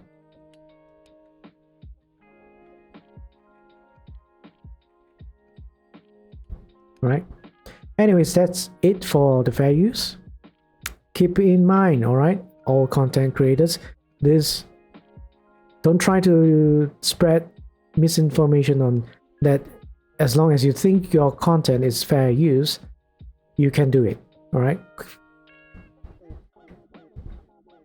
Always think that the first thing, what would happen if you use anything that is considered copyright infringement? Fair use will not come first. The copyright holders will not think of fair use. They only think that you're doing something wrong you're using their content without permission. And that's it. They won't think about fair use unless you have really strong case that it is a fair use. But then again, unless your content is mostly surrounding these categories, you're probably not gonna be successful. All right. If your content is not criticism, comments, news, reporting, teaching, scholarship, or research, no, there's no such. Then a very high chance you won't be able to succeed.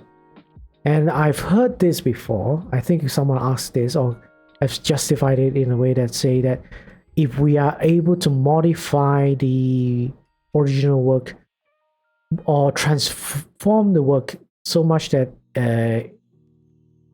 it's okay for us to use, there's no such thing. No matter how much you transform an original work, if it is still can be seen as there are elements of that original work there that is considered derivative work.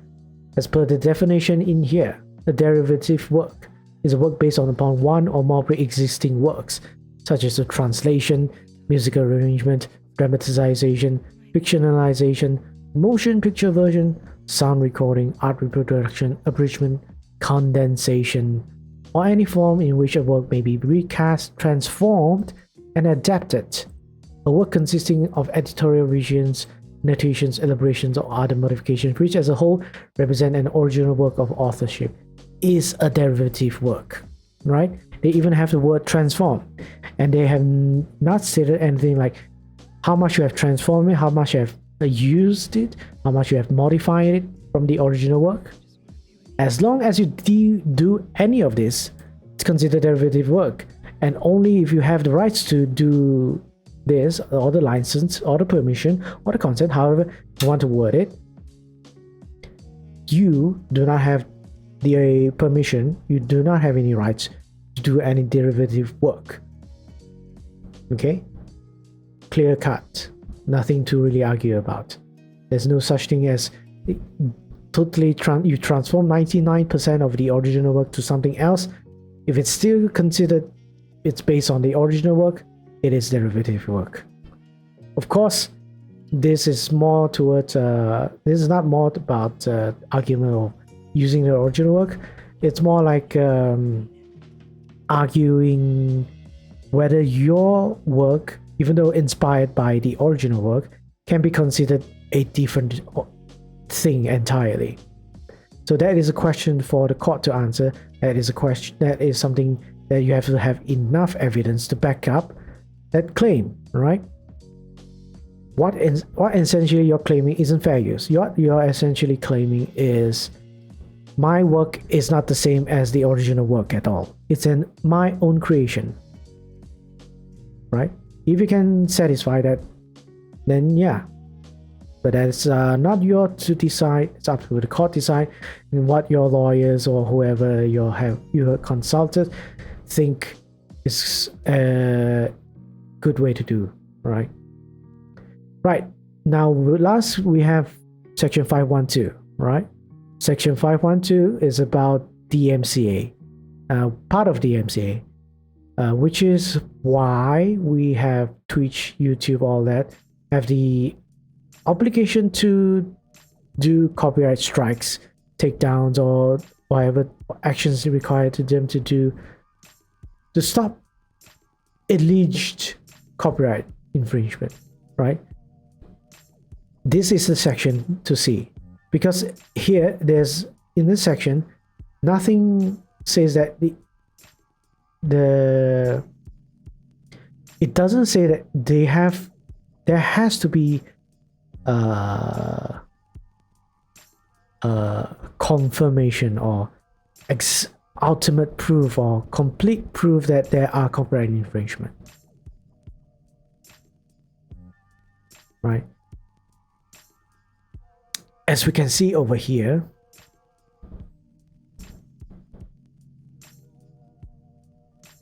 without the authorization of the copyright owner of the material, the subject response explicitly to remove or disable access to the material that is claimed to be infringing upon the application of claim infringement as described in subsection C3. Right.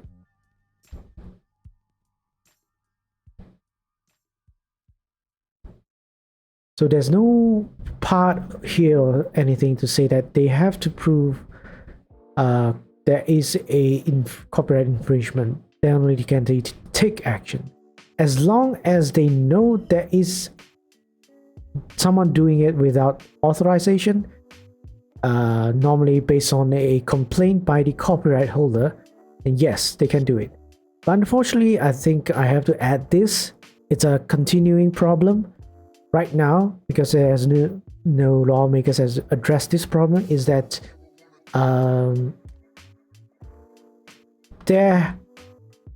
it's a common thing, or it's a high possibility, high risk of non-copyright holders being impersonating actual copyright holders, copyright owners, doing all these complaints and takedowns to the platforms.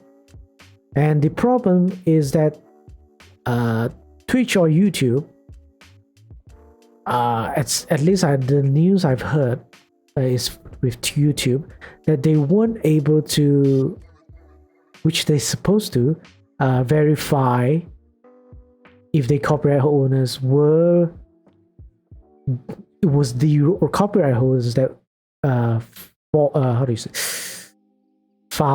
lodged the complaints, lodged the demands, strike downs, or whatever, how you want to call it,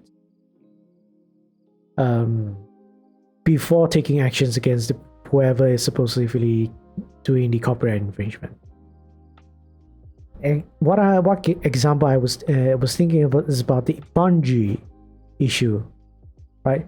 A few months ago, or quite recently, there was a guy impersonating as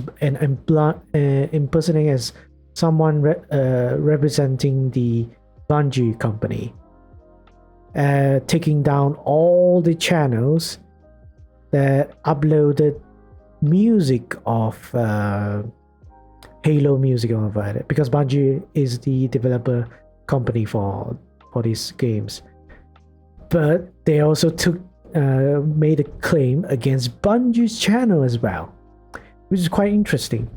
And all the claims went through, even though it was very clear that it wasn't Bungie who made all those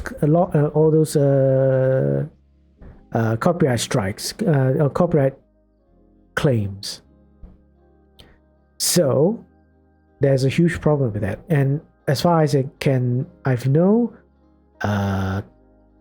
US laws doesn't help cater to this sort of issue yet. There's nothing. The law doesn't tell. Here, at least in this section or in its title, this legal document, they don't have anything forcing the service provider like YouTube or Twitch to confirm is there agent to receive the digital confirm that there are confirm the copyright holders information. That's the thing, that's the problem. There's no consequence by if they didn't do any of these steps, because this, at least for this section, it only concerns about liability, right? Concerns about liability. As long as they did the things they have done, they are supposedly immune from liability, even if, let's say, they were false claims. But then, of course, this is a dispute, a very hot dispute right now. I'm not sure. The case is still ongoing, perhaps. I think it's Bungie against YouTube or something like that. They name YouTube as a party in that dispute, of their copyright infringement dispute. So I'll have to look up into that. But in any case, yes, the system is not perfect, and it is totally unfair to us content creators. That much is I can't deny. I can't really sugarcoat it any way possible. But this is the law, all right? This is how the law was worded and how it has been going on for some time now. So for you all right, so I would say I'm gonna give you a closing statement. All right, hope that was a good legal investigation, a good live seminar. Hope you enjoyed this legal investigations. If you have any questions, please let me know now. If not, then yeah, I'll be wrapping this up now. We've talked about the entire copyright, not really entire copyright. There is a lot of sections, all right? A lot of sections from 101 to section 1511. That is how much there is to talk about in here. But, well, not exactly, because they skip numbers. But in case there are a lot of sections, a lot of chapters, we don't have time to read the entire thing because not everything is relevant. I've only gone through the things that are for your basic understanding of the copyright law based on this based on the US federal code, US code. One thing I don't like is the naming of the US laws. US code, it's so generic. But then it is the federal constitution of sorts. I can't really say for certain, but I know this is applicable for the entire United States of America.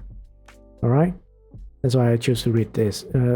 This is as the basis of my seminar. Anyways, hope you all learn a thing or two. Anyways, I'll be stopping now. It'll be interesting This is an interesting dream actually, because normally I would be talking for hours and hours, or almost 7 hours or something like that. We managed to complete this legal investigation within the first half of the stream, and now we're wrapping things up. So, clap, clap, clap, clap, clap, clap. Right. All right. So, thanks so much for watching. Hope you enjoyed the stream. I'll be going to rate someone. Now. All right. Let's see who we can rate. Also, before I do any of this, wish to let you all know that yeah, there will be tomorrow. We're going to be back to playing games. Gonna distress, not so serious anymore until at least 2 weeks from now. We'll see what we can discuss. But yeah, for now, tomorrow is Wasteland 3 again. Hopefully it's not so bad, because I really hated the DLC mission I did 2 days ago. Hope it's gonna be good and I can play a bit longer. But after that, Friday, I'll be playing a new horror game, and I think this one's gonna take a lot longer than the last week's Amnesia Rebirth, because Fatal Frame is a long game, sort of, I guess. The pacing is much longer because older games has a slower pace, but we'll see. As far as I remember, the game is nice, the story is nice. All right, so let's. And again, just to remind you all, I have a giveaway. I am still doing a giveaway. It lasts until this Friday, 8th July. It ends at the deadline is Friday, 8th July, 12 p.m. but at GMT plus 8 time zone. For most of you Americans, it's gonna be a Thursday night, right? A Thursday night is going to be a deadline. So anyways, that's it. So I'm gonna be rating someone now. I'm gonna see who we can rate.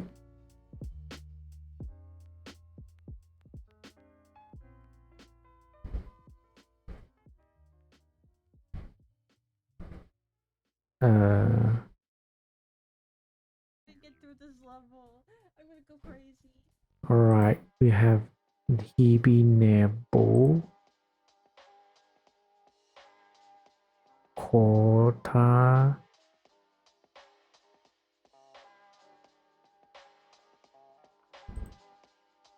I think Dusk is finishing up, or not yet, but probably gonna finish up soon. Alright. See, everyone else has been streaming some long time. Of course, we'll be rating Kota then. Mutual Vine, we're gonna give him a shout out, which we recently did his art actually. We did a art commission for him for the giveaway.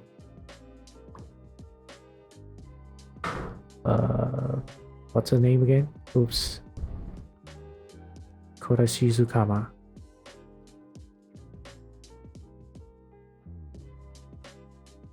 Alright.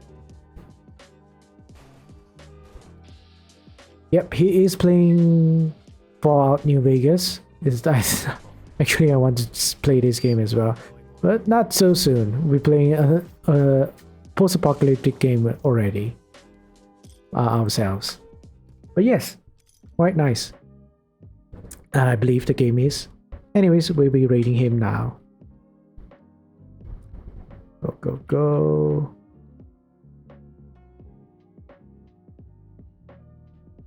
Gonna do this. All right. Okay. We'll go now. Take care. Stay hopeful, but be critical, all right? Bye-bye, everyone.